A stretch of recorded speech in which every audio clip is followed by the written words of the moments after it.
the fact that the road to Delhi comes in through Lucknow, Uttar Pradesh. Maximum number of MPs the state of UP sends to the Lok Sabha. But we're also counting down, and that's the big one, viewers, to the mood of the nation survey, the ultimate barometer to know where India stands on the eve of elections. If elections were to happen today, where will India stand? And where will the state of Uttar Pradesh stand with its 80 seats? Before we get into our guests, once again, I want to quickly get in the figures there, viewers, where it comes down to the seat share. We gave you the vote share. It's time now to bring out the seat share of the entire alliance on the 80 seats. 72 for the NDA, 8 for the India Alliance, and the others nil. That's the big figure coming in from the mood of the nation survey, viewers. 72 seats for the NDA, 8 for India, others stand at nil. So it does seem that the BSP is registering a not. The NDA at 72, India Alliance stands at just 8. Now, what did it look like in 2019? 64 was where the NDA stood at, 16 was where India Alliance stood at. Is it anywhere close to the 100% strike rate that the BJP was hoping for to reach the 370 figure? Not quite, but it is a jump of 8, plus 8 from 2019 for the NDA. It's a fall of 8 for the India Alliance, and where the others were concerned, it's even keel from 2019 to where it's the figure stands now. Kumar Abhishek, आपको इसमें फिर ले आती हूँ, क्योंकि vote share के परे अगर हम इसको देखें, 72 अलायंस जो एनडीए का है, 8 जो इंडिया अलायंस है, अदर्स 0। तो बसपा 8% वोट शेयर के साथ 0 है, कोई सीट नहीं है। इंडिया अलायंस के पास जो समाजवादी पार्टी, इसमें आरएलडी भी है अभी, और जो इंडिया अलायंस है उसमें 8 है, और जो एनडीए है उसमें 72। बिल्कुल प्रीति, अगर देखें 2019 की तुलना में तो सीटों में लगभग 50% का जंप है, यानी कि 16 सीटें समाजवादी पार्टी और अलायंस अगर जीती थी तो इस बार वो 8 सीटें ही जीत रही है। 8 सीटें फिर बीजेपी प्लस के खाते में जा रही हैं। लेकिन थोड़ा सा एक आंकड़ा अगर हम इसमें और ऐड कर दें, वो 2014 का, तो 14 में बीजेपी अलायंस के पास 73 थी, 71 बीजेपी को था, 2 उनके अलायंस पार्टी को था। तो अगर आप 370 का आंकड़ा अगर आप रख रहे हैं और 2014 को मैच नहीं कर पा रहे हैं, लगभग आप उसके आसपास हैं, तो ये एक बड़ा फिगर है। इसमें सपा उतने पे ही है, सपा उतने पे ही है, सपा 5 पे जी। इस बार भी सपा, हमें क्या पता 5 पर है। अभी तक हमने ब्रेक कप नहीं दिया है। पिछली बार मैं 14 की बात कर रहा हूँ, मैं 19 की बात कर रहा हूँ। दोनों बार समाजवादी पार्टी 5-5 पर थी। पिछले बार जरूर बीएसपी ने जस्ट डबल 5 से दोगुना 10 पे आई थी, और इस बार 0 पर है। तो गठबंधन नहीं होने की सूरत में क्या हश्र हो रहा है इस गठबंधन का, वो बड़ा बिल्कुल साफ दिखाई दे रहा है। खान साहब, पहले 10 से 0 जो वोट ट्रांसफर किया था सपा ने आपको, जो आपने नहीं दिया था, इस बार आपको खामियाजा भुगतना पड़ रहा है, 0 आ रही है। प्रिसाइडिंग ऑफिसर आप हैं? सर, मैं प्रिसाइडिंग ऑफिसर नहीं हूँ सर, मैं किसी चीज की साइन नहीं करूंगी। जो आंकड़े आ रहे हैं वो आपको बता रही हूँ। आप बता रही हो, आप चुनाव भी डिक्लेयर नहीं हुआ अभी, अभी से आचार संहिता भी नहीं लगी है। सर, सर्वे गलत है। सर्वे क्या है? तो फिर आप क्यों बैठे हैं? गलत सर्वे पे नहीं आना चाहिए, गलत सर्वे पे नहीं आना चाहिए। सर्वे झूठा है, सर्वे गलत है, गलत सर्वे पे नहीं आना चाहिए। हम नहीं आ रहे थे, जबरदस्ती बुलाया गया। अरे क्या बात कर रहे हैं, खुद जबरदस्ती बुलाया गया। नहीं, करना पड़ेगा। मैं नेशनल टीवी पे नहीं बोलना चाह रही थी। मैं चला जा रहा हूँ उठ करके, आप कहिए मैं जा रहा हूँ। नहीं ऐसा नहीं, गलत इल्जाम मत लगाइए आप, नहीं गलत इल्जाम मत लगाइए आप। अगर आप मानना है तो मानिए। बैठिए, नहीं गलत बात है। बैठिए, चलिए आप बैठिए। चलिए, ये बसपा को पसंद नहीं आया कि जो हमारा सर्वे उसने 0 दिखाया, आपको पसंद आ रहा है? आप तो 80 पे 80 बोल रहे थे। नहीं, हम मानते हैं कि आपके सर्वे में भी और थोड़ी गुंजाइश है। भारतीय जनता पार्टी अभी इसमें 80 के 80 जीतेगी, हमें इसको लेकर के पूरा विश्वास है। बीजेपी का जो इंटरनल सर्वे है, इंटरनल सर्वे में आज 78 सीटें भारतीय जनता पार्टी को कंफर्टेबल, आसानी से बड़े मार्जिन के साथ हम जीतते हुए देख रहे हैं। 2 सीटें ऐसे हैं जिन पर भारतीय जनता पार्टी बहुत पर्याप्त परिश्रम कर रही है। हमें विश्वास है कि उन 2 सीटों पर भी भारतीय जनता पार्टी जीतेगी, और हम पूरे विश्वास के साथ कह रहे हैं कि कांग्रेस पार्टी का उत्तर प्रदेश में खाता नहीं खुलने देंगे हम। चलिए, कांग्रेस पार्टी की बाद में बात करते हैं। आपका तो खाता खुल रहा है, इस बार लग रहा है बेहतर करेंगे 2019 से। देखिए, भारतीय जनता पार्टी के जो स्पोक्स पर्सन है उन्होंने अभी उपचुनाव की बात की थी, आजमगढ़ का नाम लिया था, रामपुर का भी नाम लिया था उन्होंने, लेकिन वो भूल गए कि किस तरह से मैनपुरी में समाजवादी पार्टी 3 लाख वोटों से जीत के आई। अभी घोसी में उपचुनाव हुआ, ये उपचुनाव की बात करते हैं, उसी में फरियाल है।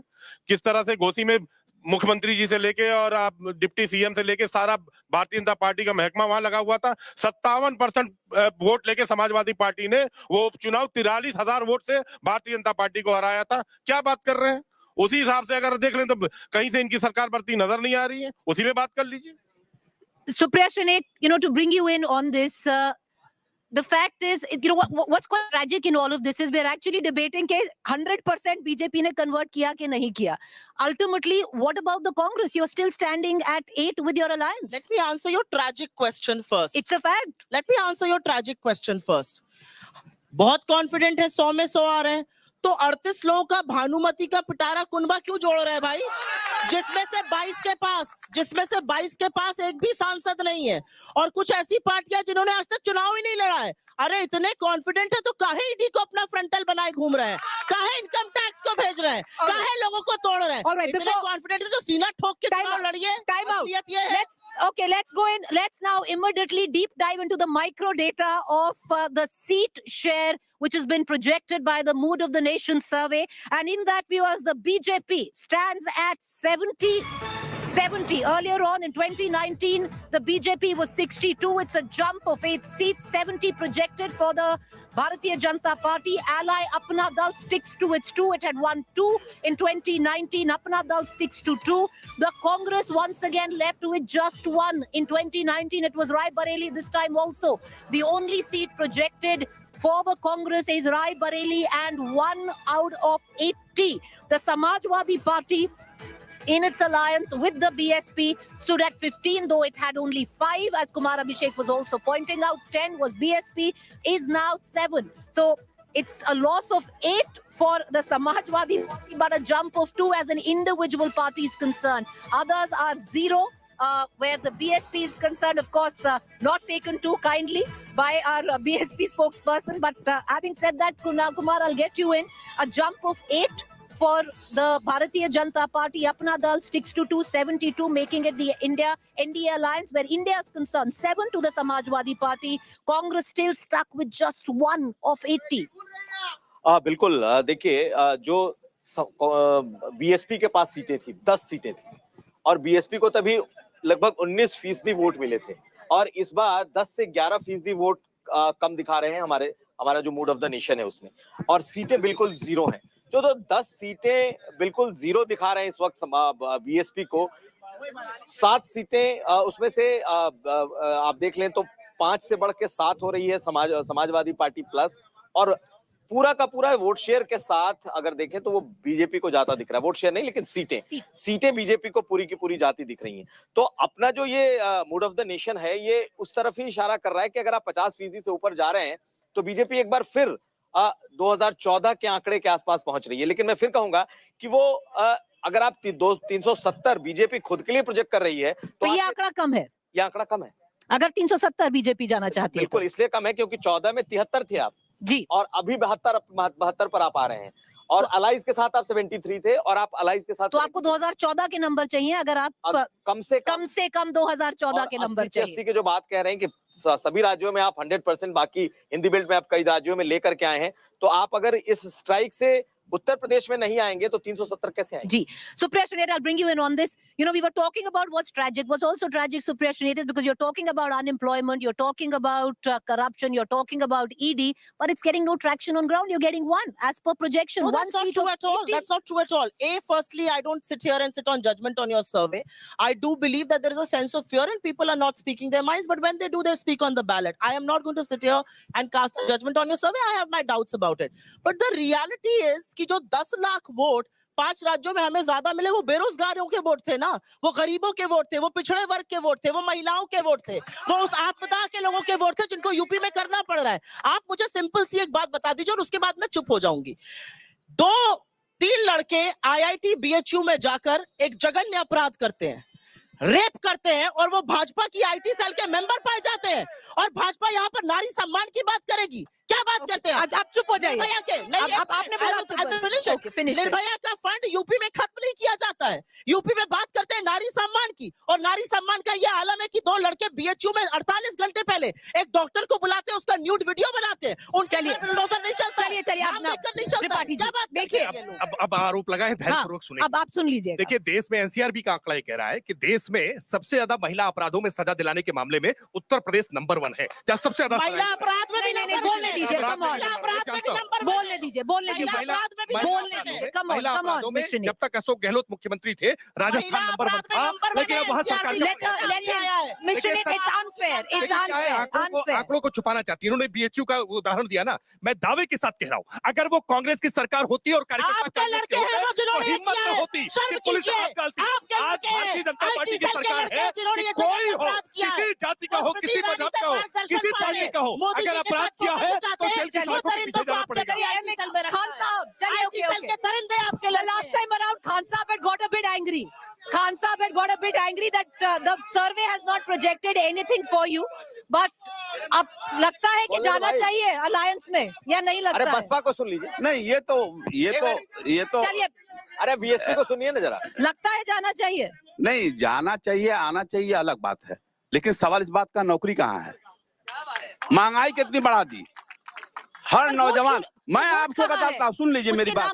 मैं अयोध्या में था आज तक के चैनल पर, और वहाँ लड़का अपनी डिग्री दिखा रहा था कि एमबीए किया हूँ, और यहाँ पे जितने होटल हैं ये खड़े थे वहाँ पर वहाँ नहीं नौकरी नहीं मिली। खान साहब शर्मनाक नहीं है? क्योंकि फिर वो लड़के जाकर बटन क्यों नहीं दबा रहे हैं बसपा या कांग्रेस का? दबाएंगे ना, दबाएंगे, चलिए अभी दबाएंगे। चलिए okay, before we go into Uttarakhand, one final comment from the Samajwadi Party spokesperson.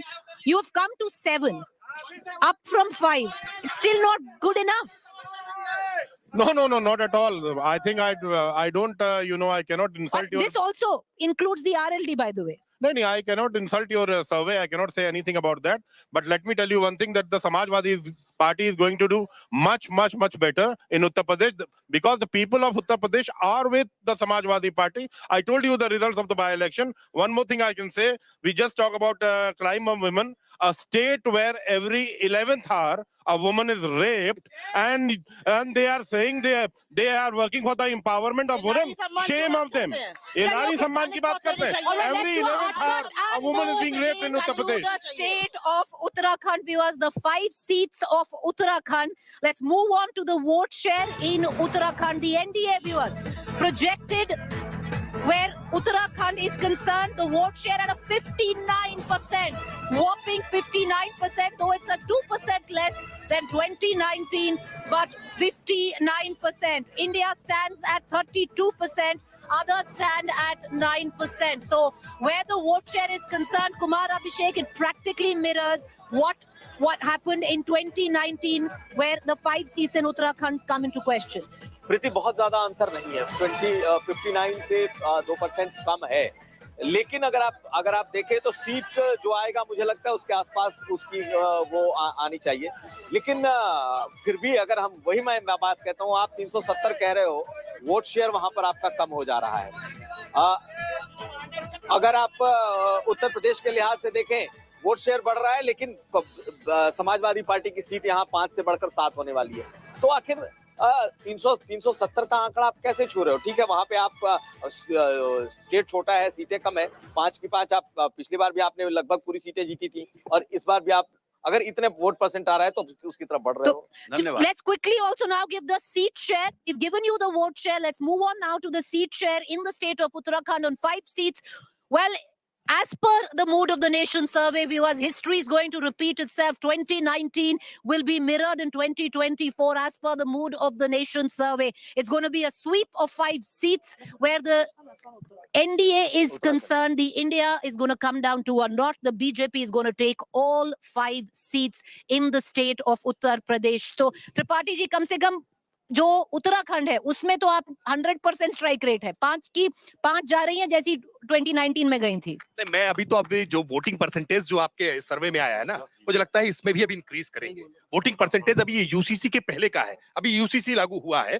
जितने मुद्दे भारतीय जनता पार्टी ने छुए हैं, जो हमारे कमिटमेंट के इशू थे, उनको हमने पूरा करने का काम किया है, इसलिए जनता भारतीय जनता पार्टी के साथ है। जब उत्तराखंड का परिणाम आएगा, तो ये परिणाम आपको बहुत अफर्मेटिव, सकारात्मक तौर पर दिखाई पड़ेगा। जहां भारतीय जनता पार्टी अब सीटें चूंकि उत्तराखंड में 5 ही है, अगर 5 की जगह 50 होती, तो 50 की 50 भी भाजपा के पाले में आती। चलिए, 5 on 5 for the BJP suppression aid. Somewhere down the line, do you think that the Congress fell short? The Vidhan Sabha elections, the state elections, were an election for you to win at that point of time, and from there to come down to exactly what 2019 mirrored. आप उत्तराखंड की बात कर रही हैं, and I think it's only fair that we speak about Uttarakhand in a little bit of a more detail. आप 5 की 5 करिए, 5 में से हो सकता है 10 भी जीत जाए। अंकिता भंडारी का बस नाम याद कर लीजिए। अंकिता भंडारी वो लड़की थी जिसको जिस्म फरोशी में जबरदस्ती ढकेला गया, जिसकी हत्या की गई और उस होटल को ध्वस्त कर दिया गया। करने वाला कौन था? भारतीय जनता पार्टी के नेता का लड़का। क्या हुआ उसके खिलाफ, ये मैं जानना चाहती हूँ।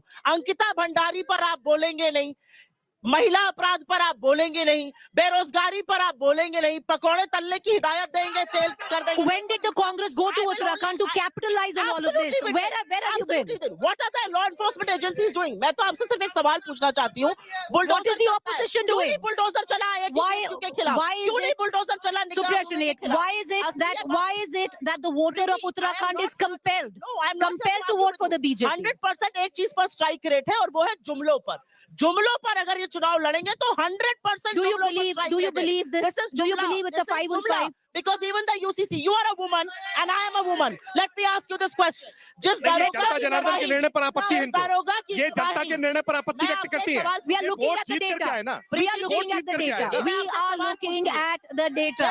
All right, okay. On that note, viewers, on that note, we are in Lucknow and there are chants of Modi. There are also chants of Rahul right now echoing just before. We are going to end it here. But what we are doing, we are building up. What you're looking at is a regional picture, region by region. From Uttar Pradesh, we are going to go into Punjab, we are going to go into Haryana, we are going to go into Bihar, we are going to go into West Bengal, we are going to go into Odisha. Then we are going to focus on South and come back to Maharashtra. We're going to give you the picture region by region, which will build up to the national picture between 6 to 9 p.m. If India voted today as per the Mood of the Nation survey, where will it stand? All of that coming up. And if you catch the broadcast from now all the way down to 6 p.m., you'll have your national picture, viewers. Do join us. Up next, my colleague Pooja joining us from Chandigarh. Thank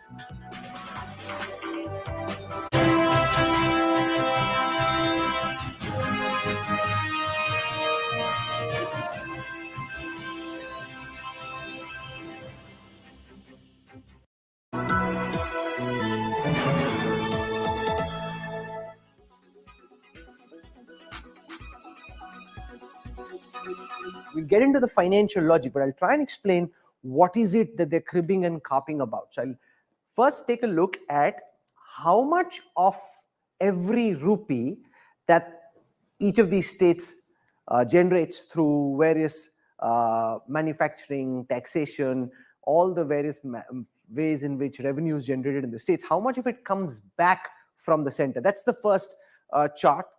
Pay attention because there's a lot of intricate detailing involved, and then we'll get into the politics of this. So in a state like Karnataka, of every rupee that is sent to the center, 15 paise comes back. Just 15 paise comes back to a state like Karnataka, which is why Karnataka is claiming to be upset. In a state like Bihar, of every rupee that they send, they get 7 rupees back. So they're sending much lesser to the center, getting much more from the center.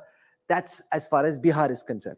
For a state like Tamil Nadu, remember, the Stalin government will also be joining the protest. For every rupee that they send, for every rupee they contribute to central finances, Tamil Nadu gets 0.29 paise back. So 0.29 paise you get back, that's only 30 paise out of 100, right? Whereas a state like UP, for every rupee UP sends to the center, they get 2.73 rupees back. So they're giving lesser, getting more. And the same is the case with states like Telangana, Andhra Pradesh, Kerala, getting much lesser than they contribute, whereas other states like Rajasthan get 1.33 back. So they give 1 rupee, they get 1.33 back. Bihar gets 7 rupees back. Karnataka gets only 15 paise back. That's the nub of the problem. So how is it that it is determined who gets how much money? That's the second chart that you see. Now, this is a very intricate formula. It's called the devolution formula, worked out by the 15th Finance Commission. Without getting too dense, I just want to give you a sense of how this operates. So this is based on the composition of each state across different criteria. So 15% of the weightage in the determination of who gets how much money is based on the actual population of the state. So the more populated you are, the more in the algorithm that determines how much money goes to which state you stand to gain, because you've got a bigger population, so you need more money.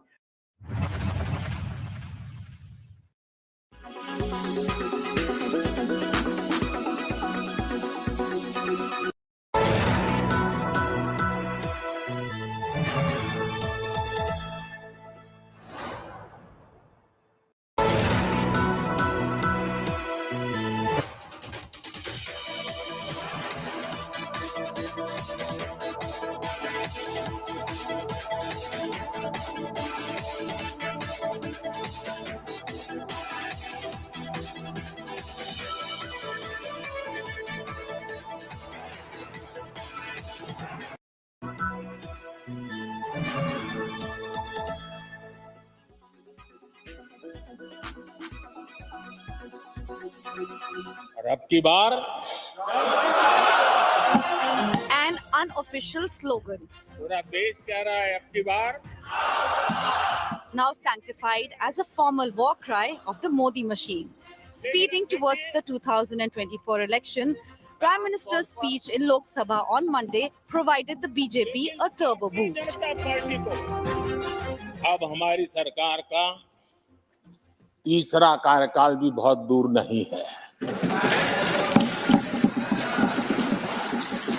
ज्यादा से ज्यादा 100-125 दिन बाकी है और अब की बार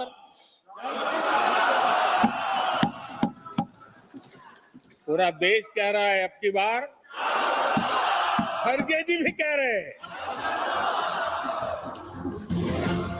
The Prime Minister also predicted 370 seats for the BJP in the upcoming general elections. मैं आमतौर पर ये आंकड़े के चक्कर में नहीं पड़ता, लेकिन मैं देख रहा हूं देश का मिजाज एनडीए को तो 400 पार कर पाई के रहेगा, लेकिन भारतीय जनता पार्टी को 370 सीट अवश्य देगा।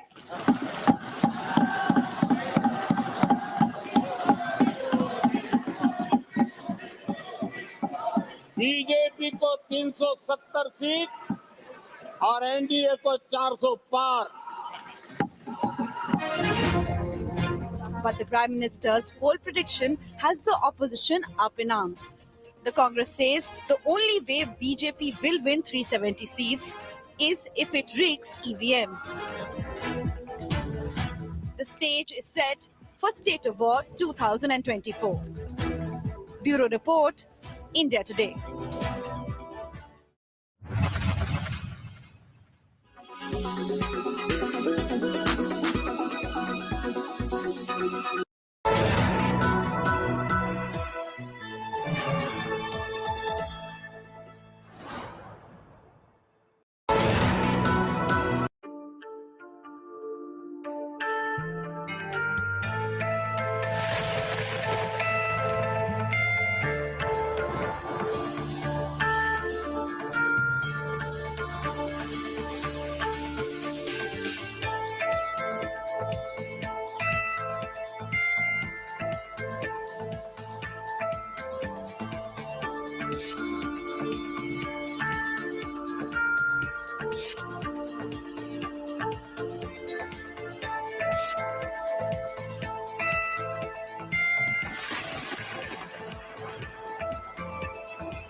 Presented by नया फोन क्यों लेना, कैशिफाई है ना. Co-presented by Green Lam Laminates, कुछ मेरा कुछ तुम्हारा.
Only 5 hours to the super prime time national picture that India Today will bring to you.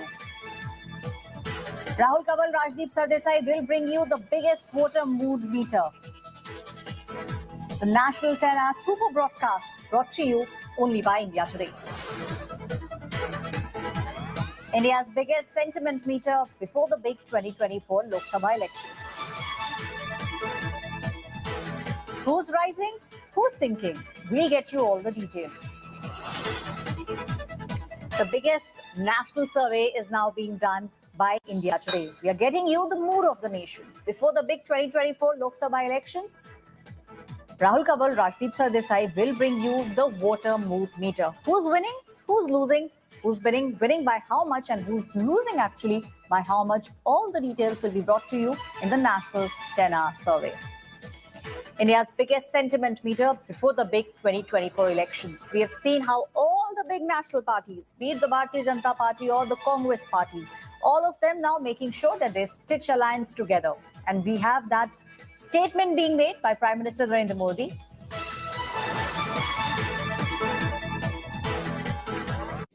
How many seats will the BJP get if general elections are held today? Who would you rate as India's best chief minister? Do you support the idea of one nation, one poll? Will the consecration of the Ram temple help the BJP in the Lok Sabha elections? After Prime Minister Narendra Modi, who do you think is best suited to be India's Prime Minister? All this and more in the next edition of the India Today Mood of the Nation opinion poll, exclusively on India Today TV. India's biggest sentiment meter before the big 2024 elections. The mood of the nation brought to you by India Today. Who's rising and who's sinking? We are getting you all the details. Only 5 hours to the super prime time national picture. This is the mood of the nation survey. Rahul Gandhi, Rajdeep Sardesai all set to bring you the biggest voter mood meter. The national 10-hour super broadcast is being brought to you by India Today. Who will become the next Prime Minister of India? In which way are the winds blowing? India's biggest sentiment meter before the big 2024 elections. Prime Minister Narendra Modi already in the parliament has said that it will be the BJP which will get 370 seats this time, and the entire government, NDA, will get more than 400. Rahul Gandhi, Rajdeep Sardesai, all set to get you the biggest voter mood meter. Who's winning? Who's losing?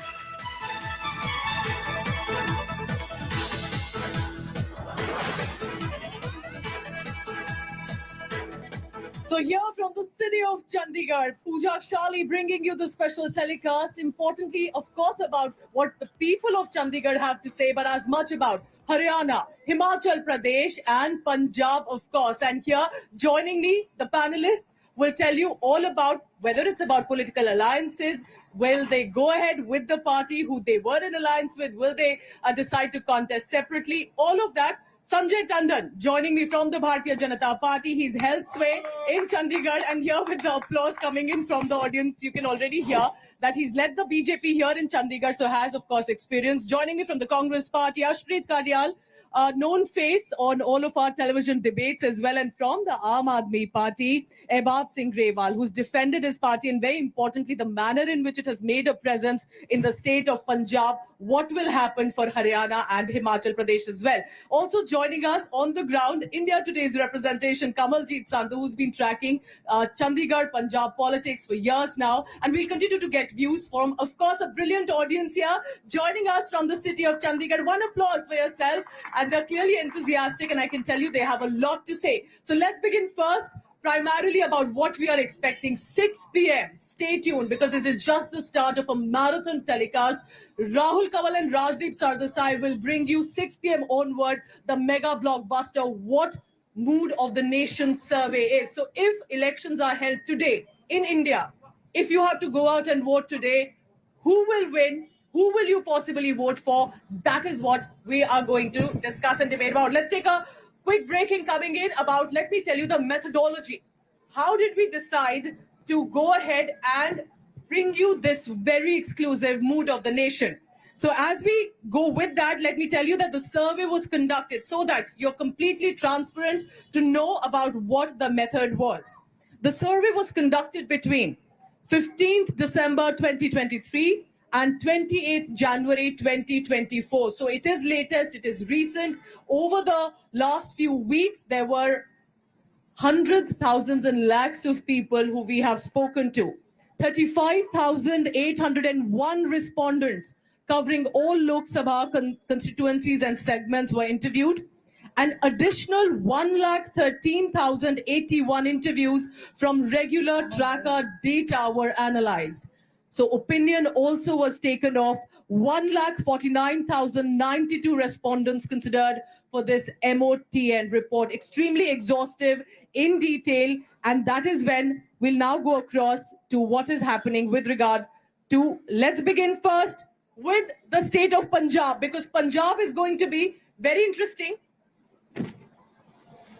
All right, so let me now bring you the numbers that nobody has access to, and I'm going to tell you precisely what Punjab has decided. So first, 13 seats, 13 Lok Sabha seats for the state of Punjab.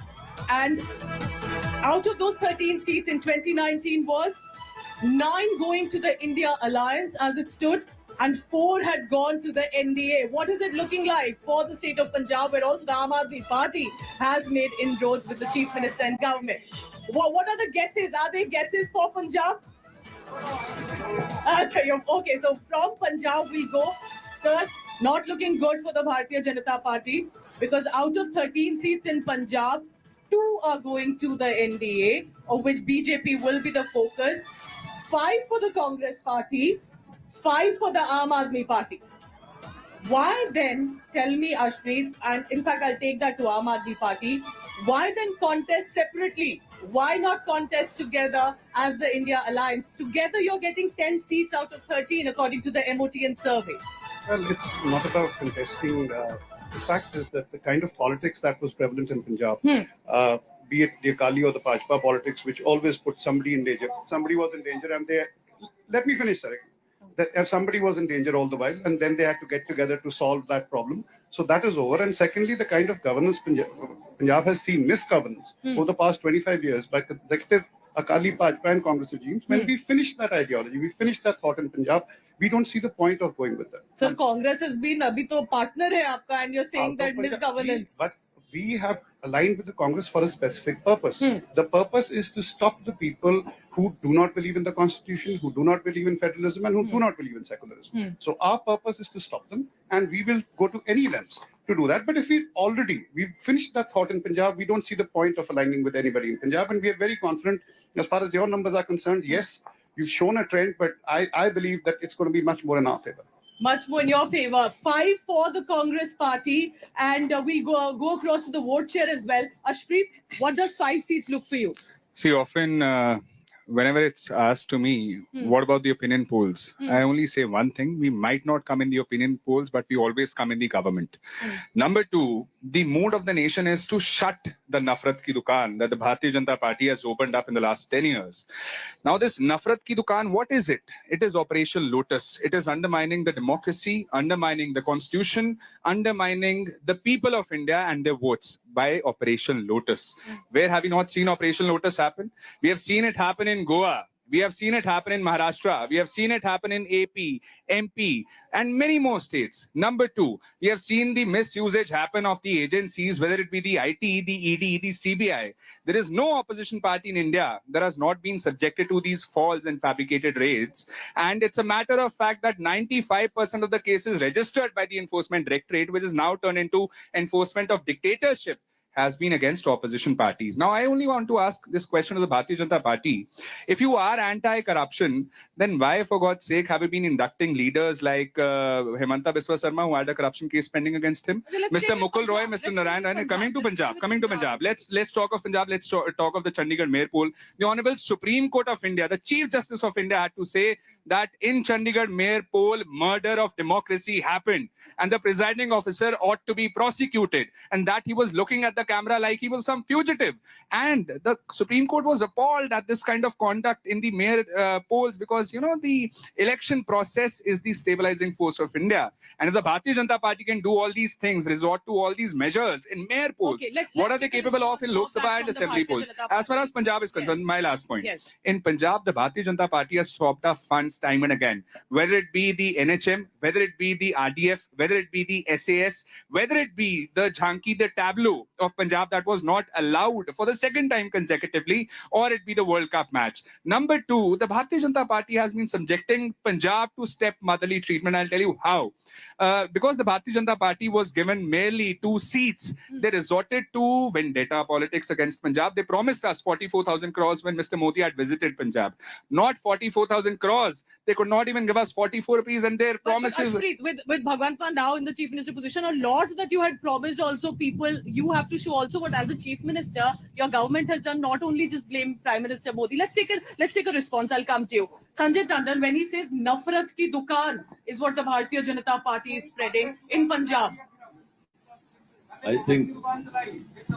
Yes, sir. Go ahead, sir. Am I audible? I think the mood of the nation was being discussed, and then you brought out the information with regard to Punjab. And my friend walked all over the country without talking about Punjab. My main focus, if you keep it over there, the two parties, they have been contesting election against each other, whether it is Punjab or whether it is Delhi. They've been criticizing each other. They have no commonality under any kind of a thing, that what do they want to do, what do they want to perform, if there are any commonality in the manifesto. They are just pulling each other. Now they are trying to force an unholy alliance. Now you were also trying to push them into that in case you are winning unholy so many. Yeah. So this is a kind of thing which they are wanting to put it together. Now, my friend also mentioned about that the BJP has been ignoring Punjab. Just wanted to say, whatever has been done in this last 10 years for Punjab and Punjabis, I think it has never been done in the last 60, 70 years of independent India. We have a Kartarpur corridor which was under discussion for a number of years. But our government, Modi ji personally went over there and we got it started. This is something which every Punjabi was looking forward to, even in the world, what to talk of Punjab. So that got started. We have a Veer Pal Divas, I think for a number of years, this discussion was on, like they never respected the Gurus, Sahibzadas. So we got this started today. The world is looking at that. We have been able to declare this day especially for them. But Sanjay ji, I'll tell you that I think looking from the mood of the nation survey, BJP may have to work harder in Punjab, because with the 17% going to NDA as the projected vote share, 65% is going to the India Alliance. Let me now bring you the big news, and then we'll the audience as well. What is the party-wide vote share? Now, I told you about India Alliance maybe gaining ground, maybe gaining a vote share projection for 2024, which is higher. Let me now bring you party-wise projection vote percent. Very interesting. Bharatiya Janata Party. Let's go across to that. 17%. 17% looks like a presence in Punjab, but Aam Aadmi Party above 27% for a fairly new party in Punjab, but now that is in the state heading. But Congress Party is showing the maximum 38%. Akali Dal 14%. What does the audience say? Congress going to 38% in Punjab. Only 7%. So, 0%. Kamaljeet, we have that news. There are, of course, some people say here in Chandigarh. Kamaljeet, over to you to what the audience has to say. So let's just have a word with them. Yes. But let me tell you that Punjab has always gone against the grain. So if it's going to be BJP in the center, the Punjab is going to vote for some other party. It's going to be either Congress or the Aam Aadmi Party. And remember, let's just have a word with the audience as to what they have to say. Lok Sabha polls, we know Punjab. मैं हिंदी में बोल सकता हूँ? ऐसा जल्दी। मैं सिर्फ ये कह रहा हूँ, जिसका मुख्यमंत्री शराबी हो, वो शराब से कैसे पंजाब को दूर कर सकता है? Personal stand here. This is obviously we're looking at Lok Sabha polls. Sir, do tell us, आपको लगता है कि आम आदमी पार्टी अच्छा करेगी, कि कांग्रेस का गठबंधन अगर दोनों होगा, या फिर अकाली दल बीजेपी? जी, मेरा सवाल एक्चुअली बीजेपी से है कि साहब आप सनी देओल साहब को ले आए हमारे सर के ऊपर, ना वो लोकसभा में दिखते हैं ना पंजाब में दिखते हैं, आप तो फिल्मों में नहीं दिखते, आप कम से कम लोकल कैंडिडेट तो चूज किया कीजिए। सरकार कब तक आएगी? आपको लगता है लोकसभा के लिए पंजाब में कौन हावी रहे? मैं बीजेपी तो यहाँ पे कभी भी एग्जिस्टेंस में थी ही नहीं, और जो उनकी करंट पॉलिसीज है, जैसे पंजाब का टैबलो नहीं दिखने दिया और चीजें हो गई, पंजाब ने हमेशा बीजेपी को नकारा है। किसकी सीट ज्यादा है? मैडम, पंजाब में जो सीट्स आएंगी वो बीजेपी की भी, आप जो कह रहे हैं 1-2 सीटें, बीजेपी की कम से कम 4-5 सीटें आएंगी। और आप पार्टी को इस बार नशे का उन्होंने कहकर आए थे सत्ता में, और जो रोजगार को लेकर दोनों चीजों में फेल है, और वो सिर्फ एफआईआर करने की पॉलिटिक्स कर रहे हैं। I want to know from people here, do you think that the drug issue, जो नशा का इशू है, वो अभी भी पंजाब के लिए, do you think it is still a big issue? It should be focused on. क्या किया है आम आदमी पार्टी सरकार ने? Let's listen. Let's just get a word from some women and some men also. What do you think? Is drugs a big issue? What is the biggest issue? I think when we talk about Punjab, my question is to Aam Aadmi Party. So basically, we are seeing that Aam Aadmi Party has started a NRI facilitation center. So don't you think आपको migration जो control करना चाहिए उस पे ज्यादा focus करना चाहिए, या आप NRI facilitation देकर आप हमारे youth को brain drain के लिए और ज्यादा promote कर रहे हैं? Sir, drugs का issue है आपके लिए? हाँ जी, बिल्कुल. According to me, drug is actually a cross-border issue. It needs support by the center as well as the multiple states associated with it. तो सारे states मिलकर अगर काम करेंगे, rather than world war politics ना करें यहाँ पे, तो वो ज्यादा better है. सर, आप तो वर्ल्ड पीस की बात करने लगे, आपको लगता है कि कौन किसका दबदबा रहेगा लोग? Okay. Actually, center as well as both the states, दोनों की ही responsibility है drug को solve करने के लिए. So I think they're offering solutions, but that's what the Janta is saying. But as far as Punjab is concerned, Punjab is one state. Let's remember, the state that had green revolution was where it started, to now a dark epidemic. The drug abuse has consumed a generation in Punjab, and Aam Aadmi Party needs to do much more, sir. Ebab, I will say much more. I don't think enough has been done for Punjab, specifically when it comes to drug epidemic, and law and order is also becoming a concern. So many cases emerging, and that's the reason that while Aam Aadmi Party has made traction, and that's the big news coming in, when it comes to seats, BJP, you may say, is losing, is not getting it. According to our information, of getting 2 seats. But out of that 10, you may be getting up 5, and Congress is getting 5, and yet you think it's confident to go on all 13. I'll take that, Ashpreet, also from you. Quickly on Yes, of course. Look, first of all, BJP, the only thing they can talk about is holy or unholy. Again, religion was brought into the process, and that's what they've been doing. I've grown up listening to Kirpant Khatrej and then ਪੰਥ ਨੂੰ ਬਚਾਉਣ ਲਈ both of them get together. This has been happening all the while. Secondly, as the young lady over there said, yes, NRIs are being facilitated, Yes. but it is for their problems. And secondly, for the drug, it is a social issue. The biggest problem was that there was political patronage for drug dealers, for drug people. It is an open secret. That oxygen has been switched off, number one. Number two, the focus is on providing jobs, 40,000 jobs in the first 1.5 years.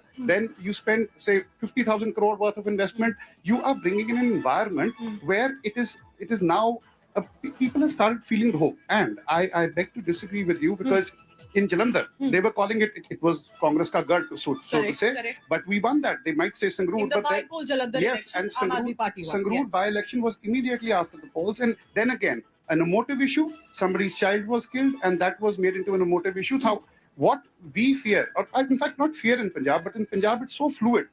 The Congress chief, ex-Congress chief is the today's BJP.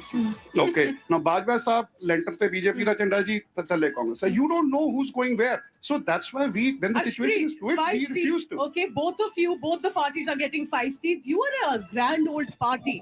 They are a fairly new party, almost same seats. Is that somehow, is the Congress party slightly concerned and scared that Aam Aadmi Party is making big inroads and also is confident to go alone, all 13 seats?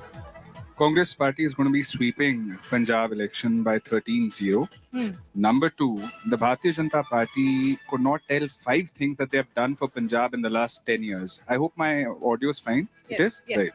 So the Bharatiya Janata Party, I'll ask it here itself, prove it to all of you. I'd ask Mr. Tandon, please enlist 5 things that you have done for the people of Punjab in the last 10 years. I can guarantee you, I can assure you, he won't be able to name and specify 5 things. Specific. Number 2, an interim budget has come.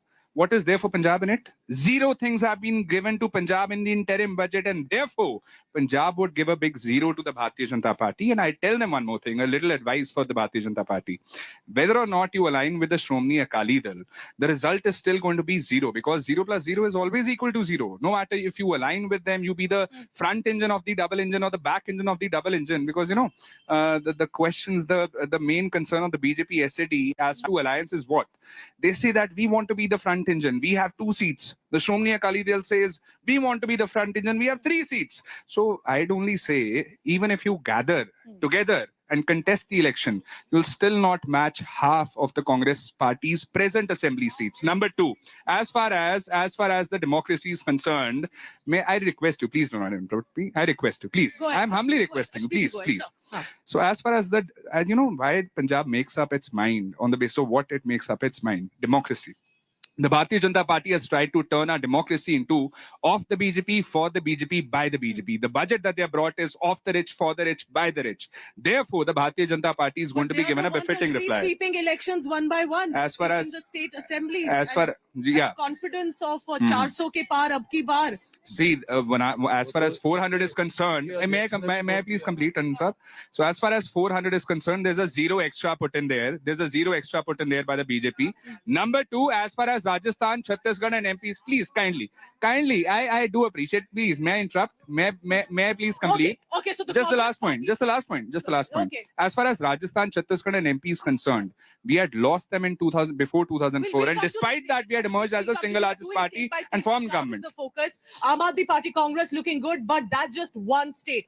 They have a member of parliament in Chandigarh. What about Haryana, Himachal Pradesh? And what about the city as well? I'm heading into a very short break. Stay tuned to the special telecast coming in from the city of Chandigarh about at least 3 states and 1 important union territory. After a very short break, you're watching Mood of the Nation survey.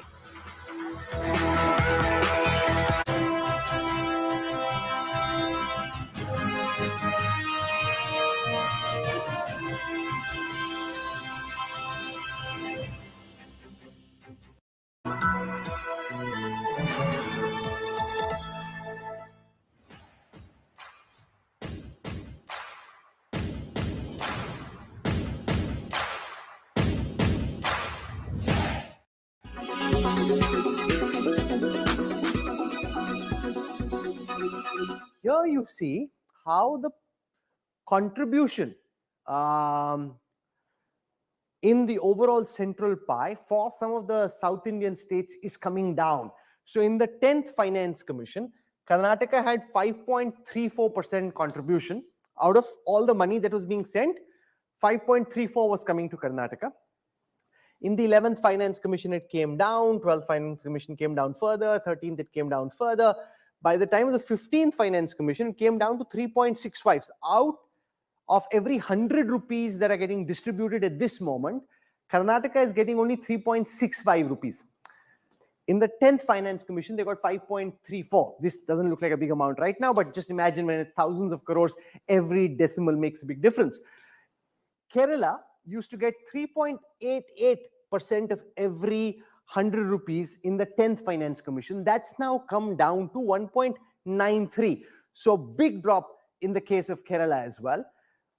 Whereas in the case of a Tamil Nadu, for example, from 6.64, the amount of money that Tamil Nadu is getting out of every 100 rupees that the center is spending is now only 4.08. Whereas other states, like take for example in Uttar Pradesh, and I've got that here as an example, Uttar Pradesh is kind of where it was, 17% earlier, 17.94% now. So 17.81 in the 10th Finance Commission went up to almost 20% in the 11th Finance Commission and is still about 18% in the 15th Finance Commission. So while the South Indian states are getting more money, but that's also because the economy is growing, so naturally you'll get more money. But when you look at the percentage that they're getting out of every 100 rupees that the center is spending, the South Indian states are complaining that the amount of money that they're getting as a percentage is actually coming down. That's at the nub of the problem.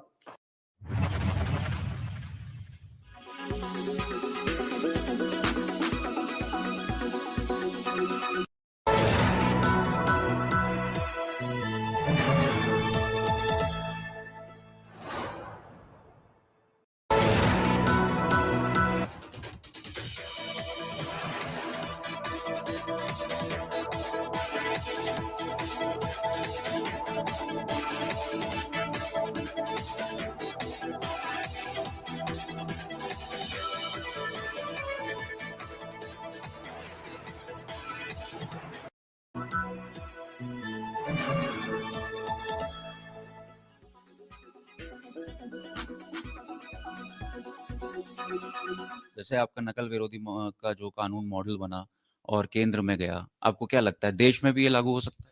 हम देखिए देवभूमि में इसको लागू करेंगे और देवभूमि में चूंकि देवभूमि की जनता ने इस पर हमको हर तरीके से आशीर्वाद दिया है, हमारी कमेटी ने पूरे राज्य के अंदर काम किया है और ये कानून सबकी समानता का कानून है। ये कानून मातृशक्ति के उत्थान का, उनके सशक्तिकरण का, आत्मनिर्भरता का, उनका आत्म बल से वो रह पाएं, स्वाभिमान के साथ जी पाएं, किसी प्रकार की कुरीतियां जो उनके जीवन को प्रभावित करती हैं, उनके अंदर एक हीन भावना पैदा करती है, उससे उबारने का काम ये विधेयक करेगा, ये एक्ट करेगा। दूसरे जो राज्य है वो भी आपको देख रहे हैं, असम भी देख रहा है आपको, गुजरात भी देख रहा है, तो कैसे देखते हैं? हमारा तो ये रहेगा कि हम जहाँ राज्य में लागू कर रहे हैं अन्य राज्य भी इसको लागू करें, अच्छा कानून है। तरफ विपक्ष आपके ऊपर आरोप लगा रहा है कि आप पोलराइजेशन कर रहे हैं या लोकसभा के समय पे ही इस कानून को लाने की क्या जरूरत थी? ट्राइबल्स को भी अलग रख दिया है, तो ये यूनिफॉर्म सिविल कोड नहीं है, उसको क्या जवाब देंगे?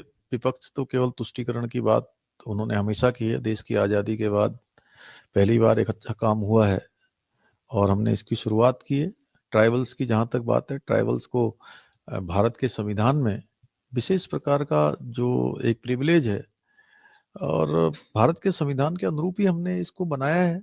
इसलिए भारत के संविधान की जो भावना है, जो उन्होंने उसमें प्रावधान किया है, ट्राइबल्स जनजातियों के लिए जो प्रावधान है, उसी को हमने इसमें भी उसका प्रावधान इसमें भी किया है हमने। आखिरी सवाल लेंगे आपसे, आगे इसको भविष्य में कैसे देख रहे हैं, कैसे लागू होगा और इसको किस तरह के संशोधन की इसमें गुंजाइश है? क्योंकि कई सारी ऐसी चीजें हैं जो मुसलमान समुदाय से भी लोग जैसे बोल रहे थे कि ये इस्लाम के खिलाफ हो सकता है या शरीयत के खिलाफ है, उसको लेकर आप कैसे देखते हैं? देखिए, किसी के खिलाफ नहीं है, ये सबकी समानता के लिए है, मातृशक्ति के उत्थान के लिए, उनकी सशक्तिकरण के लिए, उनकी सुरक्षा के लिए, उनके हर प्रकार से उनका आत्मबल बना रहे, उनका स्वाभिमान बना रहे, उसके लिए किसी के खिलाफ नहीं है।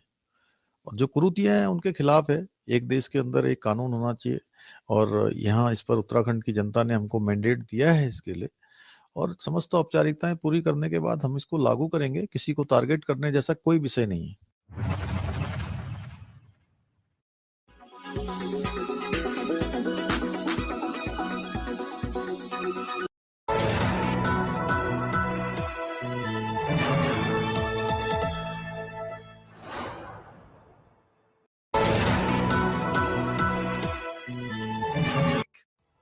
Presented by नया फोन क्यों लेना, कैशिफाई है ना।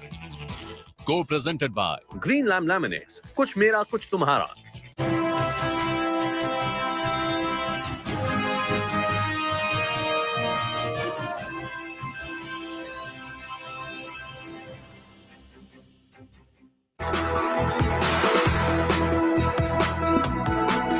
Welcome back. You're watching the special telecast from Chandigarh, and right behind me is the beautiful Sukna Lake, which is, of course, one of the big tourist highlights for Chandigarh. But it is not only the audience, but the special panelists here to tell you and discuss with you the sentiment on the ground. What does Punjab, Haryana, Himachal Pradesh, and Chandigarh think about what the situation on the ground is? Let me now take you through Haryana. What does it look like for the state of Haryana, for the BJP and the Congress party specifically? Now, I can tell you that at this point, for Haryana, the projected vote percentage for the NDA being led by the BJP is 50%. 50% for the state of Haryana, and for the India Alliance, still close enough, 38%. But India Alliance, remember when we say we include the parties that are still sort of at some level fighting with each other, and INLD, which is not a part of any alliance right now, has about 2% with the talks that are still on. But NDA 50%, India Alliance 38%, others 12%. Party projected vote share, Sanjay Tandon of the Bharatiya Janata Party taking complete 50% of the alliance. Congress gets 38%. INLD 2%. I know Aam Aadmi Party has been trying to make inroads into Haryana, but I think apart from Punjab, it will have to wait for Haryana. Sanjay Tandon not making a breakthrough in Punjab as much, but so strong in Haryana that more than 50% in terms of at least consistency. Half of the vote share is to your party. What do you think is the reason that people in Haryana think BJP and NDA is the party to go to? Pooja, the basic thing one needs to see in this matter is that this is the Lok Sabha election, which you have tried to Correct. project. Yes. In the Lok Sabha election, all the issues of the country, all the issues of how the central government has worked on, and all the issues how the Modi ki guarantee has worked. I think that has been the response. My friends have been taking up the issues of the state-wise, but if you see that in the 10 year from 4 to 14, the Jharna itself was bad. Jharna hi ganda tha, to nadi to gandi honi thi. In these 10 years, 14 se lekar 24 tak, in these 10 years, Jharna has been cleaned totally. There has not been a single case of corruption against the government. Then the Modi ki guarantee has worked like the way we have opened the Jan Dhan accounts. 51 crore people were deprived earlier for opening the bank accounts because there was no zero balance account. We opened the account. We gave them Ayushman Bharat. We gave them a medical guarantee, a health guarantee. We gave the card, Kisan Soil Card, to the Kisan.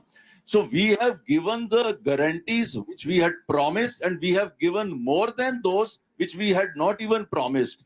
And today, I think the best is yet to come. We are looking at our economy, which is the 5th largest economy in the world today. We are looking at reaching a 3rd largest economy. I'm looking at the seat share now. Seat share in Haryana, 50% for you, but seat share from 10 seats has come down. 8 seats. So not all 10 are going to you. Possibly it looks like JJP could also be going through and getting at least 2, but BJP would be getting not 10 all, but 8 with the alliance. With You see, your combination is because JJP joined the alliance after the earlier Lok Sabha elections. Okay. So that happened after the Lok Sabha election. Yes. So your calculation could be adjusted to that. 50% for the Bharatiya Janata Party in Haryana, but 8 seats, not 10. Kamalji. One has to look at two things. One, there are assembly elections immediately after Lok Sabha elections. The other is there's going to be anti-incumbency. Remember, the farmers are still agitating especially regarding the MSP. Now that is one of those things. The other is the performance bit. But what BJP is going to be relying on is the Mandir part. And if that is going to do the magic for them in Haryana, the other is obviously post the farmer bills and then taking them back. All that is going to be also factored in, and you cannot rule out Congress party because Congress is a small but now an important player, because there's always this anti-incumbency. Last time around, JJP was the savior, and that's how they could form the government. But this time around, the Huda and the other factors are working in. Congress Yes. party. And you know, like we were discussing earlier, Kamaljeet, is it the 3M? Modi, Mandir, and Manohar Lal Khattar. Do you think that is the magic that is working for Haryana? You see, Modi ki guarantee is the one line which covers everything. We had guaranteed Ram ka Mandir. These people were making fun of us that Mandir wahi banayenge, तिथि नहीं बताएंगे. आज तिथि भी आई है, मंदिर भी बना है, and people are also appreciating it, and it is echoing not only in the country, it is echoing all over the world. 2 seats for the Congress party only. As far as the Modi की guarantee term goes, कौन सी guarantee पूरी हुई? 15 lakh, 2 crore jobs a year, doubling farmers' income. Or diesel, petrol, gas, paneer, dal, dahi, doodh, all the prices have gone down. I mean, not one guarantee has been fulfilled in the last 10 years. And in fact, they take out a yatra for the propagation and saturation of the schemes. The schemes that you brought about in 2014, you want to propagate them in 2024. This is an admission of their failure, that they could not bring about the schemes agree to the on people 14 of India. then.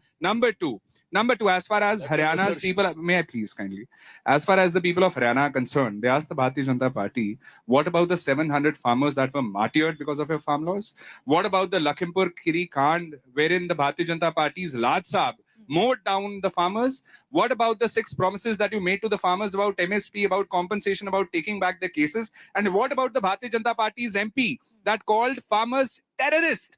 Not one leader. Do you think that their vote share is coming down from 58% to 50% now? See, it will come down to 10% when the votes are cast, when the election results are announced. Number 2, women wrestlers is one of the biggest issues that there is in Haryana. Women wrestlers had to give up their medals because of a Bharatiya Janata Party's leader. And the Number 2, of harassment. yes. Number 2, then IIT BHU incident where BJP workers were involved in the molestation of a girl student, a girl child. And then the Bilkis Banu convicts issue. The Bharatiya Janata Party has only been making false promises for women empowerment, but done nothing for them. And therefore, the women are going to be out in the BJP. Kamalji, then we'll take one quick Can I one from the audience. just quickly answer his on the woman he's talked about? This is 27 crore ladies who have set up their business under Mudra Loan Yojana that has already started. There's 27 crore ladies whose account has been opened under Jan Dhan Yojana. I just want to say that when this COVID struck the country or in the world, what happened? Like, we had Jan Dhan Yojana, we had the bank accounts of everyone. We could transfer funds immediately to the account holders. We could immediately help them out because Don't get too confident, because it looks like Congress vote share is increasing. May I ask one question? Just one question. I think that the way their Dukan is going, they are going to lose all the seats. Look, first of all, I disagree that we're not making a presence in Haryana. If they're getting 50%, what's the point of holding elections? As Mr. Tandon said, if so much has happened, how come 5 crore people have gone below the poverty line in the last 10 years? How come there has been no poverty alleviation? How come on all parameters we are down, on from press freedom to everything? How come we are down? Secondly, ma'am, as of now, Modi, Mandir and Manohar Lal, they can say whatever, but people are not fools. They know. One quick word, Kamaljeet, go ahead. So he's saying people are not fools. Public sab But jante don't quote the wrong figures. You know, there are 25 crore people who have been elevated above that yellow line. Let's go to the Janta and find out. It is a published data. So the published data cannot be questioned. Sir, your government has never issued any क्या data. सवाल है आपका? मानते हैं कि जो 10 से 8 सीटें बीजेपी को आएंगी, आपको लगता है खुश हैं? और जिस प्रकार से आदरणीय मोदी साहब ने देश में इतना अच्छा काम किया है, जो मोदी साहब की गारंटी है, जो भी बीजेपी ने प्रॉमिस किए और उसको फुलफिल किया, उसी की तरह के आधार पर हम कह सकते हैं आदरणीय मनोहर लाल खट्टर जी एक ईमानदार की छवि है, मेहनती है. looks like Haryana महिलाओं से पूछते हैं. Bharatiya Janata Party. Do tell us, what is your opinion? In my opinion, the slogan raised by the government of India in 2015, "Beti Bachao, Beti Padhao." Has worked for you. जिस तरीके से unemployment rate है हरियाणा के अंदर, तो शायद मुझे लगता है स्लोगन वो ना हो जाओ कि बेटी को बचाओ रोटियां पकवाओ. Okay, lovely. Young women have spoken. Let's go across now to a state I have a very strong connect to, Jammu and Kashmir. What does that may be calling for one of the parties there, because that's a strong will. Definitely the Bharatiya Janata Party. All leaders have to now ensure that the focus to Jammu and Kashmir and to the Kashmir Valley comes in. What is the Jammu and Kashmir projections are coming in? Let's take a look at that. All right, for J&K, the data that I have right now, NDA getting a 49%, India Alliance at about 36%, others have about 15%. And we can tell you that out of 5 Jammu and Kashmir seats, India Alliance bloc looks like it is winning 3 out of 5. NDA is getting 2 seats. So it's going to be a very close contest for Jammu and Kashmir. We have seen peace, Sanjay Tandon, we have seen a lot of changes, but let me take that for Congress party first. Why do you think possibly 3 out of 5 for Jammu and Kashmir? It's going to be 5 out of 5 for the India bloc, number one. Number two, as far as the Bharatiya Janata Party is concerned, they have only made promises to the people of Jammu and Kashmir and delivered none. A big nada has been delivered to the people of Jammu and Kashmir. Therefore, the seats for the BJP is also going to be 0. As far as the issues of Jammu and Kashmir are concerned, the first and the biggest issue is employment. I was myself in Jammu and Kashmir since I'm the media coordinator of AICC there.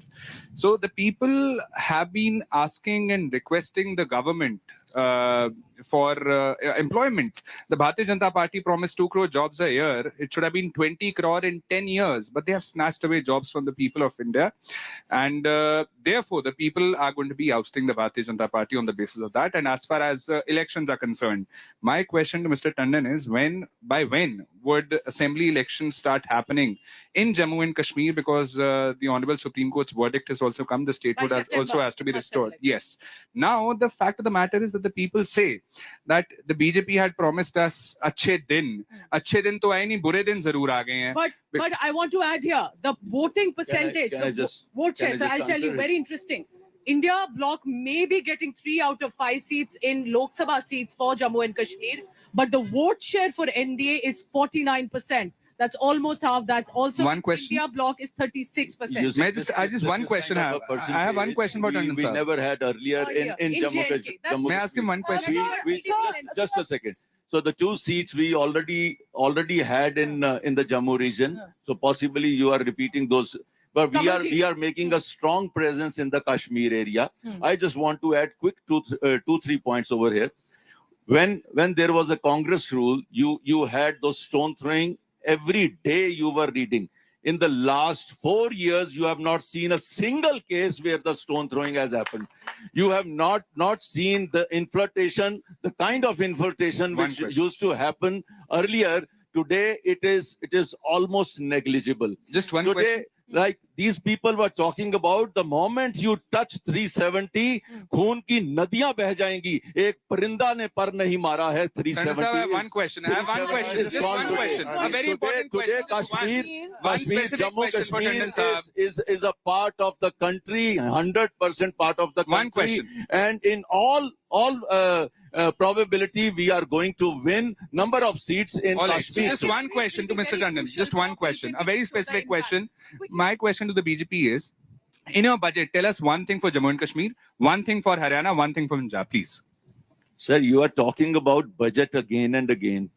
When Mr. Chidambaram had given his budget in 2014... No, what have you brought about? Just a second. Have a faith. Listen to the other person also, only then you'll be able to understand. In 2014, in the interim budget, they started making in this budget. Sir, please allow me. No. In the interim budget, they start promising those things which they cannot deliver. For the first time, we have mentioned about that this is what we propose to do. In the interim budget, such promises are not made. But I fail to understand why my friend is raising this again. I would like to yes. How come, if things are so nice, how come whole of Leh and Ladakh is on the streets? How come? I was gonna come Okay, to that, ma'am, sir. stone pelting has come down, but the highest number of military casualties in the last 10 years, how has that happened, sir? How is it that the day three of our officers are martyred, Modi ji is being showered with petals? How come this has Normalcy, happened? has it really How is this returned, or possible? is it just for there to show on The this? former governor has exposed the BJP, Mr. Malik. He said the 40 CRPF jawans that were martyred, that wouldn't have happened had they have given planes to them. Now, why did the Bharatiya Janata Party not do that for the jawans? I want to know. You start picking up the individual issues. You do not start picking up the overall development of the area. You just start seeing that people were challenging के लाल चौक के ऊपर तिरंगा तहरा के दिखाओ, हम वहां पर गोली चला देंगे. And today every house over there in 26 January, there was a tiranga in every house in Kashmir. About emotive So that issues, is, sir. But no jobs. That is what the change Chandan has sir. happened. So you're talking about elections, but the elections haven't taken place since 2019. It's been such a long time. And remember, as far as voting patterns are concerned, Jammu and Kashmir vote very, very differently. And obviously Leh Ladakh, where there are protests currently going on for statehood. So what is important and significant is not just the BJP stance, but what happens to the regional leaders like the NC, the PDP? How is BJP going to field their own, especially coming to Kashmir, and how Kashmir votes, because that is being put on the entire India map as one of the successes of BJP. Very interesting, Kamalji. You see, on this part, the Honorable Supreme Court has already mentioned about it, and the Election Commission is already working on that. But why and the didn't moment, you do it, sir? the moment it is declared, I think it is likely to happen as soon as possible. And many people on the ground also feel local leaders must have a presence, whether it's NCPDP or BJP, not just netas from Delhi will have to dictate what After all, happens in Jammu whosoever and will Kashmir, contest but it has there, to be they'll all be the local leaders. Nobody from... I'm also joined, sir, by our colleague on the ground, Ashraf Wani is joining us. Ashraf, we are told that with regard to Jammu and Kashmir, it is about and that it is looking good in terms of vote share for the Bharatiya Janata Party, for the NDA, but not for seats as much. Perhaps a lot more needs to be done for Jammu and Kashmir. Kamalji, like we were talking, at this point, J&K will hold very important measures to reflect on the BJP, or then reflect on the opposition parties as well, don't you think? And with Ladakh right now protesting for statehood and safeguard of the rights, that will play a very crucial role in Lok Sabha elections. Well, there are 34 seats in North India. We're looking at 6 seats from Jammu and Kashmir, down to 13 in Punjab, then 4 in Himachal Pradesh. We have 10 in Haryana, so on. But coming together is 34, so they do pack in a punch. But meanwhile, it's not just important, it's how the voting pattern. Like for 6 seats, it's very diverse way of voting. Ashraf is also joining us, and we'll go across to what is happening in Jammu and Kashmir. But because I'm short on time, I want to simultaneously take the hill state of Himachal Pradesh. Let's take a look at what the numbers are for the state of Himachal Pradesh. All right, for Himachal, remember where right now the Congress government is, and with the Sukhu government that has brought, as it says, overthrown the BJP earlier, now NDA getting 60% vote share for the state of Himachal Pradesh. India Alliance standing at about 29%. NDA seats, we are told, are getting 4 in Himachal Pradesh. Ashpreet, you may have a chief minister in Himachal Pradesh, but when it comes to Lok Sabha seats, it sounds like Delhi to me. Will vote for Kejriwal, but will also vote for Modi in Lok Sabha. Why do you think they wouldn't want to vote for your party in the Lok Sabha while voting as the chief minister? They would definitely be voting for the... May I please? They would definitely be voting for the Congress party for the simple reason. We do not do what the Bharatiya Janata Party and their expertise does. They promise and forget. We promise and we deliver. And that's what we have done in the last couple of months as well. You look at the sector, you look at the medical sector, you look at the economy of Himachal Pradesh. In the coming 10 years, it's going to be the richest state. And this mic issue as well. No, I can so assure if that, I'm but no Let's just try and get the audience. This is what Congress does. You because know, the Bharatiya Janata Party has gotten into every institution. When the board falls, so we then keep he on blames. thinking, it might When the EVM, the I flex can also tell you failed. about. I come from Himachal. I can tell you. They promised 1,500 rupees to every woman of Himachal Pradesh. Today, even a single woman has not got. If I may, I'm sorry if I may answer. You promised that you will pick up the gobar for 2 rupees a kg. You never picked up. You have made a gobar all around. If I may, you wanted to pick up this milk. You have promised that we will be picking it up at 100 rupees a kg. You have not done anything. If I may complete. You promised 5 lakh jobs. You have not done anything. The Sukhu government has been reduced into a Dukhu government. The people are Dukh of really. Bharatiya Janata Party, of people course. are We really know on we are the Dukh of Bharatiya Janata Party. We understand. 600 offices. 600 offices may, have been if I may closed answer. by Now, Sukhu if I may, government, let's which were not turn already this there. into the Some of parliament, them are the things schools, and some of them are tehsils, some of them are the offices. You have shut down those. May I? Janata to speak on this from Himachal. We have a youth. What do you really have to say about all this debate which is going on? Yes, ma'am. Ma'am, my question is to Congress person, sir. So, Honorable Sir, the Congress government has promised as of employment to youth, and sir, the promise has not been fulfilled yet. So, the Priyanka Gandhi ji has already in her election manifesto has told that we will be delivering the 1 lakh job in the first cabinet meeting. So, and our honorable No jobs. This is what he's saying. If I That may was answer, promised in the if I may answer the question. Now, Tandon Sahib, let's not encroach upon the time of others. What you do in the parliament, we understand it's your expertise. What kind of We problem understand it's the Himachal Bharatiya has Janata gone Party's through? modus operandi, but the question has been posed to Congress. It's not a government in Himachal, Tandon Sahib. May I? Tandon Sahib, it's not a government anymore in Himachal. The question is for Congress. Leaders, they were out there. Or you thought this question is for you unemployment. Sir, we take it neutral and ask another person from Himachal. हाँ जी sir, मैं कांग्रेस वाले प्रवक्ता से बात करना चाहता हूँ directly कि आपने हाटी मुद्दा जो चल रहा है सिरमौर में, इस टाइम पे आपने उसके ऊपर ध्यान क्यों नहीं दिया जा रहा है? आप ये चाहते हैं कि प्रोटेस्ट और बढ़े और इस पे आप ध्यान नहीं दे रहे हो और आप हर चीज के ऊपर बस दावे कर रहे हो कि ऐसा हो रहा है, कुछ हो नहीं रहा है डायरेक्टली अगर There is a question mark on Congress performance and their promises. Now, if I may answer, number one, we have bettered the law and order situation in Himachal. We have bettered the education sector. We have bettered the medical sector. We have bettered the economy of Himachal Pradesh. Number one. Number two, if I may please answer. As far as the prices of diesel and petrol go, we have reduced the prices also. Talk of OPS, something that the Bharatiya Janata Party would never do. Number two, if I may complete. Number two, the Bharatiya Janata Party has only promised. I'll just say one thing. 2014, 53 bucks was the price of diesel. What was the price of diesel in 2014? 53 bucks. What is the price of diesel in 2024? It's around 90 bucks. What was the price of dollar? Tandon Sahib, if you keep on interrupting me, I'll have to interrupt you. Please. Why doesn't it show? Let's talk. I'll tell you. I'll just say one. Why does it not show? Because I'll answer.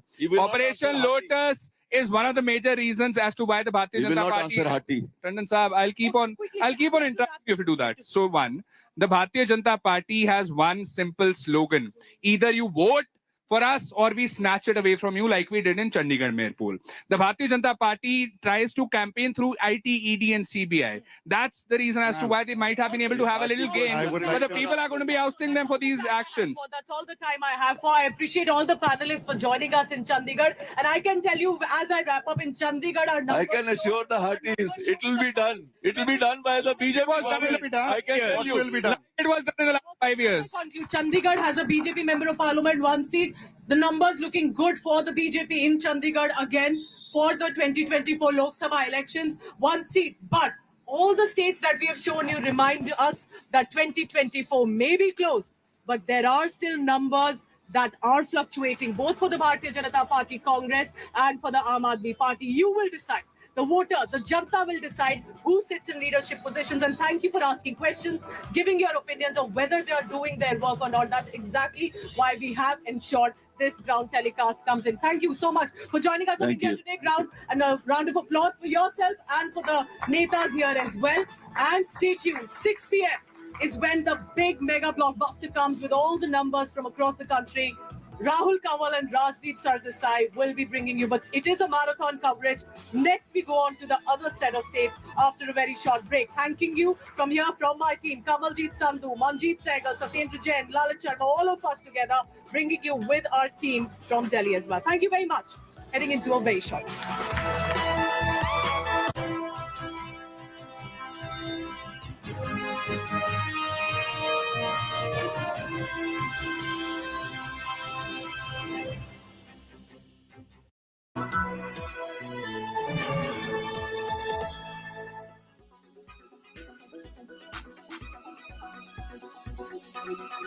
22 जनवरी को पूरे हिंदुस्तान के अंदर और दुनिया के अंदर जहां कहीं भी हम देख रहे थे, हर ओर से एक ही आवाज आ रही थी।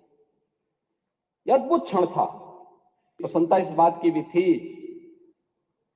कि हमने वचन निभाया और मंदिर वहीं बनाया।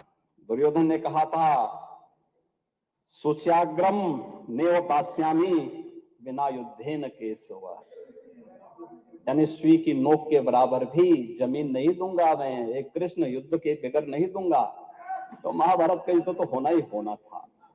क्या हुआ, पूरा कौरव पक्ष से ही स्वाहा हो गया। पांडवों को संरक्षण देने वाला लाक्षागृह है। वहां के सारे प्रमाण इस बात को प्रदर्शित करते हैं और न्यायालय के इस फैसले का सम्मान होना चाहिए। अयोध्या का उत्सव लोगों ने देखा तो नंदी बाबा ने भी कहा, भाई हम काहे इंतजार करें। उन्होंने भी इंतजार किए बगैर रात्रि में बैरिकेड तोड़वा डाले और हमारे कृष्ण कन्हैया कहां मानने वाले हैं।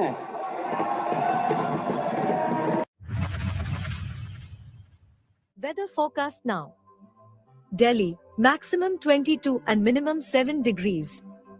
Mumbai, maximum 28 and minimum 22 degrees. Kolkata, maximum 28 and minimum 16 degrees. Bangalore, maximum 32 and minimum 19 degrees. Chennai, maximum 28 and minimum 22 degrees. Hyderabad, maximum 34 and minimum 22 degrees.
ಧಿಕ್ಕಾರ ಕೇಂದ್ರ ಸರ್ಕಾರ ಧಿಕ್ಕಾರ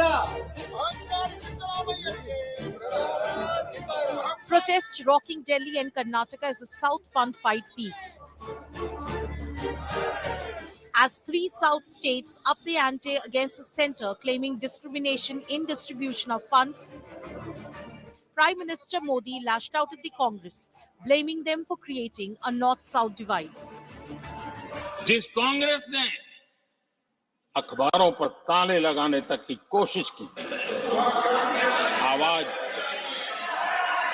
जो कांग्रेस देश को तोड़ने के नैरेटिव घड़ना का नया शौक उनको पैदा हुआ, इतना तोड़ा कम नहीं है। अब उत्तर दक्षिण को तोड़ने के लिए बयान दिए जा रहे हैं।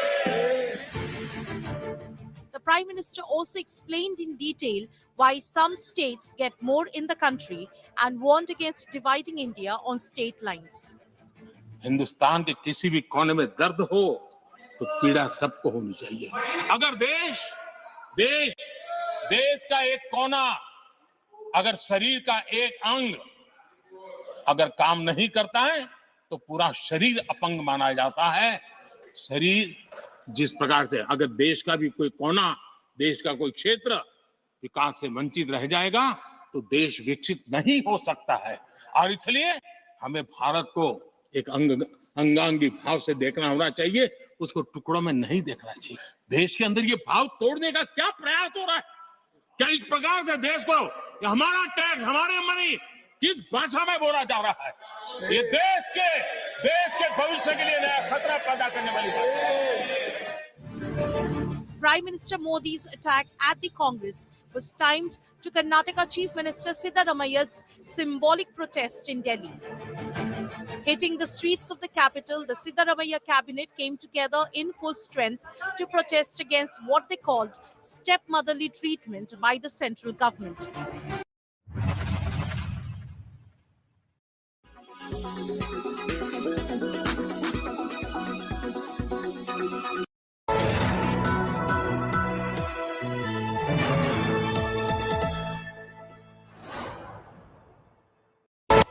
Presented by नया फोन क्यों लेना, कैशिफाई है ना. Co-presented by Green Lam Laminates, कुछ मेरा कुछ तुम्हारा.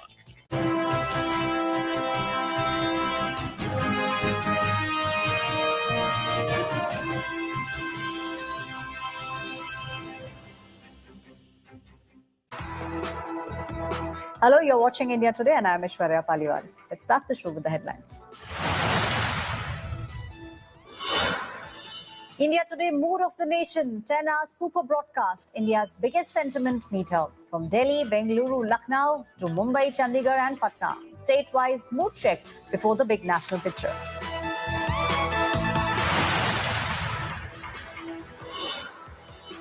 Rahul Gandhi's fresh cast barb at Prime Minister Narendra Modi. Rahul Gandhi says Prime Minister Narendra Modi is a fake OBC. He claims Prime Minister comes from the general category. The BJP lashes up.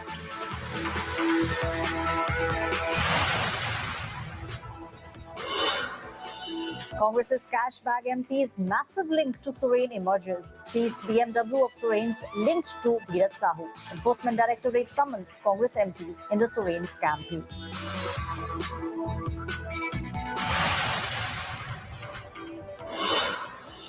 Black paper versus white paper fight in the parliament.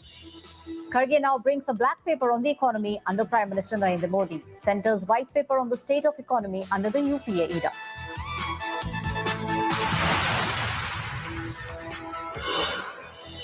The funding to the southern states is now escalating. Kerala Chief Minister is also leading a protest in the national capital. Stalin's leaders, along with Arvind Kejriwal, Bhagwat Mann, join in the protest.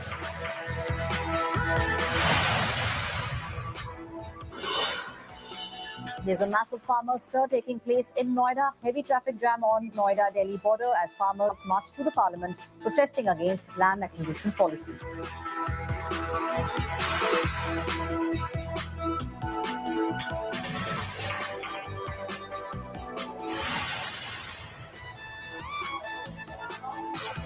My colleague Paulmi is now taking over from the Vidhan Sabha in Patna, bringing you the mood of the nation. Thank you, Aishwarya. We're coming to you live from outside the Vidhan Sabha in Bihar. This, of course, Legislative Assembly is going to witness quite a bit of hangama and drama, I expect, Rohit. My colleague is also here with us. On the 11th of February, when Nitish Kumar will have to prove the numbers, of course, it seems that it's going to be comfortable, but there is expected to be a lot of fireworks inside the Legislative Assembly because of the surprise that Nitish Kumar sprung on the Mahagathbandhan here in Bihar. I'm Paulami Saha, bringing you the mood of the nation, not just from Bihar, but from Jharkhand, from West Bengal and Assam as well. And joining me today are our esteemed guests. We have Abhishek Jha from the JDU, spokesperson JDU, Mr. Ajay Alok, spokesperson Bharatiya Janata Party, also Mr. Anand Madhav, spokesperson from the Congress Party, and my colleague Rohit Singh, who's the bureau chief for our Bihar team. Before that, the mood of the nation, while we give you the numbers, before we give you the numbers, let's give you a sense of how this survey was in fact conducted and when it was conducted, because contextualizing it is also going to be extremely crucial as well. So as far as this survey is concerned, let's give you a sense of the numbers. We conducted this survey, Seawater conducted this survey between the 15th of December 2023 to January 28, 2024. 35,801 respondents covering all Lok Sabha segments were interviewed, including, of course, from Bihar, Jharkhand, West Bengal and Assam, whose numbers we'll be bringing you over the course of the next 1 hour. Additional 113,081 interviews from regular tracker data that was analyzed. So in opinion, a sum total of 149,092 respondents considered for this Mood of the Nation report. So that's giving you a sense of what it's going to look like in terms of the data that we've collected. We'll give you the numbers. Remember, this is just a Mood of the Nation. Things change every day in politics, like it changed here in Bihar very suddenly towards the end of January. I'll just bring in my colleague Rohit Singh before we, of course, go to our guests and we bring you more of the data that we found while conducting this survey. Rohit, was that surprise anticipated or did it come out of the blue? Polimi, let me tell you, it was not surprising because we were anticipating it for the last almost 3 to 4 months. The manner in which Nitish Kumar's body language had changed, the manner in which he was speaking some good about the BJP leaders, and wherever he was going, I was saying, "Aapse mera bada purana nata hai, ab ये रिश्ता टूटेगा नहीं, काफी पुराना नाता है." तो you know, we have been covering Nitish Kumar. उनके सुर कुछ बदले से नजर आ रहे थे. Yes. So we were knowing that there was something that was coming.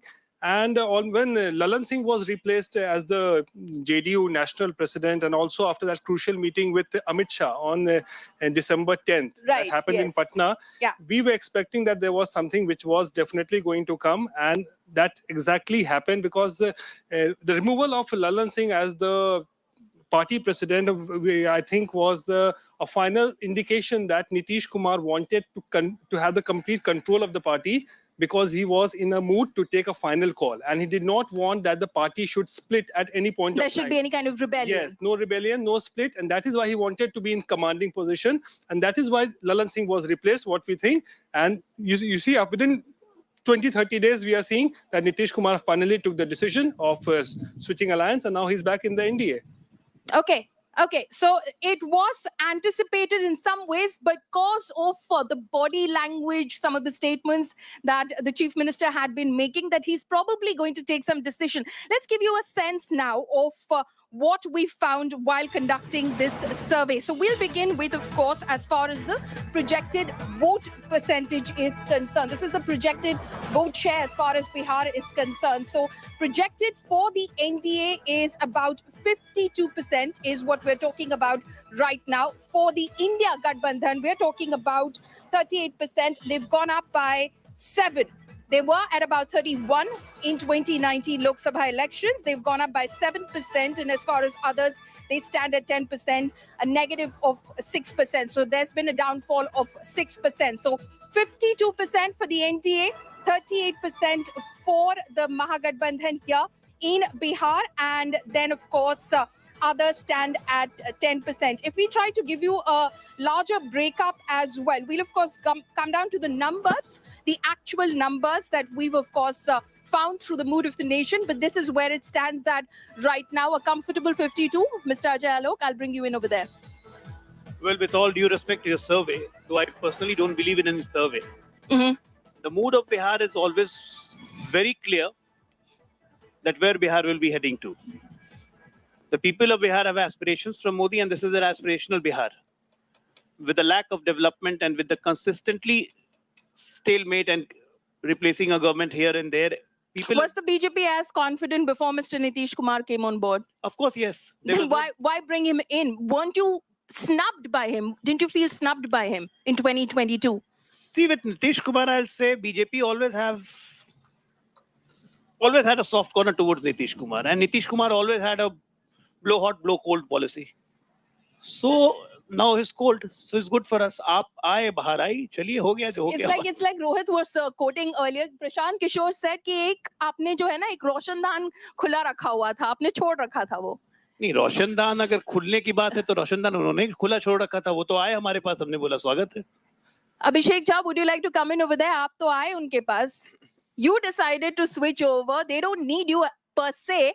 You decided that it's in your best interest to shift parties, shift alliances before the Lok Sabha elections. See, the politics of Bihar has witnessed that on whatever side Nitish Kumar ji is, that side, that coalition is very heavy in terms of getting vote percentage, in getting the blessings of the people of Bihar. So we are pretty much confident whatever decision Nitish Kumar ji takes, and that too for the sake of people of Bihar, and that too for the sake of our party Janata Dal United. No, I'm a little curious. I was here when that switchover happened just a couple of weeks ago and the swearing in happened.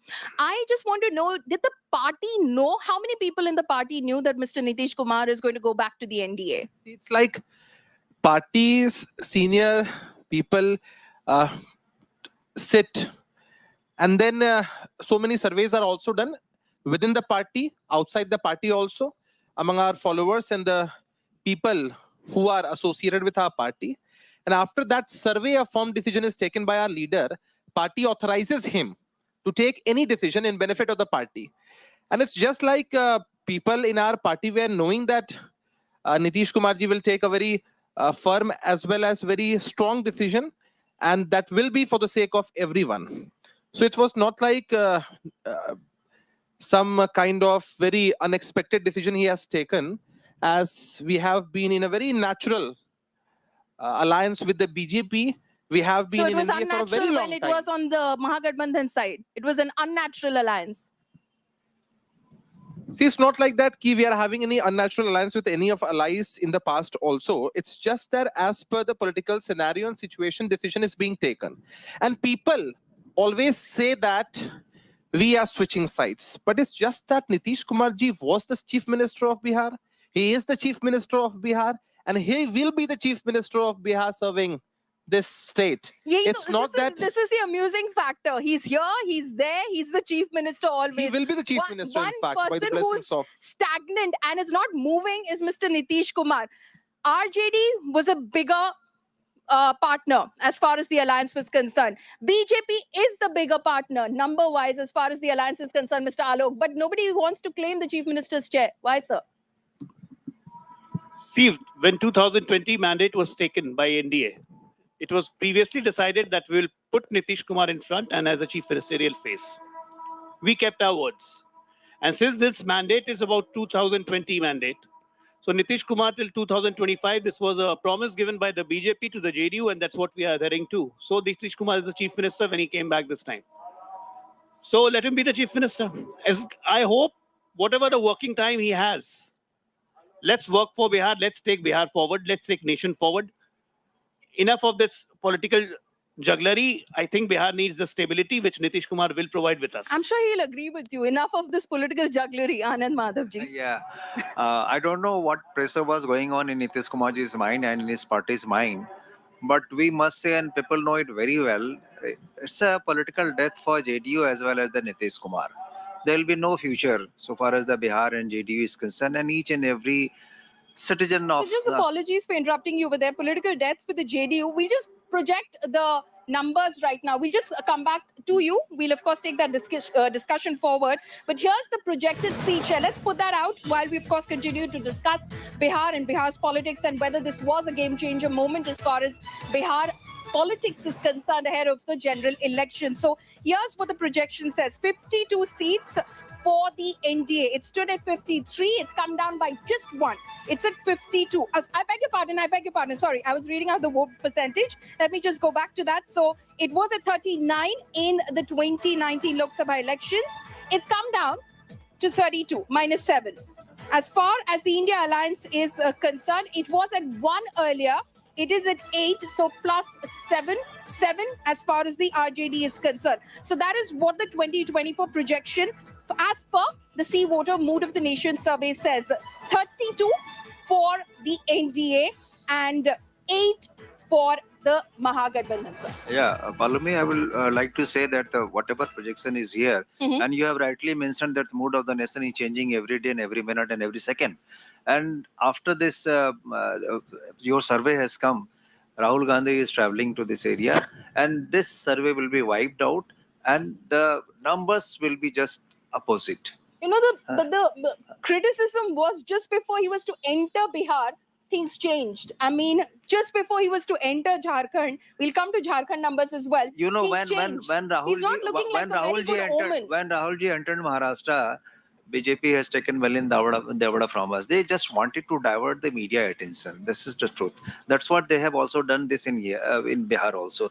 They are not very much comfortable. In fact, even Nitish Kumar ji not comfortable. I can say in Bihari Bhasha, पहले दो गाय थी उप मुख्यमंत्री के रूप में, अब दो पहले बफेलो, अब दोनों साथ में दो भैंस जो है या बैल कह दो, बैल दो. So I'll have to ask Mr. Ajay Alok to respond to that. Because You already said may I अभी जो you can understand the situation of Nitish Kumar. He is working like what kind of work he's doing. He's in a Okay, fix. quickly before we have He's to in a move to fix. Jharkhand because we have 3 more states to cover, sir. On a lighter note, he said previously he had 2 guys as a deputy CM. Now he has 2 buffaloes. That means 2 sand. What do you want to do? What do you want to do? You people will He do want with to the play- Nitish Kumar. he You people want to will play do love with the with the Nitish Kumar. Anyway, That's Rahul what Gandhi- Nitish Kumar Rahul has to Gandhi face has the music. Rahul Gandhi has Nitish Kumar ji has to face it. No other person will face the music. JDU Sir, and Nitish Kumar will face the music. let him make his point, then I'll come back to you. Rahul Gandhi has magical legs. The day he started his yatra, Bilin Devra ran from Maharashtra. The day he entered Assam, Badruddin Ajmal ran out of the things. The day he entered West Bengal, Mamta Didi said Congress won't cross 40. The day he entered Bihar, Nitish Kumar switched side. Once he will The day he complete will his enter journey- UP, Samajwadi Party already given them an offer of 11 seats. They will fold hands. That's why he is And by working the time together. he will reach Maharashtra, Uddhav Thackeray and Sharad Pawar both will join hands. Achha, he's Magical projecting legs. many more allies for the NDA. Abhishek, quickly, just one word before we go to Jharkhand. See, our Congress spokesperson was telling about the numbers which the Mahagathbandhan will get in the upcoming elections. Right. There is nothing like India right now, because I'll say that N for Nitish Kumar ji is out, D for Didi is out, and A for Arvind Kejriwal is out. So Is only he? I is remaining. Arvind Kejriwal is out? So India is still there. Almost. I means Almost. India is still Only there. I will be remaining. I stands for myself. I stands for India. Sense of India is still there. Okay. I'm being told that we have to move to our next state. So let me just get Jharkhand. I'm sure Rohit, you will be able to chip in on that because it's a neighboring state and you do keep an eye on it and you do travel often to Jharkhand. So this is what we're learning as far as the numbers are concerned. And we're talking about, in fact, the projected vote share as far as Jharkhand is concerned. NDA at 56%, in India at 30%, others at 14%. So this is as far as the projected vote share is concerned. So in 2019 Lok Sabha elections, viewers, it stood at about 55 for the NDA, it's 56%, so plus 1. 35 for the India Alliance, which in Jharkhand, and right now it is projected to drop to 30, so minus 5 over there. And as far as others are concerned, 10, and they're supposed to gain, so they're going up to 14. Rohit, Jharkhand, you don't see much that's going to change in terms of Lok Sabha elections and their results are concerned. Only what I would say is that Jharkhand might see a change because the duration when this survey was conducted, duration 15 does not. December to 28th of January, Yeah, 2024. so this period does not include what happened to Hemant Soren. Right. Hemant Soren was a strong force in Jharkhand, and Right. JMM is still a strong force in Jharkhand.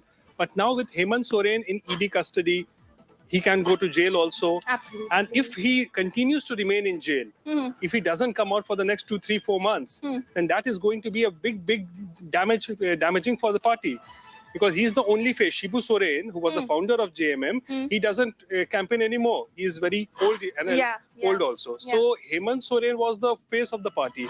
Now with Hemant Soren out of the contest, if I can say right now, the campaigning will be in the hands of Champai Soren, who is the Chief Minister of Jharkhand at this point of time. So this is going to benefit a BJP in Jharkhand, if I can say, because as I believe that Hemant Soren going into the ED custody, and if he's sent to jail, that will be a big setback for the India alliance in Jharkhand. Sir? Yeah. You need to say that Rahul Gandhi enters Jharkhand and the government state working minister goes to jail. Do you find any correlation with it? And then I don't find any correlation with that, but yes, that is also a fact, Mr. Ajay Alok, that the day Rahul Gandhi entered Jharkhand, Hemant Soren was in the ED custody. This is the strategy of the Bharatiya Janata Party, how to distract and take the media focus on these issues, just to avoid, because I'm talking about magical legs of Rahul Gandhi. You can see the kind of the crowd. Magical legs cannot be changed even by them. Listen to doing him. that. You can see I'll come to you, Abhishek. you can see that very well, and this is the mood of the nation everywhere. Even today, while he is traveling in Odisha, you can see that kind of people who are also joining the Rahul Gandhi. So you need to understand this. in last 10 years. So you're saying that, this confidence that the Prime Minister has, where he's projecting numbers for his party, he's projecting a sweep, a landslide, massive, probably even more than what Rajiv Gandhi scored for himself in 1984. This is all false bravado. This, of course, this second Nyay Bharat Jodo Nyay Yatra of Rahul Gandhi has shaken BJP and his government, Modi's government, and every day he is uttering something the other. He is not talking about his own work. He is just talking about either Nehru ji. He is just talking about either Rahul ji. He is not talking what he has done in 9 years. Is the Prime Minister he is not really talking hung about up on the Congress? the promises. Follow me. The promises which he has made in during this election 2013. I'm not talking about 2019, 2013. The 2 crore naukri, 15 lakh rupe, किसानों के बोले दुगना. Still, each and everything is pending. People are waiting for that. Let's see what he brings out in the white paper today. There's a white paper coming up in the Lok Sabha as well. Only if you have selective deafness, we can't help it. Prime Minister in Lok Sabha and Rajya Sabha numerically counted 1, 2, 3, 4, 5, 6. This is the 10 years job we have done, and if had it been in your period, it would have taken this much year. For example, 4,100 electrification of the rail line. We have done it to 40,000. You can tell me the current GDP and the current employment rate, which is the highest in the last 45 years. 4 crores houses given. With the Congress rate, it would have taken 100 years. It's the highest in last 45 years. There's no point. What do you have to say about this? Okay, quickly, let me just bring in. Today itself, the farmers are blocking the roads between the Noida and Delhi. They are coming from the UP. Do we have any answer for that? You have not done anything for the farmers as well. What farmers? Yes. What we have done for farmers, it's for there for everyone to see. By your shouting, farmers don't get benefited. That's what farmers are saying. That's why they are coming to Delhi, raising their voice. Farmers are going in the field and plowing. Okay, let me just quickly put out the numbers for Jharkhand. As far as the projected seat share, viewers, is concerned, this is as per the survey that we've conducted between, as Rohit pointed out, between the 15th of December 2023 and the 28th of January 2024. So for 2024, the projection is 12 for the NDA. It was the 12 earlier as well during the 2019 Lok Sabha elections. So they're not moving, they're not gaining, they're not losing any. As far as the India bloc is concerned, it is at 2, again the same. And as far as others are concerned, nil. That's where it stands right now. This is where it stands. 12 for the NDA, and as far as India is concerned, 2. So this is going to be the impact in Jharkhand as well. Hemant Soren, his party, they may have thought that there could be some sort of sympathy, but it's unlikely it's going to have an impact, at least as of now. Again, as Rohit clarified, this is a survey which was conducted before he was arrested. Well, let me tell you, as far as Bihar and Jharkhand is concerned, it is going to be 40 out of 40 and 14 out of 14. With all due respect to your survey, I said it in the opening, I personally don't believe them. Because it's mood of the nation, and the mood of the nation is what? Emotions of the people. Emotion are only two-sided, either positive emotion or negative emotions.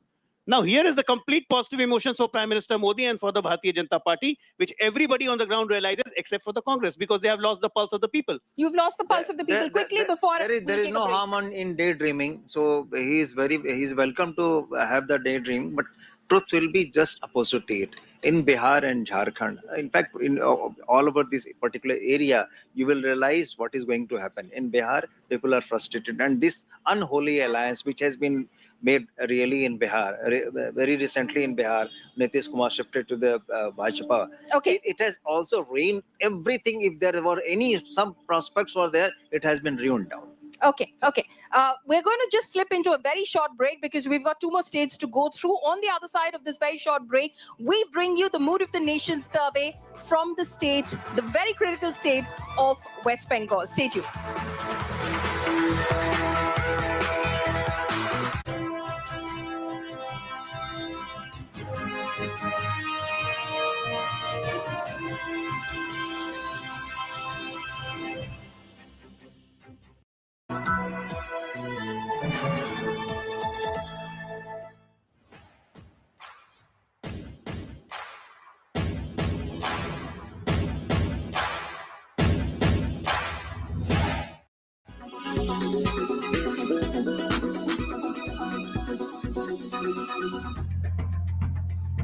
The India bloc is withering. The BJP-led NDA is growing. With just a couple of months to go for the Lok Sabha elections, many parties, including the Jain Chaudhry's Rashtriya Lok Dal, Telugu Desam Party, and Raj Thakre's Maharashtra Nav Nirman Sena, could be joining NDA. Sources tell India Today that the BJP has offered the RLD 4 seats in Western Uttar Pradesh, a region dominated by the Jat community. The Samajwadi Party, however, is hopeful that the RLD will stay in India bloc. While the BJP has neither confirmed or denied reports of alliance with the RLD, their rivals are worried. In Maharashtra, MNS leaders are meeting Deputy Chief Minister Devendra Fadnavis for possible seat sharing. The BJP is also expanding in the southern states. In a big boost, 16 former MLAs from the AIADMK joined the BJP on Wednesday. TDP President and former Andhra Pradesh Chief Minister Chandrababu Naidu is in Delhi to meet senior BJP leaders. He could make his way back to the NDA. The BJP is bringing in more allies with an eye on the target of 400 seats set by Prime Minister Modi for the NDA. Bureau Report, India Today.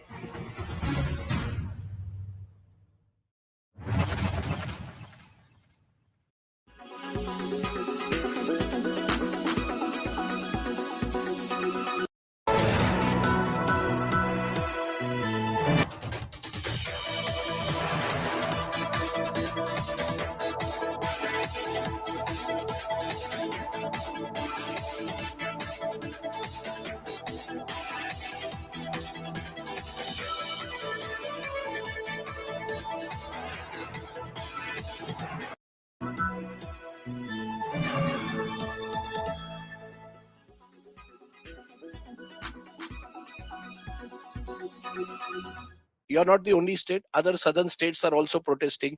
Are you worried that this will only further the north-south divide? Are you being penalized for your better social indices, that you are being denied the tax revenues which are now going towards the northern states? Is this going to build into a north versus south divide?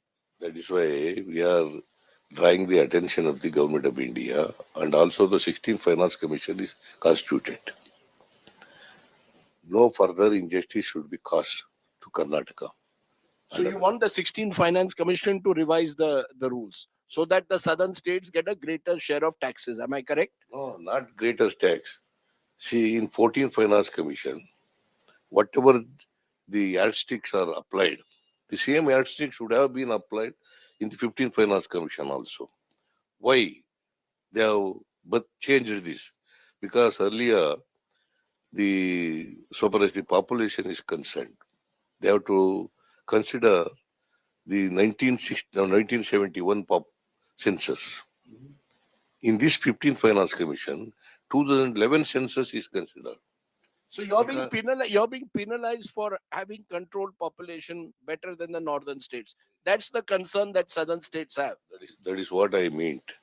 See, so far as we have controlled population in Karnataka and also in South India, but so far as the northern states are concerned, they have not tried properly, sincerely, to control the population of these states. But are you worried that all of this will lead to a further division between north and south? You've heard your own MP DK Suresh in parliament saying that south will become a separate nation. This has been picked up by the BJP, saying Congress wants to divide the country between north and south. See, Mr. DK Suresh didn't mean that there should be a division in the country. See, we are for unified countries. No question of southern nation. No southern nation, no north. See, we are for unified nation. And this protest is not against the BJP.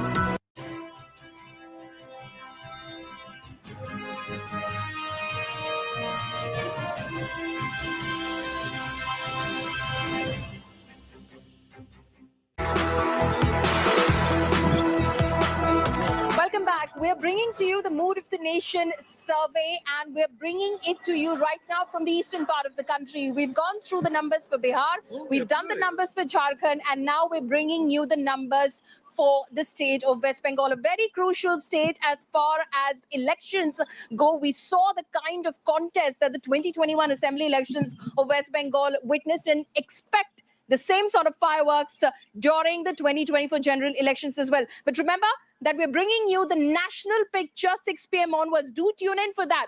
That will be the big Mood of the Nation survey. This is, of course, the region-wise survey. So West Bengal, here's what the projected vote share looks like. For NDA, here is what it looks like at the moment. For NDA, it stands at about 40%, which is exactly what it stood at for the 2019 Lok Sabha elections. And for the India alliance, how much of that alliance is still there, we don't know for the moment in West Bengal. Well, it stands at 53%. In 2019, it stood at about 57%. And then, of course, for others, it stands at 7%. They've gained 4% since 2019, since the last 5 years. Remember, again, gears are shifting, things are shifting. Mamata Banerjee, since we conducted this survey, has come out and said that she will be going alone in the Lok Sabha elections as far as West Bengal is concerned. So how much of that alliance stands at the moment, we don't know, because she says she's not going with the Congress. It's the Congress and the left which will be contesting against the Bharatiya Janata Party as well. And we don't know in some seats against the TMC as well. But these numbers are maybe probably a little disappointing for the Trinamool Congress as they look at it, because you seem to stay stable at 40%. The NDA may be a little surprising for the BJP as well, because the West Bengal unit of the BJP has been a bit of a fractured unit. We've seen the kind of clashes between the state unit president and your LOP in West Bengal, Shubhendu Adhikari versus Shukanta Mojumdar. We've seen the kind of factionalism that exists. So surprising that the BJP is still going to maintain its position in Bengal. Well, in Bengal, we are going to improve our position. It's not a question of maintaining our position. And it's not because of the party only. The people of Bengal are frustrated. They are just desperate to get out of Mamata regime. The kind of appeasement politics that is happening in the Bengal, and you can see it in the streets of Calcutta when you visit Bada Bazaar and areas like that, you will find all the Bangladeshis immigrants just getting settled out there. And the government is openly doing an appeasement politics, and the people of Bengal are just want to get rid of it. And I'm telling you, the Bengal will spring the best of the surprise in this 2024 Lok Sabha elections. Okay, Bengal will spring the best of the surprises. So here's what the projected seat share for West Bengal is, viewers. 42 Lok Sabha segments in the state of West Bengal. NDA gets 19. Earlier, it stood at 18. BJP had scored 18 out of 42 in the last elections of 2019. It gains 19. India bloc is at 23 at the moment. Remember, that's 22 for the TMC and 1 for the Congress party. Anand Madhav, 1 down for the Congress. And Mamata Banerjee has already said she's going alone. So this is a fractured unit. What is the point of coming together as an alliance when you're going to contest separately? The parliament election is concerned. Mr. Ajay Alok says West Bengal will spring probably the biggest surprise for Lok Sabha 24. Yes, surprise will come, but the surprise will come from the party of the India bloc. Which one, TMC or Congress? We all together will fight. We all together will fight. But she's saying she's not going to contest with the Congress. She's going to contest on all 42 Lok Sabha seats by herself. That we are discussing, and at the same time, she has categorically mentioned that she is not out of the India alliance. She has mentioned it once, but it not seems just like once, more twice. like a post-poll scenario. Definitely not pre-poll anymore. So I mean, if it's still that. Let's see, and we have left there. We have left. The left is also very strong there. So together we will win a comfortable seats. That's what I. What is comfortable? Do you have a number in mind out of 42? Let's see. Once the seat has been decided, only then we will be in position to tell you the truth. So he's not admitting that there has been a breakup. No, I'll tell you what is the biggest surprise. Right now, we have given a calculation of Bihar, Jharkhand, and West Bengal. Altogether, these amounts for 96 seats, if I'm not wrong. How many seats to Congress? 1 in West Bengal, 1 in Bihar, 1 in Jharkhand, at the most, out of 2. 2 for JMM. 2 for JMM, none for Congress. None for Congress. So that means out of 96, Congress is getting only 2 seats. This is the surprise, and they are not ready to accept it, even if you believe the survey. But I'm sure it is not going to be 2 also, it's going to be 0.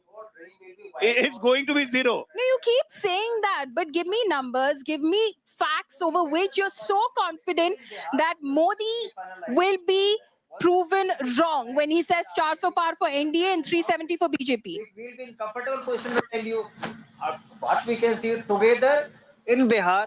The situation will be the same: 39 this side this time and 1 that time. See, in Bihar, the lone seat is lying in the coffin, waiting for Lalu Prasad Yadav and Tejasvi to come and get it then out of the coffin. The Congress is in coffin in Bihar, actually. I mentioned very categorically that this will be this is a political death of Nitish Kumar ji, so he will suffer, and simultaneously he will also take his partner in his own boat. Yes, go ahead, Abhishek. Yeah. Congress party is trying their level best to get their rebirth in Bihar, but the people of Bihar have decided to put them in political coffin for ever and ever. Talk on behalf of Because the people, yeah. Wherever Rahul Gandhi goes, people decide that they are not going to give a single seat in their side. Okay, let's circle back to West Bengal. Abhishek, I'll bring you in on this. Was Nitish Kumar upset that Mamata Banerjee in some ways, very indirectly, killed the idea that he could become convener of the India Alliance? See, Nitish Kumar ji has no personal choice, no personal grievances to be the convener or for any kind of post.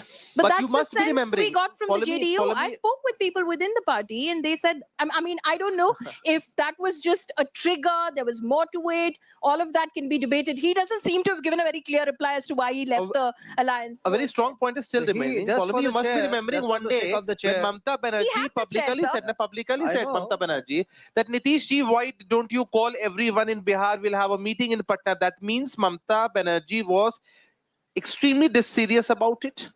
And Mamata Banerjee was not even participating in all the meetings of the alliance. What Mamata Banerjee has told about Congress party, how many seats she has given to the Congress party, this is very clear. These allies will definitely ruin Congress politically. What was she doing in the India Alliance as per you?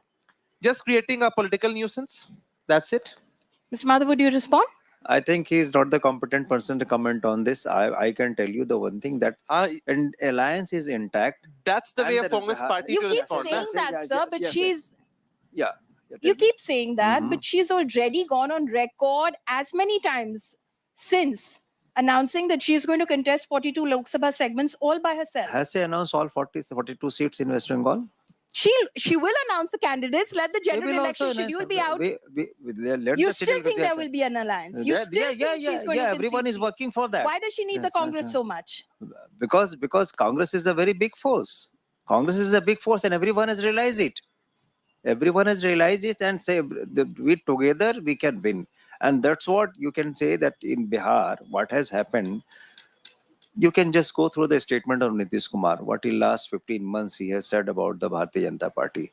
And one fine morning he has realized, nahi, humne sab galat kar diya, ab hum ja rahe hain wahan pe.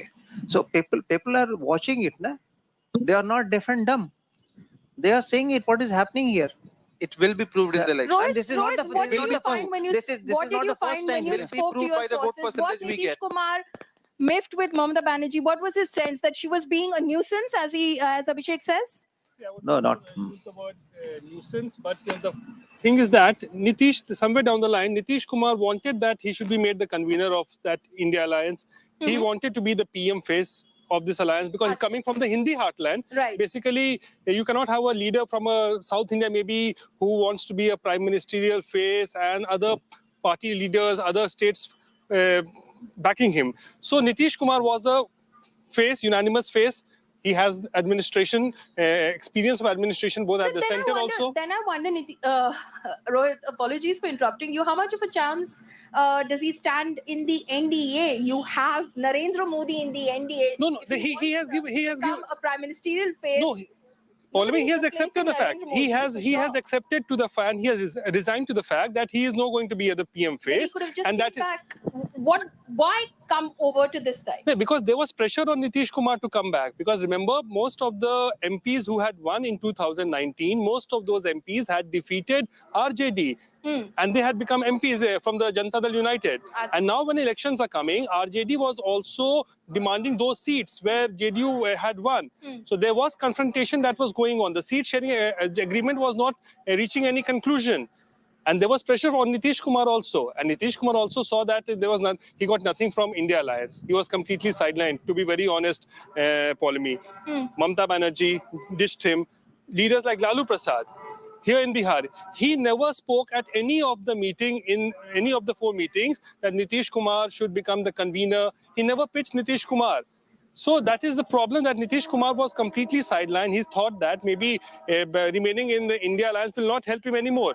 And remember, and I would also question the timing. The timing is that when Mamata Banerjee announced that she will contest all the 42 seats alone in West Bengal, just 2 to 3 days after that, Nitish Kumar took this decision of switching sides. Maybe he thought that, okay, when Mamata Banerjee has also decided that she is not going to be part of India, if I can say that, because so Nitish Kumar also took that final call that, okay, now I also don't want to be in India Alliance, let's go back. Because there's going to be a lot of negotiation and a lot of fine balancing that the BJP will also have to do, Ajay Alok. You have to accommodate a lot of allies that you've brought on board, you're trying to bring on board, Akalis, TDP, Pawan Kalyan. I mean, the bloc is growing, but you'll have to accommodate everyone's ambitions and wishes. See, few months back you were saying that who's left with NDA? Everybody has left them. Whether it's JDU, whether it's Shiv Sena, whether it's Akali, everybody is leaving NDA. NDA is left with nothing. Now everybody is coming to NDA. Why? How do you see this tectonical shift? That's How do you see this that's tectonical an shift? And second question. thing, You just say one it's a thing, force to reckon just one with, thing, just one Congress thing, still. just one thing. Yeah. Rohit has been saying constantly, and you have also been saying India, India, India. What is this India? This is I.N.D.I.A, and full form is Indian Nepotist Dacoits of India Association. And see, Nitish Kumar, why he came out of it? I'll tell you one simple reason. Bihar में हम लोग कहते हैं ना नरकों में ठेलम ठेल. Nitish Kumar was facing this. In hell also there is push and pull, push and pull, push and pull. So he decided better I go to heaven. Why to stay in hell? Quick response, Madhavji, from you before we move to the Assam segment. Basically, Nitish Kumar is a Kursi Kumar. He is an opportunist. And whatever You he get has done is not, opportunity to sit with from him. the very first day he was saying, I have formed this NDA, we have formed this NDA for the nation, for the people. So what has happened exactly? Because he has done everything for his own. When he has not got it, he has changed the Now side. even he has forgot India. He's saying Nitish Kumar said I formed NDA, I He has formed forgot NDA. everything. He has forgot India. Yeah, he has forgot everything. Yeah, of course he has forgot India. And the people. You have forgotten. He has forgotten just his chair. भाई हम जहाँ रहेंगे वहाँ ठीक रहेंगे, चलिए भाई यहाँ कुछ नहीं मिल रहा है वहाँ चलते हैं. So that's what his nature, that's what he has done. And there are the fact of the matter is, like he said, the bloc is growing, the NDA bloc is growing. आपके यहाँ से लोग ऐसे जा रहे हैं constantly. India is still intact and India will remain intact. India will remain intact. Nitish Kumar has gone, no doubt about it. But you will realize at the end of the day. But those who are still there they're making sounds which don't sound very conciliatory. Mamata Banerjee, Arvind Kejriwal, Uddhav Thackeray, they all seem like they're tilting this way suddenly. There is difference between the NDA alliance and the India alliance. NDA, there is dictatorship. India alliance, there are democracy. So people are saying their own voice. What have they all got a gun to their heads and they're joining the NDA? Yeah, if they are not getting the opportunity, people are joining like Nitish Kumar, they are joining there, they are going there, Milind Devada is going there. So we are not stopping anyone who is going. Anyone who is willing to go, they can go. Okay. Whenever there is a lack of leadership, there is a trust deficit in the leadership. Whenever there is no path of the leadership. And in BJP, there is in NDA, there is dictatorship, not the leadership. In NDA, there is a dictatorship, not the leadership. Okay. One man show is there only. Nobody likes to be in the sinking ship. Okay. Let's get a sense now from Assam and what the voters of Assam think. What is the mood of the nation survey saying as far as Assam is concerned? And this is the projected vote share. For the NDA, it stands at 46%. For the India Alliance, it stands at 31%. And for others, at 23%. 46 for the NDA, 31 for the India. Ajay Alok.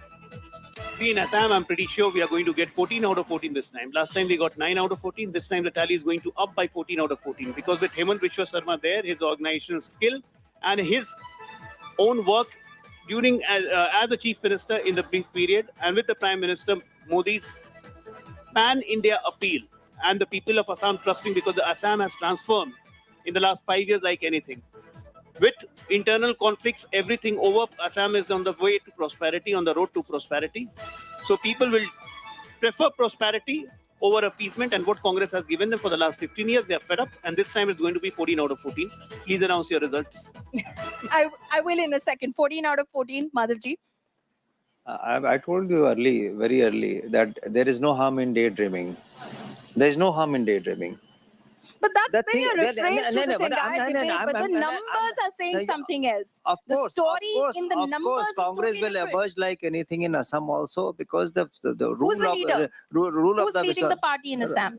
Rahul Gandhi is leading the entire country. Mallikarjun Kharge is there. So leaders are there. Leaders like Gaurav Gogoi is there in Assam. So there are leaders. It's not that leaderless we are. We have many leaders, and they are growing also. In Assam, you will see the result, because the from rule of the Vishwa Sarma is autocratic rule, and we people have realized the result will come in 2024 as well as the next assembly election as well.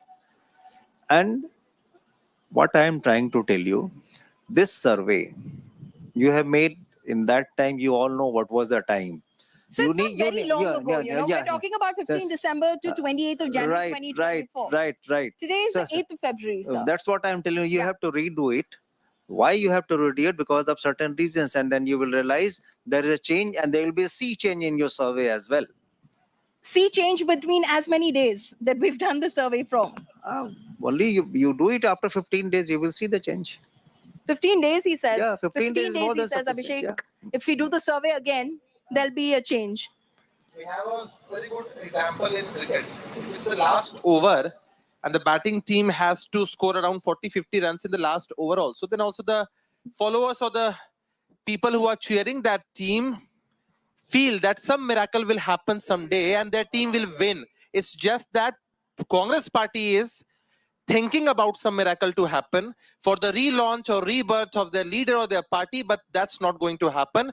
We strongly believe that they will be restricted to the number 30 in the entire nation. So let me just put the numbers out, because Ajay Alok claimed that it's going to be better than the last time round. He of course said 14 out of 14, but Ajay, it's 12 out of 14 for the NDA, so it goes up from 9. So that's the projected seat share, viewers, that we're now talking about for Assam. 14 Lok Sabha seats. For 2019, it stood at 9 for the NDA. It stands at 12, so that's a gain of 3. And as far as the India Alliance is concerned, they stood at 3 in 2019. They're down to 2 right now, so -1 for the India Alliance. So that is where it stands at the moment. So 12 for the NDA. So again, 1 for the Congress or 2 for the Congress? One Badruddin Ajmal must be there. That I'll just pull that up for you while you go ahead. Yeah. So let me again, just the pull that out of 110 seats, Congress restricted to 4. So this is the future, and still they're hoping for miracle. Good enough. 50 overs target. That's 2 for the Congress. 2 for the Congress. 50 runs target. All 6 balls sixer, and 2 balls have one no ball. That's how they have achieved the target. जहां जहां पड़े संतन के पाव वहां हुआ बंटाधार, जहां जहां पड़े राहुल के पाव वहां हुआ बंटाधार। 15 लाख रुपए कहाँ ले गए? 2 करोड़ की नौकरी कहाँ ले गए? 2 करोड़ की हर साल नौकरी देते, वो कहाँ चला गया? आज के दिन में पिछले 45 वर्षों से ज्यादा अनएम्प्लॉयमेंट रेट है। सिर्फ हरि भजन करने से नहीं होगा, आपको देखना पड़ेगा जमीन भी। किसान आज भी लाठी खा रहे हैं नोएडा में। किसान आज भी लाठी खा रहे हैं, वही कह रहे हैं। जय सिया राम तो सब लोग कहेगा। हमें बोलते ही हम लोग बोलते हैं, रोज बोलते हैं। अभी बोलिए ना, आपसे ज्यादा पोते। अभी बोलिए। जनों आपके कहने से हम क्यों कुछ कहेंगे? हम तो खुद कहेंगे, हम तो कहते हैं अपने पूजा कर। देखिए ये नौटंकी है, कांग्रेसियों को शर्म आती है जय श्री राम बोलने में। नौटंकी है, कांग्रेसियों को जय श्री राम बोलने में शर्म आ रही है। पूजा आस्था से होता है, दिखावे से नहीं होता है। बोलिए ना, घंटी बजाने से नहीं होता है, पूजा आस्था से होता है, मन से होता है। आप आस्था से कीजिए पूजा। पूजा तो करनी ही पड़ती है ना। पूजा सब लोग करते हैं, हम भी पूजा करते हैं, हम भी पूजा करते हैं। राहुल गांधी जी की सुंदर तस्वीर। नहीं सुनिए, आप नीतीश कुमार वाली बात मत बोलिए।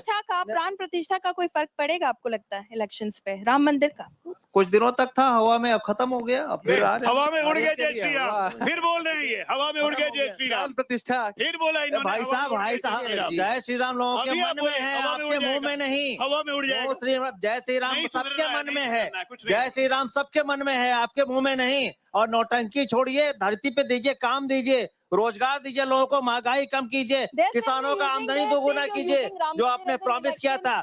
जीडीपी ग्रोथ ठीक कीजिए, जो आप नहीं कर रहे हैं। See, Ram Mandir is not an election tool, it's inbred in us. This party was born. The first agenda in 1989, Palampur session, we took that we will construct the Ram Mandir.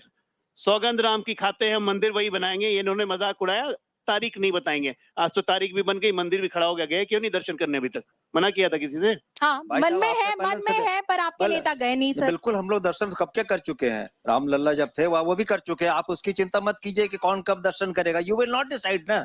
आप नहीं बताएंगे ना, नरेंद्र मोदी नहीं बताएंगे ना कौन कब दर्शन करने जाएगा. जब इच्छा होगी, जब आस्था होगी, बाबा बुलाएंगे, राम बुलाएंगे, जाएंगे. होगी ही नहीं आस्था. जब बुलाएंगे बाबा तो जाएंगे लोग. ये किसी के कहने, ये डिक्टेटोरियल टर्म है ना कि भाई आपके कहने से हम नहीं करेंगे. हम अपनी आस्था से करेंगे. हम अपने धर्म को मानते हैं, अपने से करेंगे. जनेऊ कपड़े के ऊपर नहीं पहना जाता. ये देखिए भाई साहब. और राम मंदिर का ताला भी राजीव गांधी ने खुलवाया था. ये बात आप लोग भूल जाते हैं. हम ढोल नहीं बजाते हैं, हम प्रोपेगेंडा नहीं करते हैं. आप सिर्फ ढोल बजाते हैं, आप सिर्फ प्रोपेगेंडा करते हैं, आप सिर्फ झूठ बोलते हैं. What are we going to see when we finally know the results of 2024 general elections in the month of May, possibly? NDA will come back to power, and that too with a larger vote percentage, larger seat share, and this time we are going to witness by the negative strategy and politics of Congress party. They are about to get vanished from maximum states of this nation. Okay. And still Rahul Gandhi ji will have that same team spirit that they are going to score 50 runs in the last over. Some miracle would happen, but this is not going to happen. Ajay, 30 seconds. Out of 110 seats, I'm pretty sure, with all due respect to your survey, we are not going to get less than 100 for sure. And if Prime Minister says that NDA will cross 400 marks, mind you, this is a vote. This is a vote, and this is a vote for development. This is a vote for the prosperity of the nation. It's not a sympathy vote what Congress got in 1984. Okay.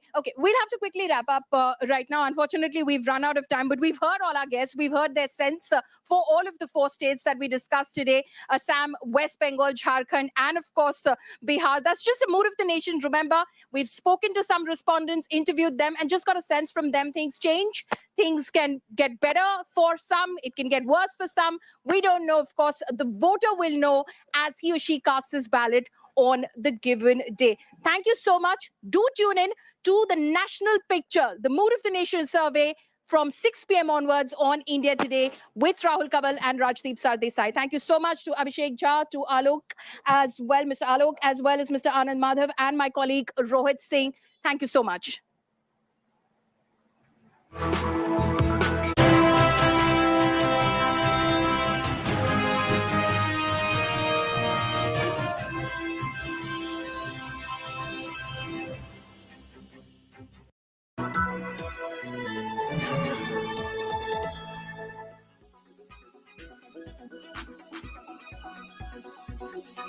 ये जो माननीय सांसद होते हैं किसी भी दल के क्यों ना हो, लेकिन जिस प्रकार से उन्होंने अपने जीवन को कंडक्ट किया होता है,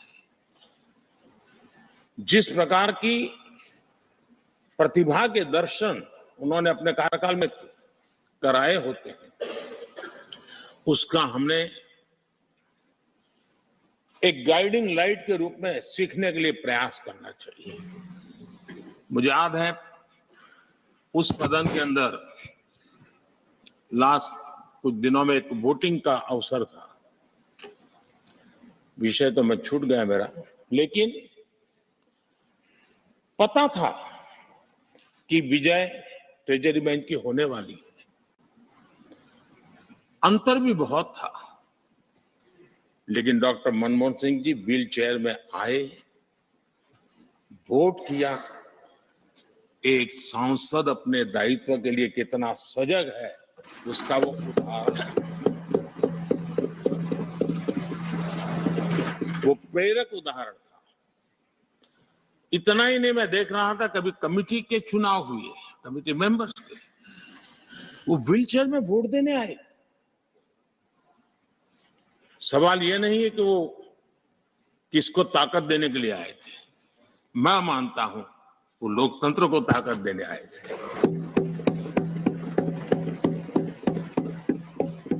और इसलिए आज विशेष रूप से मैं उनके दीर्घायु के लिए हम सब की तरफ से प्रार्थना करता हूं वे निरंतर हमारा मार्गदर्शन करते रहे, हमें प्रेरणा देते रहे।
We'll get into the financial logic, but I'll try and explain what is it that they're cribbing and carping about. So I'll first take a look at how much of every rupee that each of these states generates through various manufacturing, taxation, all the various ways in which revenue is generated in the states, how much of it comes back from the center. That's the first chart. Pay attention because there's a lot of intricate detailing involved, and then we'll get into the politics of this. So in a state like Karnataka, of every rupee that is sent to the center, 15 paise comes back. Just 15 paise comes back to a state like Karnataka, which is why Karnataka is claiming to be upset. In a state like Bihar, of every rupee that they send, they get 7 rupees back. So they're sending much lesser to the center, getting much more from the center. That's as far as Bihar is concerned. For a state like Tamil Nadu, remember, the Stalin government will also be joining the protest. For every rupee that they send, for every rupee they contribute to central finances, Tamil Nadu gets 0.29 paise back. So 0.29 paise you get back, that's only 30 paise out of 100, right? Whereas a state like UP, for every rupee UP sends to the center, they get 2.73 rupees back. So they're giving lesser, getting more. And the same is the case with states like Telangana, Andhra Pradesh, Kerala, getting much lesser than they contribute, whereas other states like Rajasthan get 1.33 back. So they give 1 rupee, they get 1.33 back. Bihar gets 7 rupees back. Karnataka gets only 15 paise back. That's the nub of the problem. So how is it that it is determined who gets how much money? That's the second chart that you see. Now, this is a very intricate formula. It's called the devolution formula, worked out by the 15th Finance Commission. Without getting too dense, I just want to give you a sense of how this operates. So this is based on the composition of each state across different criteria. So 15% of the weightage in the determination of who gets how much money is based on the actual population of the state. So the more populated you are, the more in the algorithm that determines how much money goes to which state you stand to gain, because you've got a bigger population, so you need more money.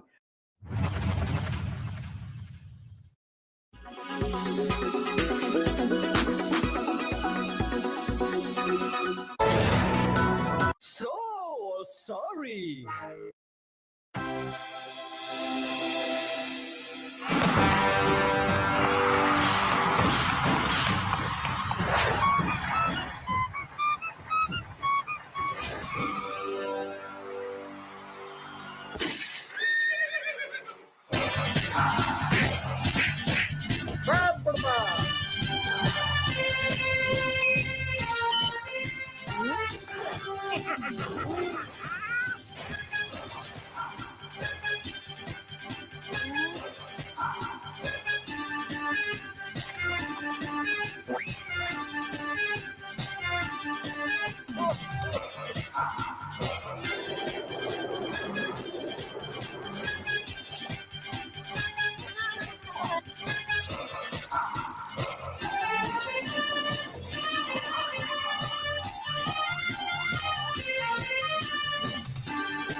Presented by नया phone क्यों लेना, Cashify है ना. Co-presented by Green Lam Laminates, कुछ मेरा कुछ तुम्हारा.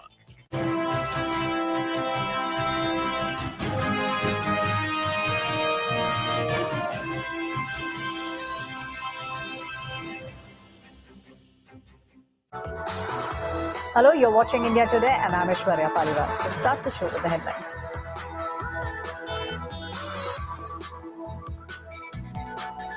India Today, Mood of the Nation, 10-hour super broadcast, India's biggest sentiment meter. From Delhi, Bengaluru to Lucknow, all the way from Mumbai, Chandigarh, and even Patna. State-wise mood check before the big national picture.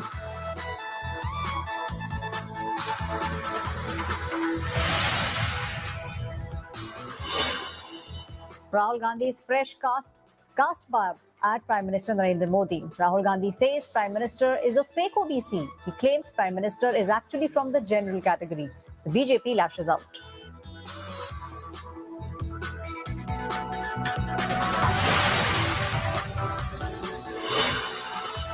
Congress Party's cash bag MP's massive link now coming out with regards to Suren. Seized BMW of Suren's has been linked to Dheeraj Sahu. The Enforcement Directorate has now summoned the Congress MP in the Suren scam case.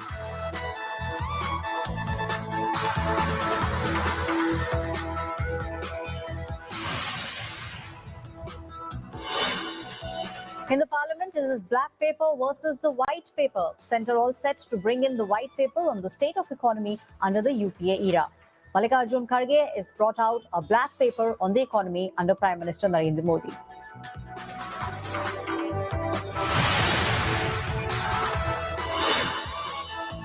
The South Fund fight now escalates. Kerala Chief Minister leading the protest in the national capital. They are claiming financial neglect being done by the central government. Stalin's leaders, along with Arvind Kejriwal, Bhagwat Mann, all are joining the protest.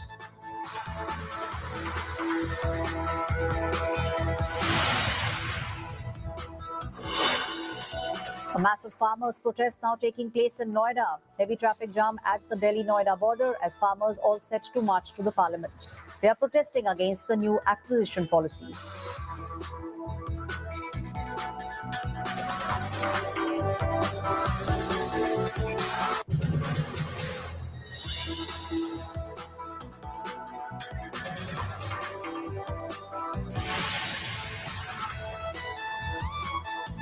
My colleague Navila now joining us from the Vidhan Sauda in Bengaluru, bringing you the mood of the nation.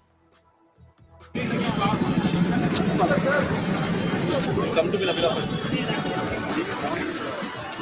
you're watching India Today's Mood of the Nation, the most popular opinion poll to really tell you what the 2024 general elections is likely to look like. The voting patterns on what's going to happen in the run-up to 2024. We have the hard data here, and I'm right here in Bengaluru. The back of me is the Grand Vidhan Sauda, and with me, I'm going to take you through the 5 states of South India. That starts with Tamil Nadu, Karnataka, Telangana, Andhra Pradesh, and Kerala. We're going to take you through every update, and if I give you a glimpse here into exactly the methodology that we've adopted to give you this opinion poll here, we're looking at nearly, this survey itself was conducted right from December 15th all the way to Jan 28th.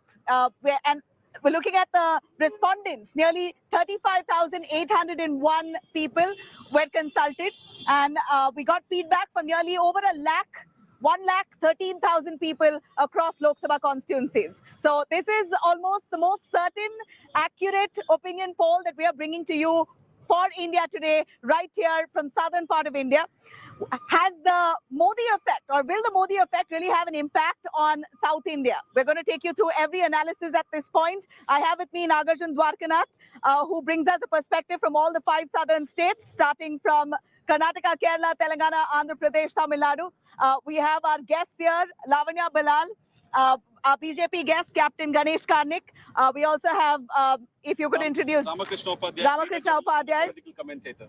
He's a political analyst and commentator. So our guests here to give us a glimpse into whether the Modi effect has had an impact on South India. If I could start a quick word, Lavanya, what are you expecting? We know that the Congress at this point has made it look like it's a North versus South fight for 2024. But do you think that will also help you garner votes from Southern India in your favor? Small correction, Nabila, we are fighting for India, a union of states. We are trying to stop the BJP from the narrative of North versus South. We do not believe in North versus South. That's the first correction I would like to make. And the Modi effect, as you've seen in South India, has not really worked, especially in Karnataka. They expected to sweep the state of Karnataka, but it has not worked in Karnataka. It's not worked in Tamil Nadu, neither has it worked in Telangana. So Modi effect does not really make a difference in South of India. Modi effect does not make a difference in South India. That said, we're still looking at a good number of people in. All right, this is going to be a natural phenomenon. We're standing right at the Vidhan Sabha. Public is moving about. The Chief Minister meeting around 10,000 people of Janaspandana program. Right. So That's the Chief Minister's program right behind me. So the Vidhan Sabha is full of people today. Full of people, full jammers, no phone connections. I'm here. The cameras are rolling, and we have our guests giving us their insights. Our BJP spokesperson, Captain, give us a sense on the number of number of visits that Prime Minister Modi has made to South India at this point, clearly suggesting that the BJP is pushing hard to break through and crack into the southern states. Thanks for this opportunity. And you're talking about the South India. In one single sentence, I'll tell, it is going to be much, much, much better than what it was last time. Definitely. And this North-South divide, it is something like kettle calling the cat black. Having initiated the discussion about the devolution of funds and talking that we are going to have a separate country as such, today they're talking of a separate country and North-South divide. It is the other way.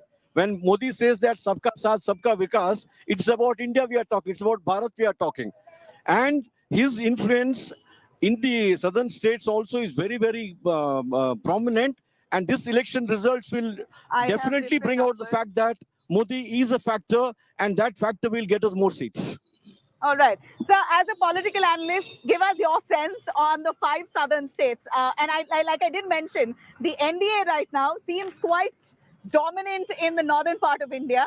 The Congress has managed to, I don't know if successfully, but they've managed to really project this north-south divide, saying right after they won Telangana, the Congress was quick to say that BJP has been fully moved out of southern part of India. Nabila, I think this north-south divide is not going to work because Modi is a central figure across the country and especially in the south, especially Karnataka.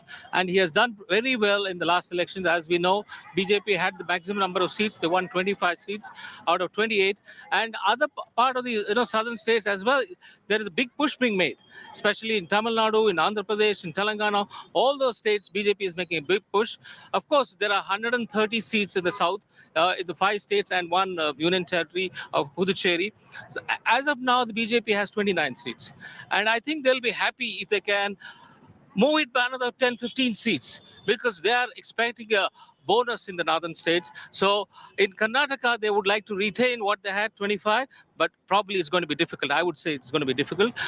They may stop around 20, I would say, because the Congress having a state government here and Siddaramaiah, trying to set a narrative, hopefully will do well for the Congress. Maybe Congress will get about 5, 6 seats. But then, see, there is a new element that has been introduced in this election. BJP and JDS are going together. So this is going to bring in a different kind of a dimension to what happened in 2019. So JDS will also be fighting along with BJP, which means that JDS will also bring in maybe around 2 or 3 seats.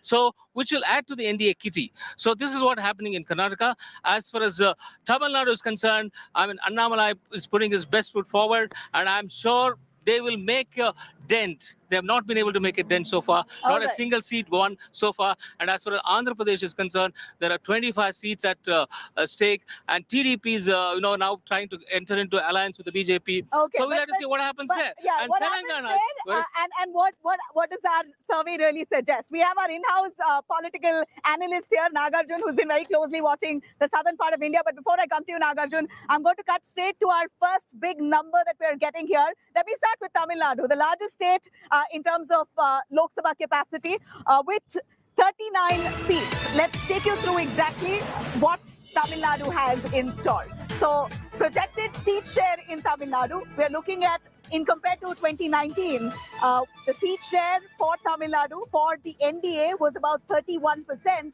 At this point for 2024, our projections here, our opinion poll survey suggests that it picks up 9%, 40% vote share that NDA as a coalition is likely to get in Tamil Nadu. But the takeaway here is the India Alliance. In Tamil Nadu, the India Alliance is, of course, the ruling DMK and the Congress party. The India Alliance in Tamil Nadu right now to get at least a 5% extra vote share with nearly 48% in their kitty. The others, in fact, in 2019 barely had any significance, though the others at this point might get 12 to 16. That's the vote share that we're looking at. The other smaller parties like the PMK, the DMDK, a few others, the IUML. Now, Nagarjun, if you can cut through the numbers here, we see clearly that in Tamil Nadu, the BJP yet again, as it was in 2019, not making any headway here in 2024. Nabila, in fact, the biggest takeaway in the Tamil Nadu numbers are the vote share reduction of the DMK and the Congress government. It's minus 5% already low. It was 53 before in 2019. Now it's at 48. Seems like some anti-incumbency vote is going towards either AIDMK or either BJP or either smaller parties. But what is seen here is the NDA gain. Now the AIDMK and the BJP are not together. So we'll have to split that vote share and give it to BJP and AIDMK and other smaller parties. But seems like Mr. Ramakrishna Upadhyay was mentioning, Annamalai factor is working for BJP. Absolutely. His yatra that is happening in the last 10 months has gained some traction. So seems like the BJP might increase their vote share, but seat conversion, we'll have to look forward. But definitely a bigger takeaway for Tamil Nadu BJP is that their vote share was at 3% in 2019 alone, 6% in the local body elections. I think they might be crossing a double digit if it's a good day, maybe 15%. Wow, Ramakrishna.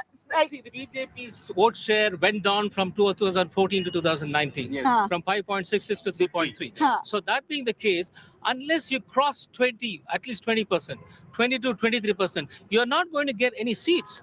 That is the reality. And for BJP to jump from 3.5% to 22% is going to be a huge task.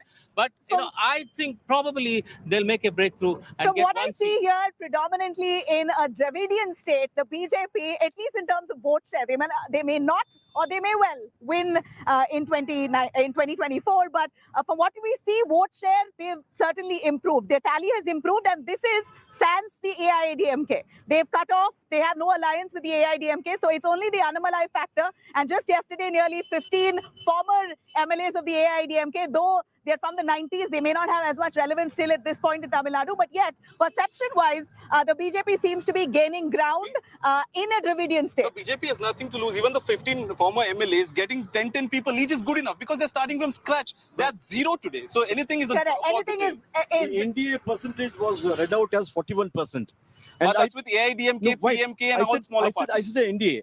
What was the percentage? I don't know. I think around 30%. It was 3%, 3.3% in 2019 for BJP alone. Yeah. In No, Lok Sabha. I'm talking of NDA percentage in the previous election, 2019, should be around 30%. So any alliance gaining about 10 to 12% is a substantial gain. And that will be resulting in a couple of seats at least.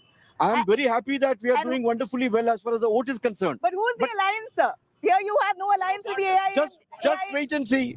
Just wait and see. Just wait and see. There's no And alliance. one factor- Are you suggesting that there could be an alliance with the AIADMK? You may take it as you like it. Said there's no room there. The doors are closed. Either alliance or people coming and joining us. Okay. One more factor is Vijay's entry. He's not contesting election. His entry will make a dent into the. No, but Vijay is only contesting assembly elections. But he will make a dent. He's going to participate in the election. He's Okay. going to participate in the A quick election. word to Lavanya on this. Lavanya, BJP's vote share rising by 9% without the AIDMK in a Dravidian state. Your alliance with the DMK, at this point, no seat sharing formula has been drawn out. It's a very uneasy alliance there because will the DMK really cede ground? The 2019, they won 38 Lok Sabha seats. Our survey this time also suggesting that they're going to sweep. So what is the Congress's share there? See, we do not have any problems right now with our alliance partner in Tamil Nadu, right?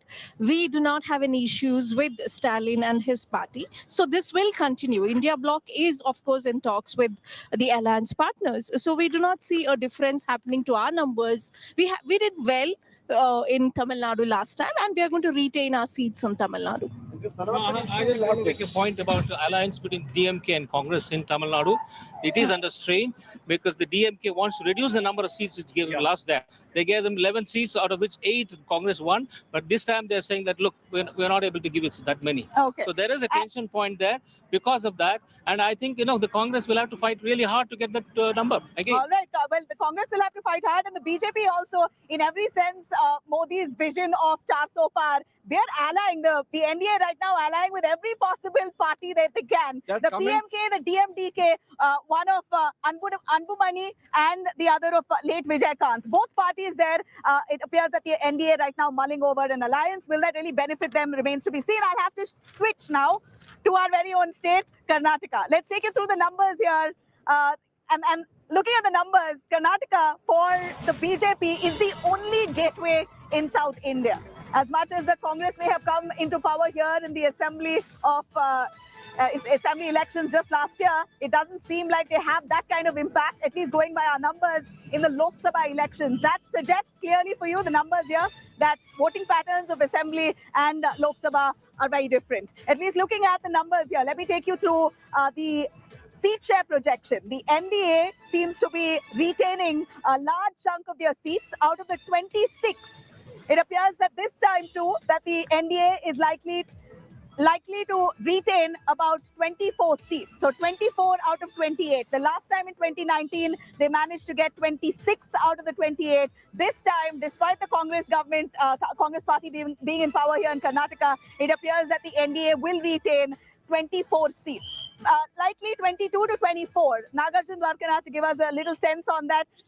An alliance with the JDS has worked for the BJP? Seems like it's working in old Mysore region, but I'm surprised that the Congress is not doing quite well as they're expected to do. Yeah. It's just been a year since 2 elections of the assembly, and they came with a thumping majority, over 40% vote share.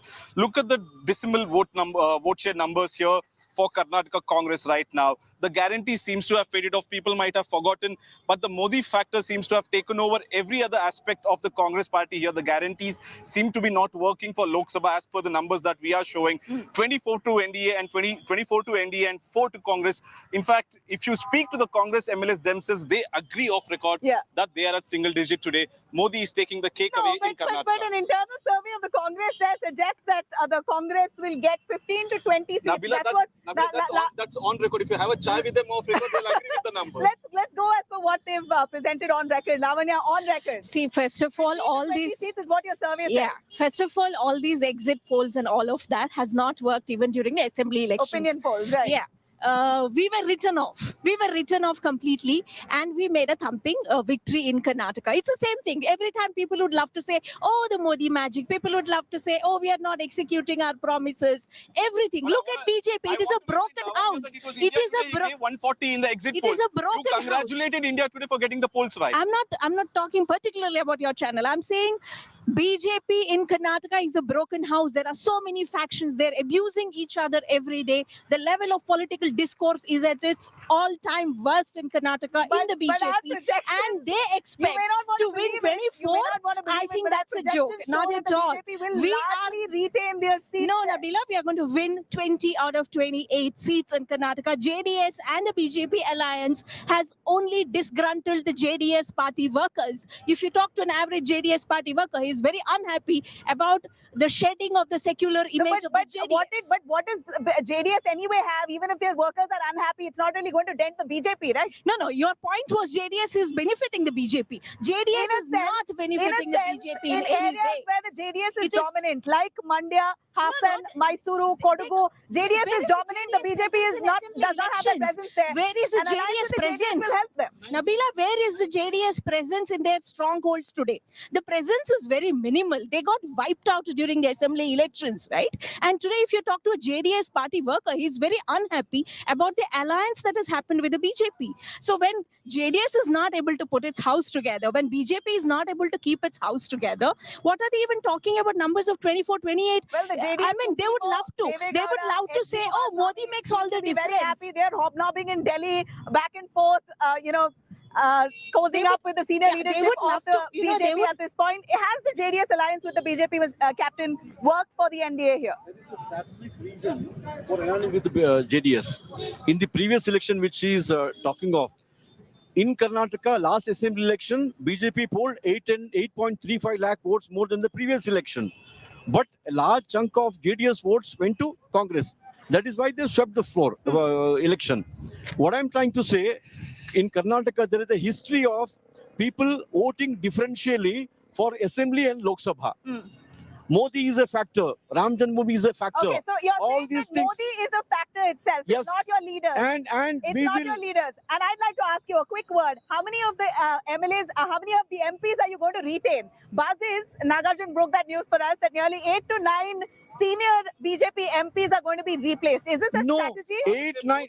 More than that. No, 1 second. 8, 9 senior BJP MPs have opted to not contest.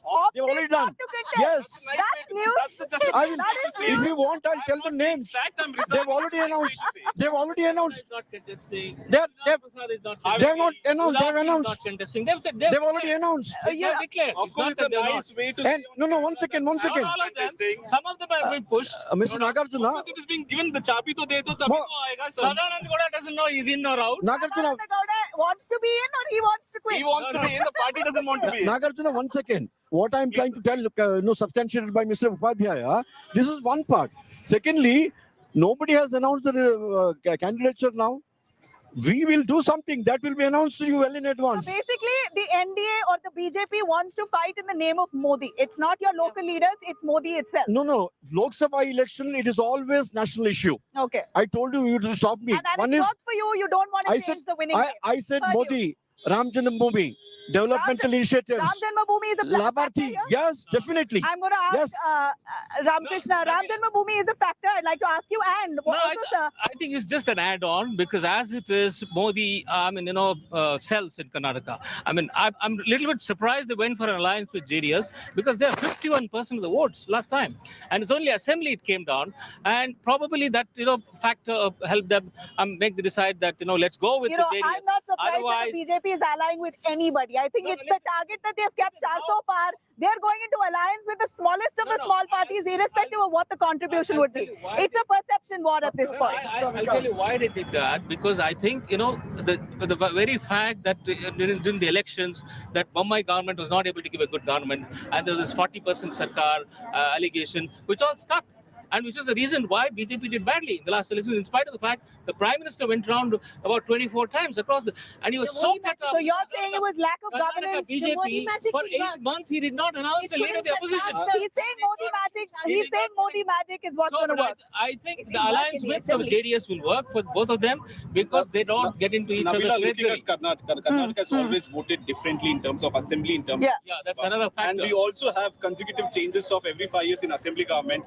But since 2004, BJP has been performing well in Lok Sabha in Karnataka. It has. And as the Vijayendra factor worked, I'd like to ask you, Katil, who was the BJP president, really wasn't as effective. The BJP was unhappy. You turned him away. They've now placed Vijayendra at the helm of affairs. Yediyurappa factor, his son Vijayendra factor. The BJP may have woken up to how popular Yediyurappa is a little too late. But will this time help the BJP? I think they made a mistake by removing Yediyurappa at that time. And that is, they paid a price for it. Now, after that, to compensate for that, now they brought in Vijay. Though he's not a popular candidate within the party. I mean, many seniors are not happy that, somebody who's so young and who's just a first-time MLA has been made a party president. But in BJP, it's Modi and Amit Shah who decide. Correct. And he has the mozo to carry the party. And the way he has gone around in the last 2 months, it shows that he's capable and he is an upcoming leader. I'm sure with Yediyurappa's support, he will prove that, see the very fact that Modi is there in the background, any 20 plus seats, he can also claim. he can also claim, I also contributed. Yeah, Lavanya. No, a quick word. I mean, Modi is backing the dynasty politics in Karnataka. Like Mr. Modi mentioned In BJP. He mentioned in the parliament that Yeah. people can come in but not run the party. Right, but Definitely. So Vijayendra is not running the party, I'm sure. At this Yeah. point, Yediyurappa is really not holding a position. It's his No, son- of course. Both his sons are in the holding party. a position. The first time So I MLA don't gets know to if be I the can party call that president. dynasty politics. Yeah. But a quick word, Lavanya. The Congress is struggling to deliver its guarantees. Absolutely here. not, Nabila. 58,000 crores a year. Absolutely that you have not. To dole out.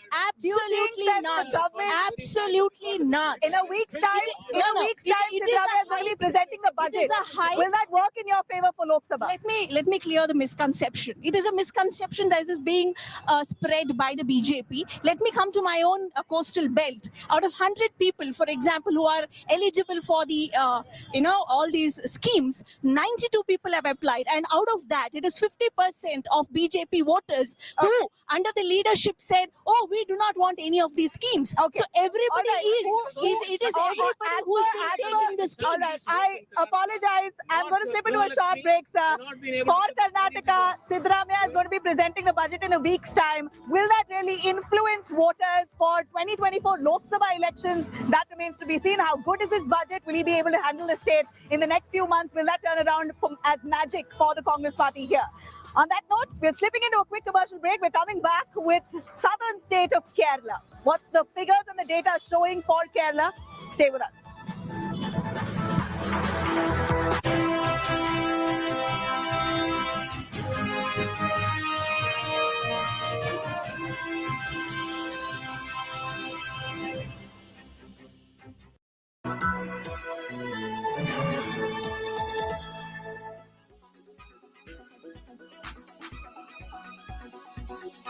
जब इनका एक नया हथियार आ गया ED. अभी तक इस देश के अंदर ये कानून होता था कि अगर आपने कोई क्राइम किया तो उसकी जांच होती थी, फिर उसमें मुकदमा चलता था, मुकदमे में तय होता था कि कौन कौन दोषी है, कौन कौन निर्दोष है। जो दोषी है उसको सजा मिलती थी, वो जेल जाता था। मुकदमे के बाद, मुकदमा खत्म होने के बाद आदमी जेल जाता था जिसको दोषी माना जाता था।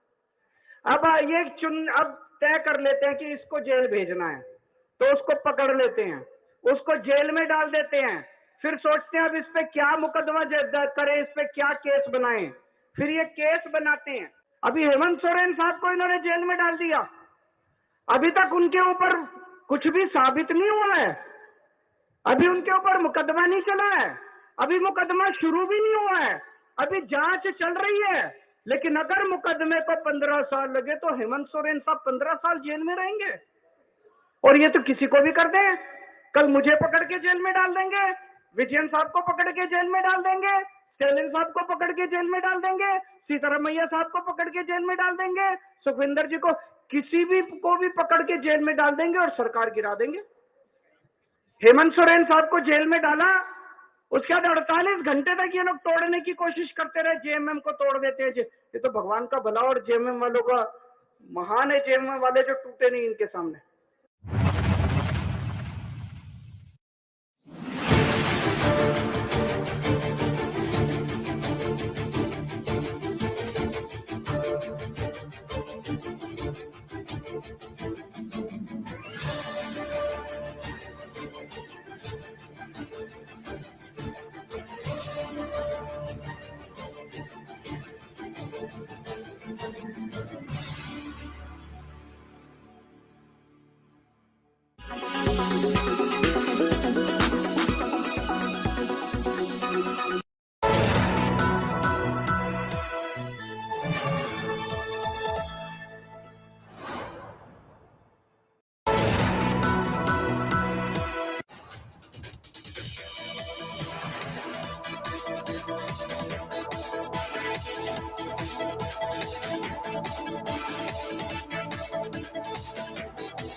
Here you see how the contribution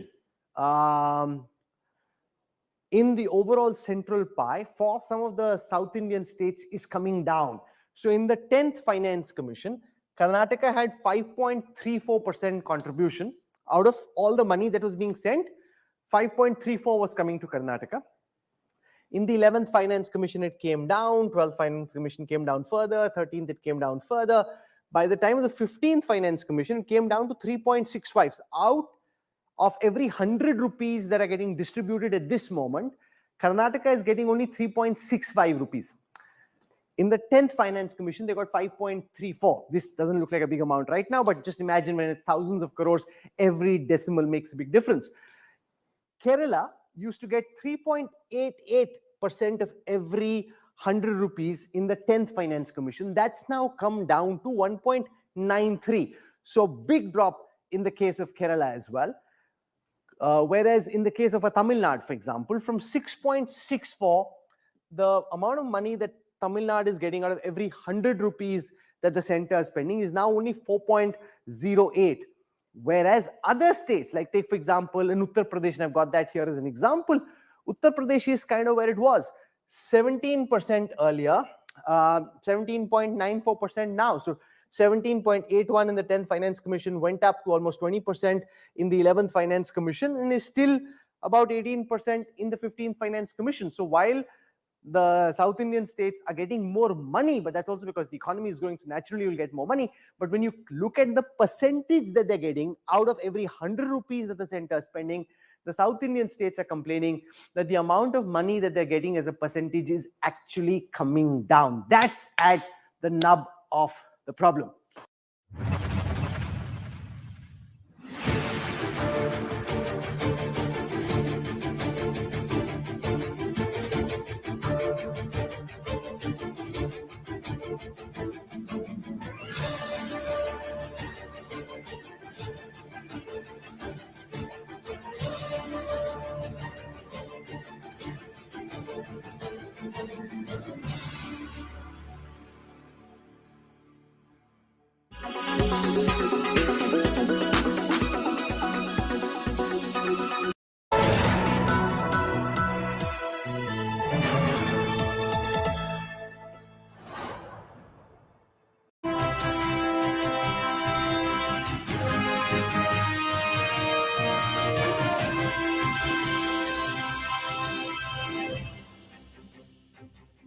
Of the nation, I'm Nabila Jamal. I'm going to cut straight to our next southern state, God's own country, Kerala. What do the projections really show for the state of Kerala?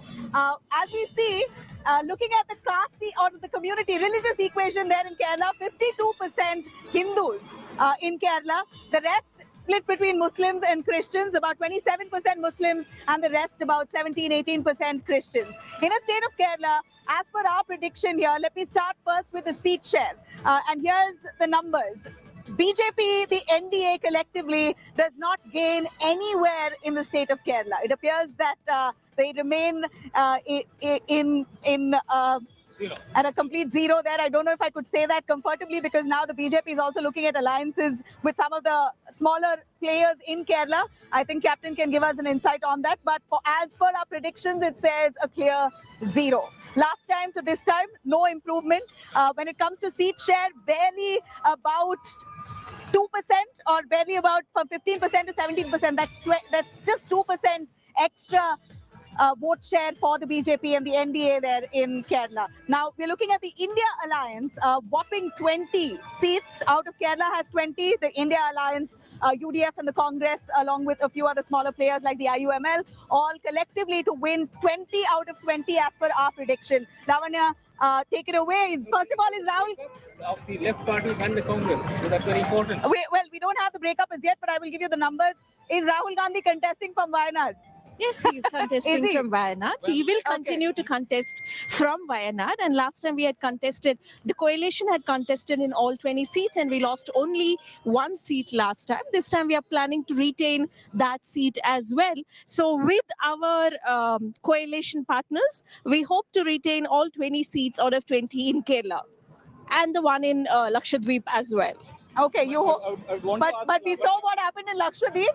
Prime Minister Modi came in and the whole game turned around. And not just that, They are principal opponents, like left and the Congress in Kerala are principal opponents.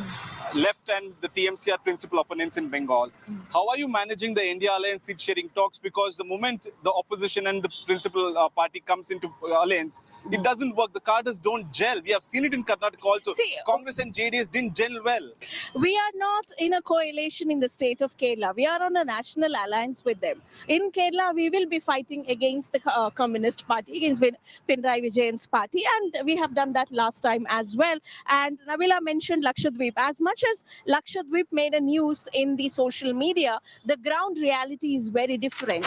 The houses, the the shepherds, the fishermen, and all the residents of Lakshadweep today, if you talk to them, they are very appalled at what has been happening in the last 3 years. But in the Lok Sabha, predominantly the UDF and the Congress collectively have done well for eternity. If anything, if things had to be different in Lakshadweep, the onus is on the UDF and the Congress. Okay. So what have you done, if I may ask, as the Congress and UDF combined, always fares well in Lok Sabha elections. Yes. You all have been dominant even last time. Yes. So what is the Congress and the UDF collectively done for Lakshadweep? You're saying the situation of people there on ground is really bad. We encourage Lakshadweep to have its identity and its life. We have never hurt their interests. What under the new governor there, what has happened is their houses have been raised, their gazing areas have been raised. And if you look at Lakshadweep as a reality, today everybody feels they're entitled to Lakshadweep more than the residents of Lakshadweep. And that's a wrong attitude to go into any place. Look what one visit of Prime Minister Modi did to Lakshadweep. It made a lot of waves in social media.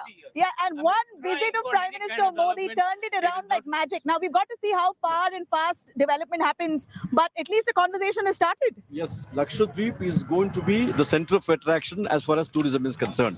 And we are doing everything. One aircraft flying there from Cochin.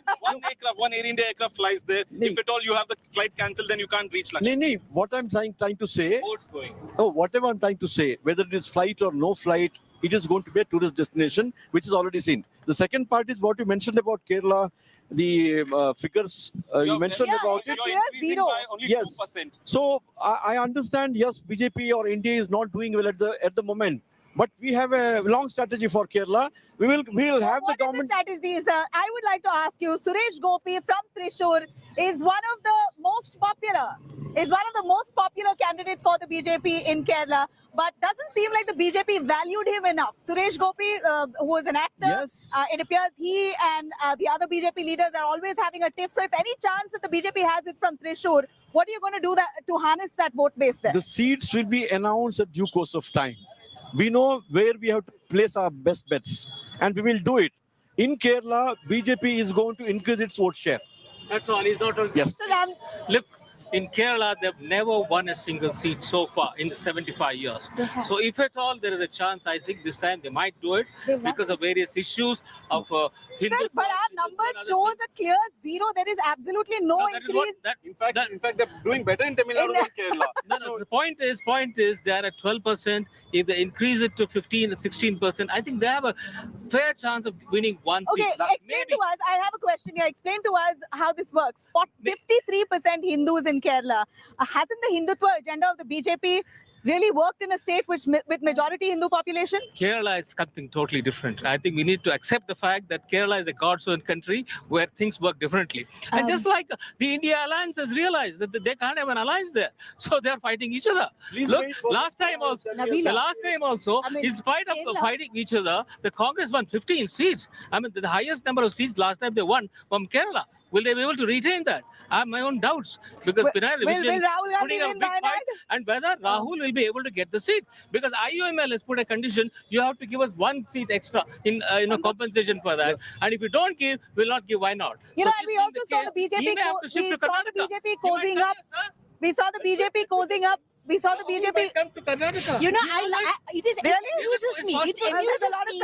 No, it amuses me. The so-called analysts, the so-called experts have been writing Rahul Gandhi off for the last 20 years. So I have a quick question. BJP was seen cozying up with the Christian community, but it appears the Christian community didn't sort of give way, especially after what happened in Manipur. So you failed on that account. One section has already joined us. Which section?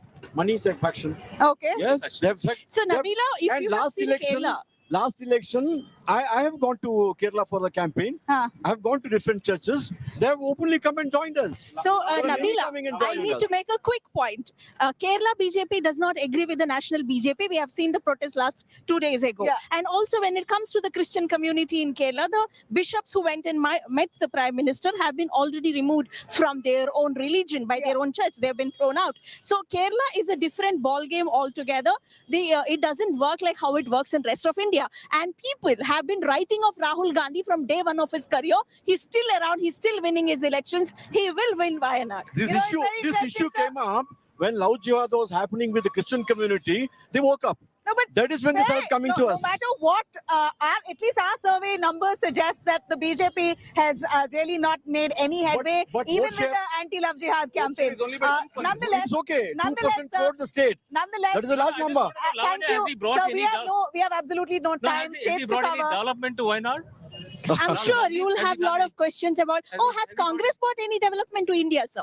You know, but ultimately, if the India alliance here in our survey, as per numbers, is showing very strong, though a slight drop from the last 2019, 83% vote share. Our numbers this time for India bloc in Kerala shows 78% roughly. But it's going to be a very uneasy alliance because the LDF and the UDF otherwise are warring this time to come together for Lok Sabha. How many seats are they going to part with? What's going to be the seat share equation? None of that has been discussed, by the way. There's no seat share formula yet for the India bloc in Kerala, but we'll see. There are still 2 more months away.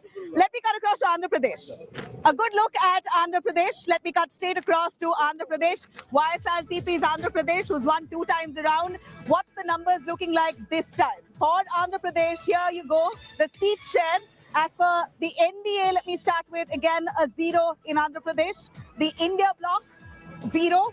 Now, the YSRCP, from 2019's 25 seats that they got, 25, Andhra Pradesh has 25 Lok Sabha seats. Out of the 25, all 25 that was won by Jagan Mohan's YSRCP, this time they're showing a drop of nearly 17 seats. So barely 8 that the YSRCP, as per our numbers, will be able to scrape through. Now, the winner here, at least largely from the looks of it, is Chandrababu Naidu's TDP. And here I would say very clearly that there was a lot of talk about Chandrababu Naidu itself fizzling out. He was almost written off. Look how he's resurfacing. And now news coming in just in the last 24 hours that TDP is likely to go into an alliance with the NDA. Chandrababu Naidu is in Delhi talking to Amit Shah and JP Nadda, and they would like to have an alliance there. But I don't know whether it will happen. Nagarjun. The Chief Minister of Andhra Pradesh is also reaching Delhi today, meeting the BJP leaders. We don't know what the conversation will be. Within a span of 24 hours, BJP leaders have met the LOP, are meeting the Chief Minister of Andhra Pradesh. But what is interesting is the drop of YSRCP to 8 seats. But I was in Andhra Pradesh, Nabila, a few weeks back. Jagan seems to be still popular when it comes to the assembly level.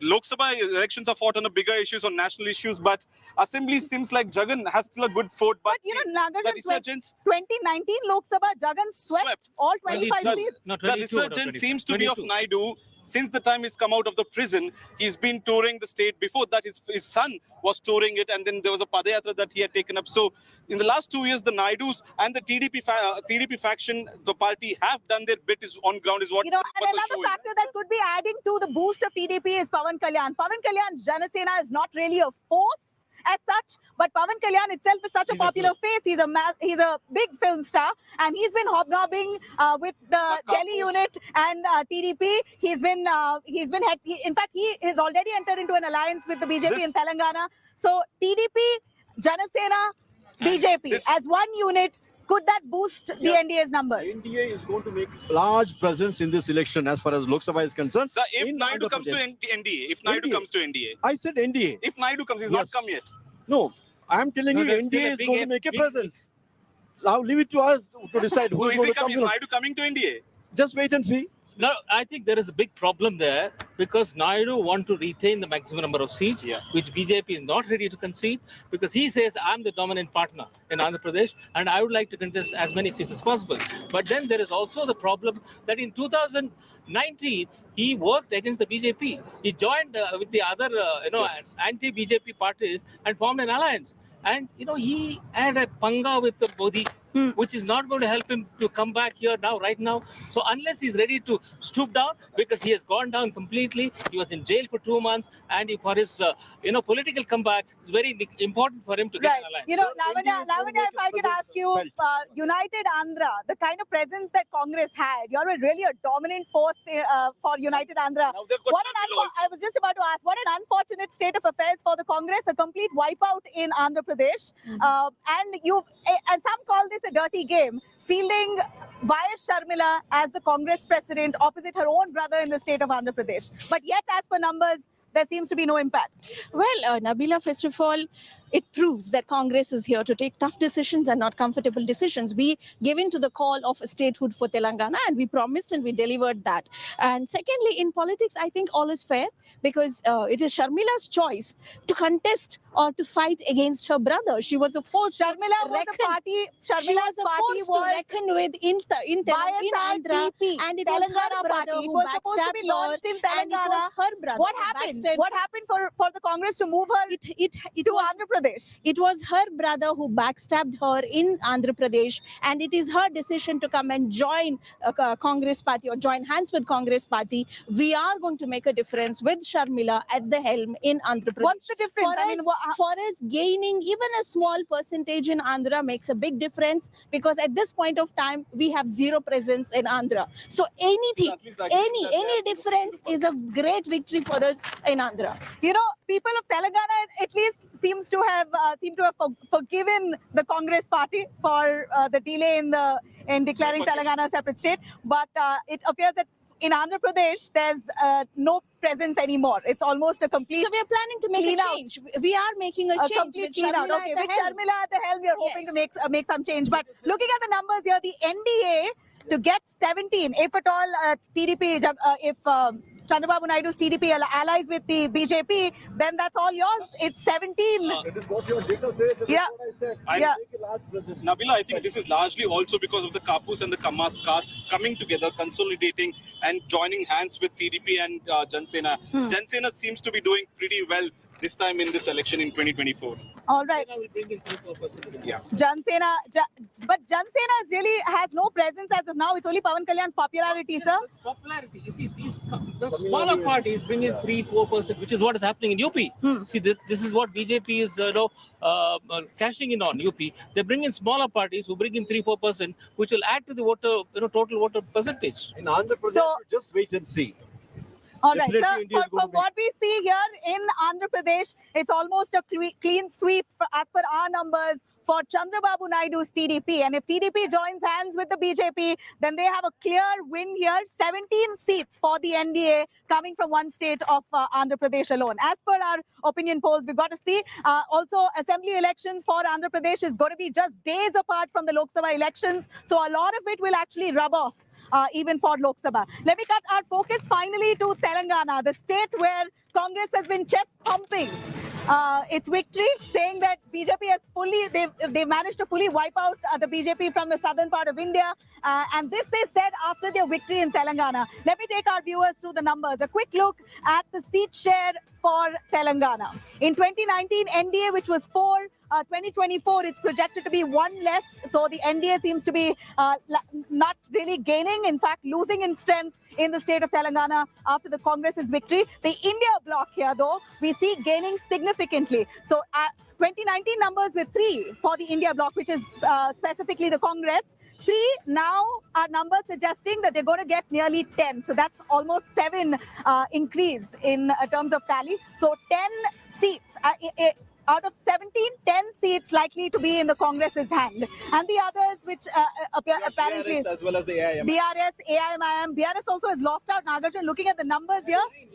Others here is BRS. So BRS... 4 AIMIM, 3 for BRS. So out of the last times, 10 for BRS? No, or 9 for BRS. 9 for BRS. Now they're getting only 6. No, coming down by 6, there are 3.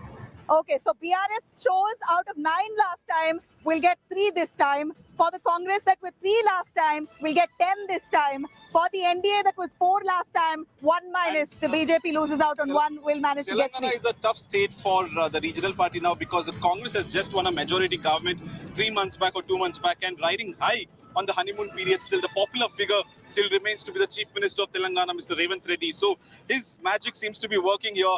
They are going at 10. In fact, Telangana Congress passed a resolution also asking Sonia Gandhi to contest either from Medak or Bongir or in fact Khammam as well. So the resolution has been passed because they are saying that let's Sonia Gandhi file nomination, she'll win.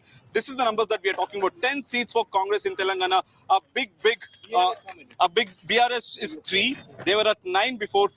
K. Chandrasekhar Rao, who had a fall recently, is not even in the session today as we speak. So that party has been reduced to 3. What a shocker for the BRS. In fact, I'd like to ask you, Captain, let me go straight to the BJP's spokesperson here. Is there going to be an alliance with the BRS ahead of Lok Sabha? Because that's what has happened in the past in other states. The BJP is known to tap into the regional parties like JDS and BJP here in Karnataka. Will there be a BRS BJP in Telangana? As you rightly said in the initial discussion as we started, how do we get into the southern states? So obviously in next 15 days, 1 month, many strategies will be worked out, and our vote share has not come down. You not announced it. I think our vote share has not come down, and to take 4 to 6 or 8 or 10, whatever needs to be done will be done in Telangana also. Your vote share has increased by 1%. Yes, 1% increase in vote share for the BJP. So Telangana really, BJP has, and do you believe that there's been a big mistake in replacing Kishan Reddy with Bandi Sanjay? Bandi Sanjay for the BJP was seemingly a more popular candidate. Doesn't seem like Kishan Reddy's presence there worked out in any sense. In fact, you've lost out all the more now. It is history. Let's not talk about it. We'll look ahead. Will the BJP ever accept mistakes? No, they made a mistake. They saying that let's move In forward. Karnataka, they removed Yediyurappa. In Telangana, they removed Bandi Sanjay. But let's bring in... I want to make a point about Telangana. Yeah. You know, it's not very easy to get the numbers there because of the complexities of, calculations. Now, BRS is going to fight really hard, having lost the government, having been in power for 10 years, and they were very confident of winning the elections, but they didn't. They went very badly. So that being the case, they would like to do well in the Lok Sabha elections. My projection is probably they will, maybe keep maybe 7 or 8 seats, and Congress may not be able to get 10 seats as you are projecting. No, but as per our projections, Lavanya, it appears that Revanth Reddy's popularity and the momentum of the assembly elections victory will continue even to Lok Sabha. What is it? Is it Revanth Reddy or is it Rahul Gandhi? It is Revanth Reddy as well, because if you look at Karnataka also, we had our regional leaders who made a difference. So if you look at South politics, it is the regional leaders who make a huge impact during the elections. So yes, Revanth Reddy is a very good organizational man, and he, as a PCC president, he's done well. We will continue doing well in Telangana in the Rahul Gandhi constantly slams BJP for its association with Adani. He says that Adani is not an ethical businessman. He's indulged in illegal activities. But in state of Telangana, Revanth Reddy is openly hobnobbing with Adani. So here, several projects with Adani being announced. Yes. There you go. Yeah, if I may respond, Isn't that double speak? If I may, quickly. Yeah. So we are not okay with the laws and the rules of the nation being bent and the friends being accommodated, bypassing the laws of India or any other state. If he's going to do business within the legal framework, we are all for it. I think Adani should be in business in all states if it is within the legal framework. But if you're going to fly to a foreign country and say, hey, my buddy is going to get this contract because he's my buddy, and that is where we have a problem. Those are ethics. I mean, let's not speak specifically of ethics. Which political party? I think that is exactly what the issue is. No, Nabila, that exactly is the answer. That is the answer. We have a problem with laws being broken to accommodate friends. So if Adani has broken laws, then the man, then how can Congress party in any state associate with him? Only in Congress rules. Let me repeat. I think you forgot the first sentence. We are perfectly fine with working with anybody within the legal framework, Nabila. All right. Thank you very much. It's a quick, as we see here, a quick roundup here.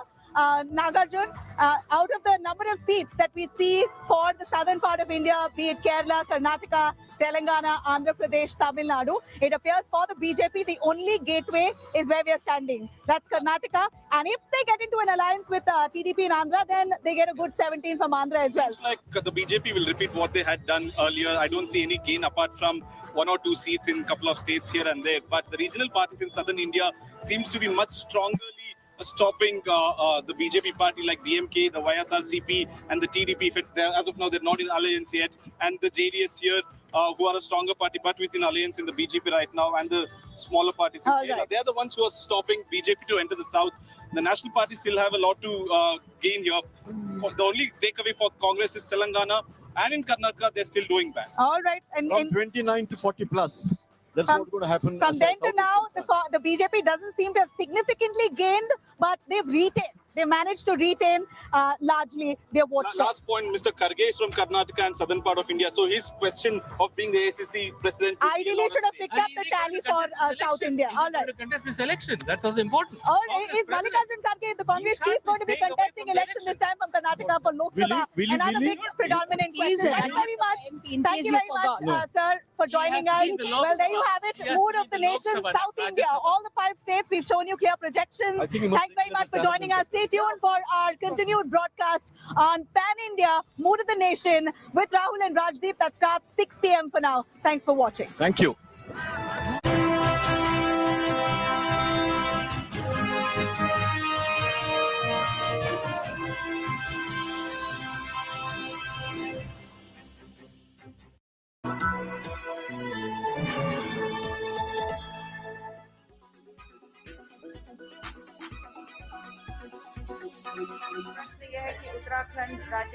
One of the core campaign promises of the BJP, in addition to scrapping Article 370 in Jammu and Kashmir and the construction of the Ram Temple in Ayodhya,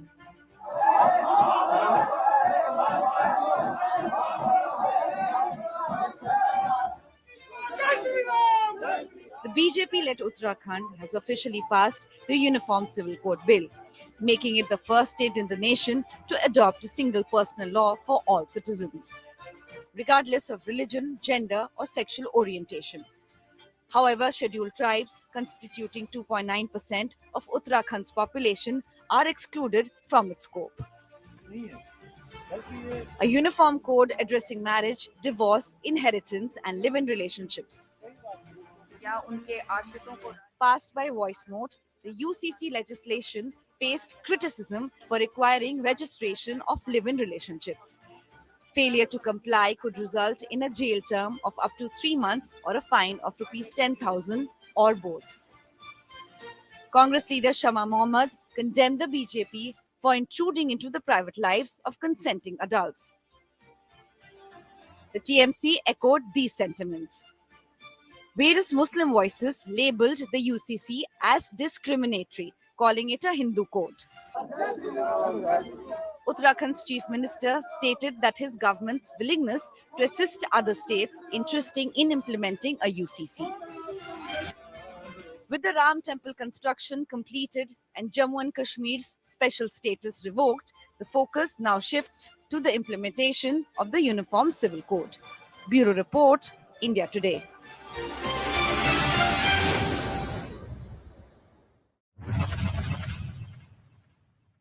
Weather forecast now. Delhi, maximum 22 and minimum 7 degrees. Mumbai, maximum 28 and minimum 22 degrees. Kolkata, maximum 28 and minimum 16 degrees. Bangalore, maximum 32 and minimum 19 degrees. Chennai, maximum 28 and minimum 22 degrees. Hyderabad, maximum 34 and minimum 22 degrees.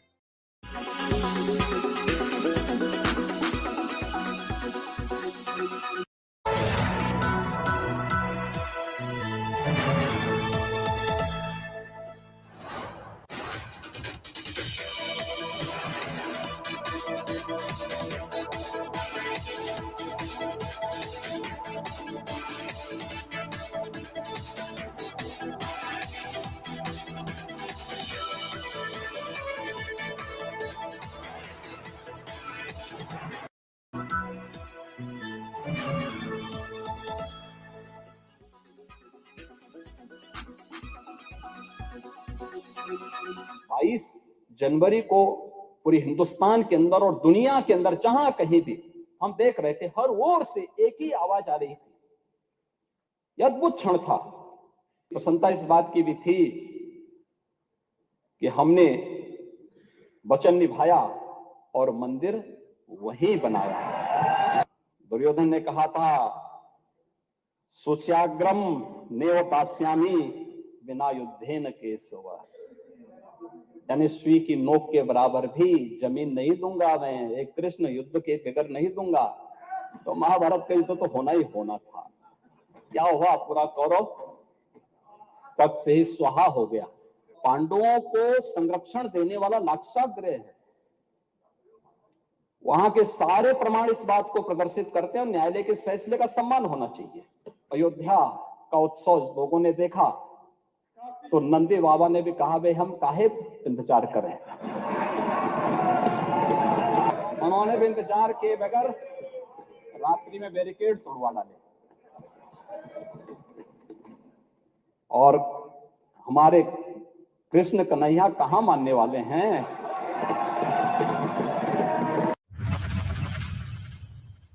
Weather forecast now. Delhi, maximum 22 and minimum 7 degrees. Mumbai, maximum 28 and minimum 22 degrees. Kolkata, maximum 28 and minimum 16 degrees. Bangalore, maximum 32 and minimum 19 degrees. Chennai, maximum 28 and minimum 22 degrees. Hyderabad, maximum 34 and minimum 22 degrees.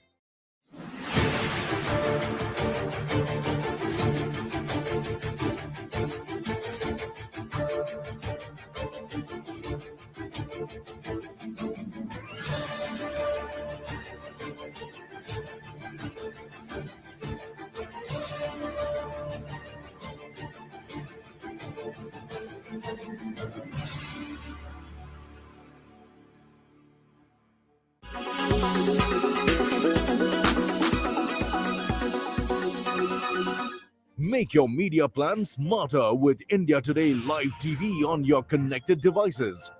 Amplify your brand with 100 million smart internet viewers. To advertise, mail us at sales@aajtak.com.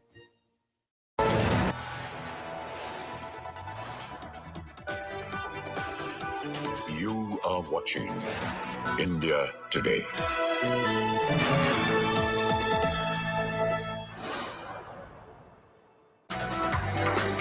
Hello, you're watching India Today and I'm Aishwarya Paliwal. Let's start the show with the headlines.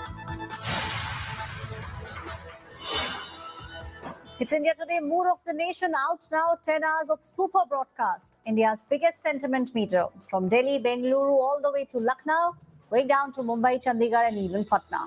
It's a statewide mood check before the big national picture. Massive farmers' protest taking place in Noida. Heavy traffic jam at the Delhi-Noida border. Farmers are marching towards the parliament. They are protesting against the land acquisition policies.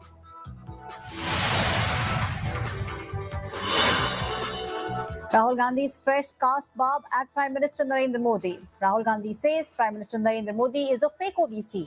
Rahul also claims Prime Minister is in fact from the general category. The BJP lashes out.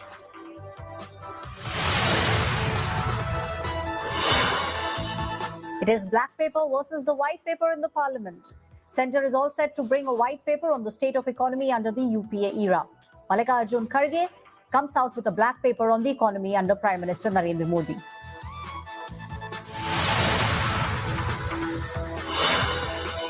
Congress party's cash bag MP's massive link to Sorain emerges. Seized BMW of Sorain has now been linked to Dheeraj Sahu. The Enforcement Directorate has sent out summons to the Congress MP in the Sorain scam case.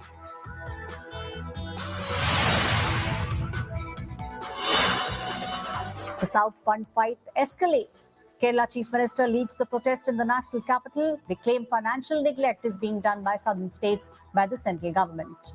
From Stalin's leaders to Arvind Kejriwal to Bhagwat Mann, everyone is joining in the protest.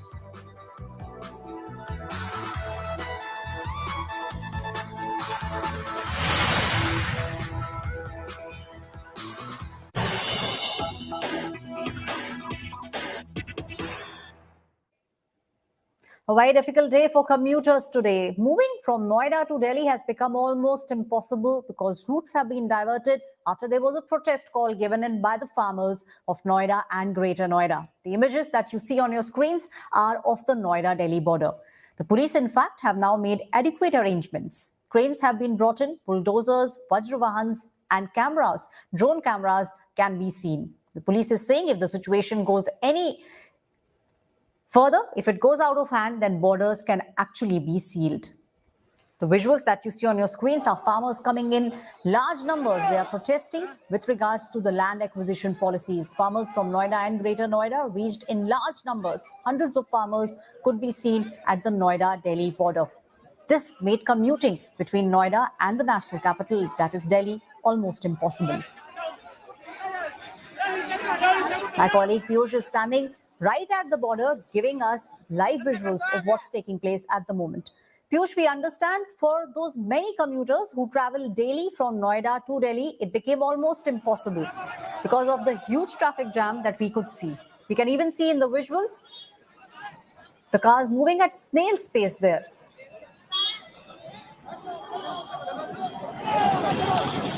Well, certainly, Aishwarya, since morning we are seeing similar visuals coming in from different parts of city. If you talk about Delhi, Noida, similar situations can be seen, and the traffic movement is very slow. The vehicles are crawling towards their destination.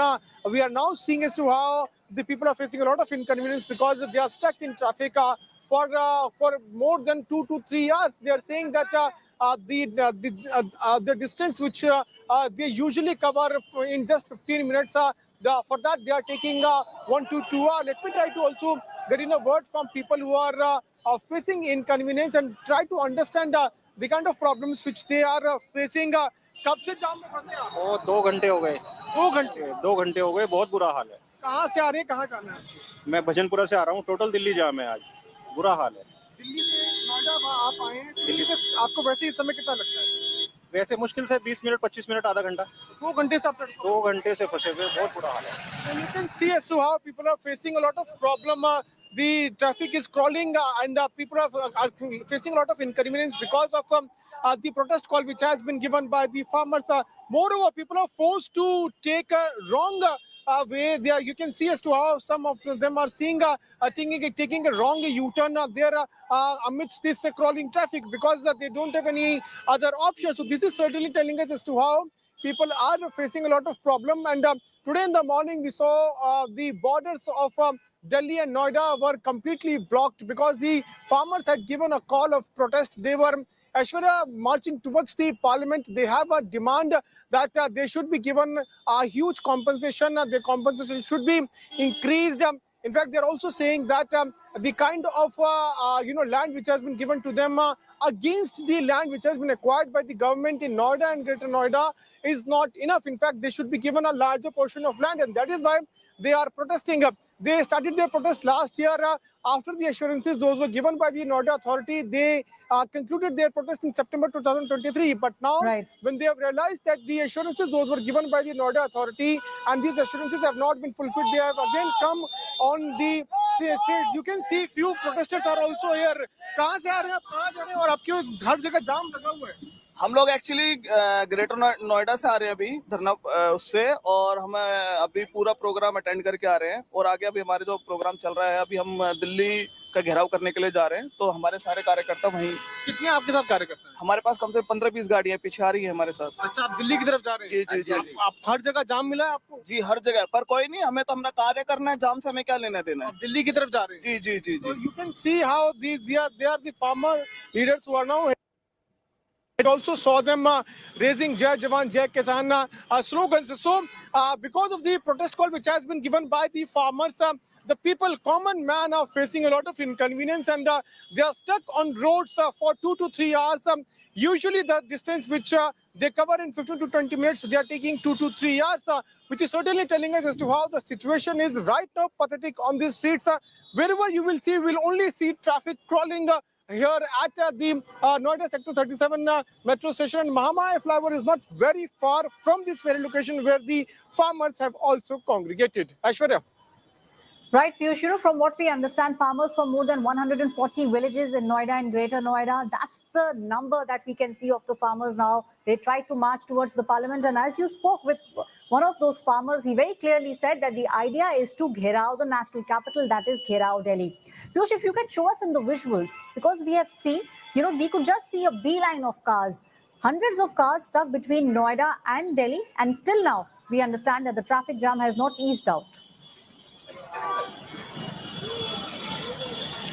Well, certainly traffic jam is still there at Noida Sector 37, and similar situation can be seen in different parts of Noida. I would ask my video journalist Anil Jaiswal to give you a 360-degree view of this very place from where I'm reporting. You can see the cars who are stuck there in traffic. This route, route is basically moving towards the Delhi from Noida, and because of the traffic which has been diverted, people are facing a lot of inconvenience. They are stuck in traffic for 2 to 3 hours. We'll try to get in a word from few people who are stuck in traffic and try to understand कहाँ से कहाँ तक जाम लगा हुआ है. अभी तो 5 minute हुआ है जाम लगा. आपको जब 5 मिनट हुआ है. आज सब जगह जाम है, सभी जगह जाम है, सभी जगह बहुत परेशानी परी चौक से हो रही ना, सभी जगह जाम है. कोई किधर से निकलने की कोशिश कर रहा है. ऑर्डर इस टाइम जाम कर दिए गए हैं. सबकी जो नहीं हुए हैं उनकी तैयारी हो रही है. हर जगह बैरिकेडिंग लगाने में लगी हुई है पुलिस फोर्स. आप कहाँ से आ रहे हैं? अभी मैं 3 जगह बॉर्डर से वापस लौट के आया हूँ. कालिंदी कुंज, ओखला वगैरह ये सब कुछ वापस ही आ रहे हैं. कालिंदी कुंज, ओखला और बीएनटी हर जगह. पीछे से ये भी बंद कर दिया गया है. अभी बहुत पहले ही बंद कर दिया गया. आपको अभी कहाँ जाना है? अभी मुझे पुरानी दिल्ली जाना है. और कितनी देर से आप सड़कों पर? मैं पूरा 1.5 घंटा हो गया मुझे. 1.5 घंटा. So this is telling us the kind of inconvenience which people are facing, the problems which they are facing because of the route source have been diverted. Remember that since morning 8 a.m. we are seeing similar situations not only in Noida but also in few parts of Delhi where areas heading towards central Delhi have been completely blocked. So where you will see, wherever you will we'll only see traffic which is crawling at a very slow speed. There are people who are heading towards their respective destinations are facing a lot of inconvenience because of the massive traffic jam which can be clearly seen. And also if Anil Jaiswal zooms, this road goes towards Mayur Vihar from Sector 37, and people are stuck in traffic for 2 to 3 hours, and they usually take 10 to 15 minutes to cover this distance. So whomsoever we are talking, they are telling us the story of problems, the story of inconvenience which they are facing for the past 1 to 2 hours. भीड़ इसलिए sir क्योंकि farmers protest कर रहे हैं. आप कब से जाम में फंसे हैं? हाँ जी, हम बहुत देर से जाम में फंसे हुए हैं. पहले उधर से आए तब भी जाम में फंसे हुए थे, अभी भी फंसे हुए हैं. कहाँ से आए थे और कहाँ जाना? सर मैं तो बिल्कुल पास से ही आया हूँ सेक्टर 51 से. तो लेकिन रास्ते में यहाँ पे भी बहुत ट्रैफिक मिलता है. यहाँ तक आने में टाइम कितना लगा? मेरे को लग गया 20 मिनट लग गए. वैसे कितना लगता है? वैसे 10 मिनट लगते हैं. 10 मिनट लगता है. So double time. People are taking double time in covering their distances, and they still have to move ahead and reach their destination. So this is telling us the problems which people are facing, and a similar sort of condition, similar sort of situation are there in different parts of Noida also, and also in Delhi. Though if you talk about the demands of farmers, they are saying that this is the second time that they are on protest. Last time when they were sitting on protest, they were given assurances by the Noida authority, but those assurances have not been fulfilled, and that is why they are now forced to come again on the streets. Aishwarya. Thank you, Piyush, my colleague, who's giving us all those visuals, the visuals that you see on your screens. A total nightmare for commuters today. The protest on one side, but in this massive traffic jam that you are seeing on your screens, all those who might have to go to the hospital, catch the flight, maybe catch a train, it would have been a total nightmare for them today. The visuals that you are seeing on your screens, farmers from more than 140 villages have today come to the national capital. They have chakka jammed the Noida and the Delhi border that you see on your screens. My colleague now Akshita getting us the mood of the nation. Presented by नया phone क्यों लेना, Cashify है ना. Co-presented by Green Lam Laminates, कुछ मेरा कुछ तुम्हारा.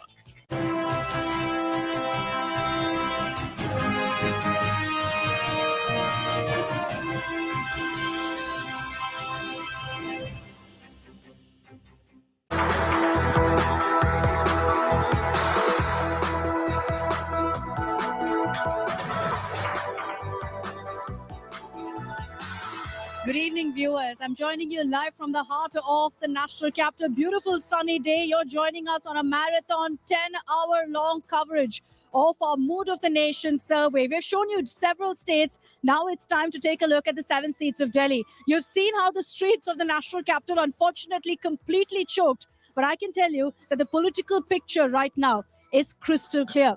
Why is Delhi crucial? Besides, of course, being the power center, it has just about 10 seats to offer. But every time since 1998, whoever the people of Delhi have chosen, they form the government at the center. So it's a beautiful reputation to have for the people of the national capital, that they always seem to choose the party that will then form the power center. But will that be the case this time around in 2024 as well in the upcoming election?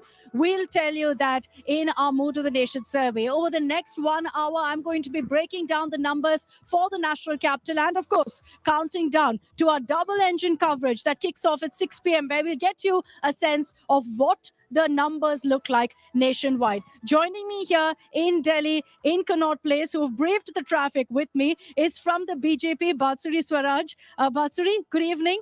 Are you confident of another clean sweep? Oh, absolutely. I think the scorecard is going to be 7-0 in favor of the BJP-led NDA.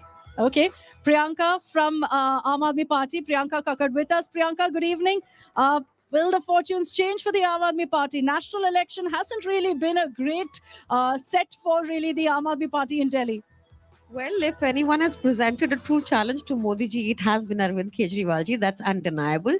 And we are now a national party. We have a presence in Gujarat, jo Modi ji ka gad mana jata hai, whereas they have not been able to defeat us in Delhi despite 3 attempts. So there's hope. You're setting the stage for a nice political battle here. Mudit Agarwal of the Congress. Good evening, Mudit ji. There's a lot of talk about the Congress's performance in Delhi and how things will change with the India alliance now. Oh, so if you remember, Congress was number 2 in 5 seats in Delhi last time, and we hope to do really well this time. And as far as the India alliance is concerned, it's alive and kicking. Apart from a few hiccups, you can talk about Bihar. That's the only place probably the hiccup was there. But more than India alliance, it shows probably desperation on part of BJP, because ultimately they had to go back to Nitish. After I believe they had divorced at least 2 times, and this is a 3rd marriage with Mr. Nitish. So it almost shows desperation on part of BJP, because they know they're not winning. I'll give Bansuri a chance to respond in a bit, but they've set the stage for us perfectly, really, to now delve into the numbers of the Mood of the Nation survey. What does it look like in Delhi? Let's begin first with the vote share, and we'll break it down for you first, alliance-wise. So first, the NDA, the India bloc, and others. What do the numbers look like? Now, for this particular election right now, the vote share in NDA is 57%, for the India bloc at 40%. You just compare that to 2019. Essentially, the NDA is stuck to their previous vote share. No change whatsoever, no pluses, no minus. 57% in 2019, 57% again now if elections were to be held today in the national capital. What about the India bloc? Of course, in this case, we're talking about the Aam Aadmi Party and the Congress. The vote share from 41 in 2019 is at 40. So just minus 1% essentially in their vote share. So if you look at these numbers, and we'll get to the seat share in just a bit, but if you look at these numbers, it definitely looks like it's advantage NDA, advantage BJP. I just want to break that down further as well to look at exactly what the vote share looks like party-wise. Now, we've told you about the NDA and the India bloc. For the BJP, that number stays at 57%. But remember, for the India bloc, it's the AAP and Congress combined. So if we were to break that performance down into how AAP has done and how the Congress has done, AAP's current vote percentage in 2024, we're predicting will be 15%. So that's down from 18% in 2019. As far as the Congress is concerned, they've gained slightly from 23% to 25%. Other parties also from 2% have gone up to 3%. As I said, for the BJP, 57% intact from 2019 to now. So very, very interesting numbers. These, I'll get you the seats in just a bit. I know all of you want to know which way the 7 seats of Delhi are going. But looking at this, Priyanka, looking at these numbers, the Aam Aadmi Party has come down from 18% to 15%. Do you think the problem here is that the Aam Aadmi Party in Delhi is viewed merely as a regional party? You spoke about national party. That doesn't seem to be translating on the ground. You will have to ask those 18 lakh students and their parents whose life was transformed by the Arvind Kejriwal government. You will have to ask the over 2 crore people that have taken. I'm aware that that the population in Delhi is about 2 crore plus. I'm saying this number, that this is the number that have taken, they've used the Mohalla clinic facility. You have to ask the women who have been empowered and are able to now travel for free in the buses. You have to ask the senior citizens of Delhi who have been given the luxury, so to speak, of Tirth Yatra. You have to ask the people whose electricity bill has been stable since 2014 without But any we've asked all of increase. them. This is the result of asking all of them. No, you Priyanka. could not have covered 2 crore people of Delhi. That's not possible. Your survey could not have covered that. So, these are life transformational things that we have done. लोगों का जीवन स्तर बेहतर किया है हमने. यहाँ पर आम आदमी पार्टी ने एक डिफरेंट मॉडल दिया है आपको गवर्नेंस का. यहाँ पर ऐसा थोड़ी है बुंदेलखंड एक्सप्रेसवे की तरह जहाँ पे करप्शन हुआ, टूट गया. इतनी इनॉग्रेशन किया जैसी प्रधानमंत्री मोदी ने 7 दिन के अंदर वहां क्रैक्स पड़ गए. आप देखिए जो प्रगति मैदान का टनल उन्होंने इनॉग्रेट किया उसको डेंजरस बताया जा रहा है, life to threat to life बताया जा रहा है. The kind of corruption that we are seeing, चाहे वो महाकाल कॉरिडोर हो जिसमें मूर्तियां टूट गई इतना 18 करोड़ शायद खर्चने के बाद. तो ये लगातार हम देख रहे हैं एक इस तरह की राजनीति. दिल्ली की जनता दिल वालों की जनता है, and it has given a lot of space to Arvind Kejriwal ji, and I'm absolutely positive that we will definitely, this is our first time dismissing these contesting. numbers. We are contesting for the first time after becoming a national party in these elections, so it will be different. Okay, so you're saying 2019 your tally will improve. Doesn't seem it in these numbers. See, So I'll are you tell you- being delusional in that sense? Not at all. There was another very famous psephologist who said that, when you look at these surveys, you don't go back 5 years. You don't take up a 2019 ka ankada. For example, 2024, you will take up the 2023 ka ankada. That is what matters. And our graph has constantly been on a rise because Arvind Kejriwal ji has touched each human life in Delhi, and you will see that in results. As per the Mood of the Nation survey, it's not like this, but it's going like this right now, Priyanka. There is also, we are hoping that the alliance talks are finalized and that will present an even more stronger face than there already exists. If you look at the numbers, Mudiji, if you look at the numbers, the Congress has reason to smile because your vote share is going up marginally, but not enough to take on the BJP, not enough to take on the NDA in Delhi. So firstly, today, I would not join any issue with Priyanka ji. So I will let that be. And one thing, as what is very clear from a survey is Congress is doing much better than what it did last time. I tell you, when you talk about alliance and the talks are going on, and as I told you, India alliance is alive and kicking. And in case we are able to stitch up an alliance in Delhi, you will see. Okay, let me give you right now that we are getting 40%. Let me give you that argument. So I believe the alliance actually comes into place. We will be able to triumph over BJP in all 7 seats in Delhi. Because in alliance, what happens is you're saying 7 seats to our Congress. And there's a reason for me saying it. Sure. As I said, for argument's sake, even if I take that your numbers are correct, you see how you have done your survey is you have asked people if all 3 parties fight separately. All I'm saying it in an alliance, more than arithmetic, is the chemistry that matters. So what I believe right now is if the alliance is actually, the talks succeed and we are able to stitch an alliance in Delhi, we will try and BJP in all 7 seats. Okay, where are we at on the As seat far sharing? as- Where are we at on the seat sharing? I think the 4 talks is are to going 3 on. ratio, And, 5 is to 2 ratio. See, let's see what happens. I mean, I'm not going to second guess what's going to happen, but talks are moving in a positive direction. Where I do see an issue is Punjab, maybe the alliance will not happen because there's another term which I use is called lazy alliance making exercise. Punjab is a state where our party and Congress is number 1.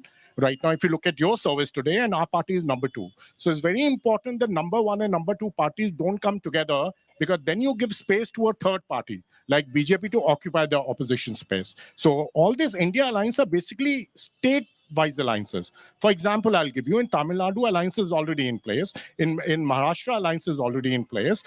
In spite of what has happened with JDU, alliance with RJD is already in place. You look at a state like Kerala, there is no scope of alliance between Congress and left. Because that's, again, you know, that would be that's formed the basis because of why the BJP is critical of you in Delhi. Since you're So saying let this is them a be. statewise alliance, in Delhi, is there definitely 100% going to be a seat-sharing deal and alliance? So I'm pretty hopeful as now, and the talks are going on. I don't see any reason that it may not happen.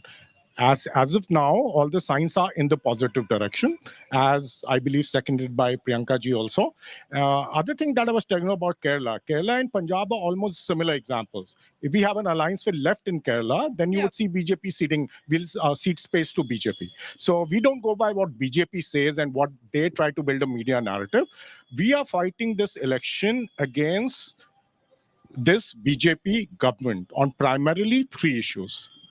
The number one issue is the economic emergency which India is facing.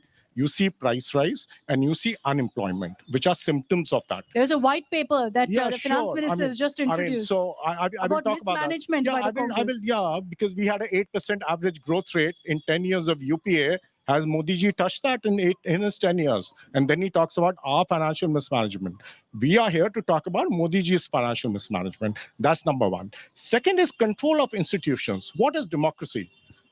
Just holding elections and electing a government is not democracy. Democracy is run by institutions, whether they are courts or CAC or even election commission. Okay, but in What's that happening? Hold on, give me 1 second. I told you 3 issues we are fighting Sure. elections on. What are happening to the institutions? They're all being captured by this government. ED, CBI, everyone knows.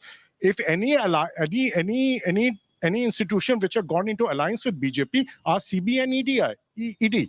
That's the other thing we need to look at. And the third, the most destructive part, which will lead us down a bad road, is the way BJP is trying to divide society, either in terms of caste, in terms of region, or even in terms of religion. Okay. Quickly, I'm going to give Bansuri Swaraj a chance to respond first to Mudiji. And also, if you look at the numbers right now for the BJP, 57%, you've held on to your vote share, but you haven't increased your tally. It's not decreased either. Sure. You can And look I'll at the tell bright you that the side, or you can look at No. the not so I'll be bright side. very honest. I think that the people of Delhi have been very magnanimous, very kind, and they have always voted for the development policies of Shri Narendra Modi, our Honorable Prime Minister, and they will continue to do so. In fact, Modi की guarantee पूरे होने की guarantee, ये आश्वासन का जो माहौल है, जो हमारे आदरणीय प्रधानमंत्री जी ने बनाया है, क्योंकि जो कहा वो करा. Everything which was there in the BJP manifesto, whether it was construction of a Bhavya Rama temple in Ayodhya ji, whether it was abrogation of Article 370, it has already been done. So whatever Modi says, he actually does. He set a target of actually creating 2 crore Lakpati Didis. We are already achieving almost 1 crore Lakpati Didis, and therefore the target has now been increased to having 3 crore Lakpati Didis. 25 crore people have actually been alleviated from the below poverty line, from multidimensional poverty. Just look at the fact the Congress, Mudit Bhai was talking about economic policies. Let me remind him that during the UPA 1 and 2, the increase in terms of economic status globally was that the Congress-led UPA had increased from the 12th position on a global scale to 11th largest economy in the world. Modi ji in the last decade has brought India from 11th to the 5th largest economy in the world, and we are on track to becoming the 3rd largest economy in the world. So the vote is going to come on the Lokapriyata of Narendra Modi ji and his policies of development. Now coming back to, because this is a 2 against 1 match, permit me to just respond to everything that Mudit Bhai and Priyanka ji had said. Very respectfully. Mudit Bhai, you're talking about an alliance. Let me just remind you that whenever the Aam Aadmi Party has come to power, it has always unseated the Congress Party. Whether it was in Delhi, it was Srimati Sheila Dikshit's government. 15 years she was a CM here, and then the Aam Aadmi Party took over. Similarly, even in Punjab, it was not the BJP but the Congress that the Aam Aadmi Party had unseated. So you're thinking of an alliance. Let me just remind you that Aam Aadmi Party is the one that cannibalized its own alliance partners. They seem to have buried the hatchet. They buried the hatchet. They may have. Now coming back to the other things. Very respectfully, Priyanka ji raised a couple of issues here. She talked about schools, she talked about mohalla clinics, etc. Please see what is happening today. The Aam Aadmi Party is a party that was actually elected by the people of Delhi to govern Delhi on an anti-corruption plank. Unfortunately, today the governance in Delhi is practically on the ventilator. Why? Because there is a school scam, a liquor gate, there is scams in classrooms, in health. Now, let me just take two examples, right? She talked about mohalla clinics. During COVID, 90% of the mohalla clinics were defunct. Today, if you actually see, there is a CAG report which actually says that spurious and substandard drugs were actually being distributed in mohalla clinics and in Delhi government hospitals. There is also a report that says that there were fake pathology tests which were actually being done by doctors who were either not even turning up in the mohalla clinics. There were clerical staff who were not even equipped or qualified to check patients who were actually prescribing these tests and who were treating patients. These are very serious allegations. Even Jal Board, the recent allegation is that 38 crore worth of illegal tenders were given by Aam Aadmi Party leaders to chosen firms of theirs based on forged documents. And coming back to the Sharab Ghotala, just 30 seconds. Sure. Various, because the whole aspect of ED keeps on coming. Mudit Bhai also raised it, so I'll just answer that. You don't believe me? Don't. But you do believe the words of the Honorable Delhi High Court? The Aam Aadmi Party leaders had, or Aam Aadmi Party lawyers had at great length submitted before the Honorable Delhi High Court about the politicization of the ED. And what did the Honorable High Court order? In the judgment dated 20th of October 2023, paragraph number 85, the Honorable High Court says that the Aam Aadmi Party has not produced a shred of evidence to prove that there has been politicization of the investigating agency. ED is an independent investigating agency. So everything that my co-panelists have said are just mere conjectures. They are being pulled out of their part of a political rhetoric, which I understand because elections are around the corner. But is it working? Is this political rhetoric working? We'll look at the numbers. Basuri, we look at the numbers also. The numbers are yours, Akshita. They're not mine. Let's 7-0 is the scorecard that you have shown. Let's see the scorecard. That's the 2019 scorecard. Is 2024 looking the same? Let's put out those numbers also on our screens for our viewers. We have seen the vote share. What does the seat share look like? Basuri is right. It's 7 seats right now for the BJP, for the NDA, 0 for the Congress, the Aam Aadmi Party. So essentially what you're seeing is a repeat of what played out in 2019. A bit of a difference really in the vote share. But when it comes down to it, when it comes down to the numbers, if elections were to be held today in Delhi, it would be the BJP all the way. And this, Priyanka, I'll bring back the point, national versus regional party. When it comes to an assembly election, the people of Delhi are like, we will choose Kejriwal, we will choose AAP. But when it comes to a national election, what's going wrong? Is AAP being viewed by the people of Delhi, at least as a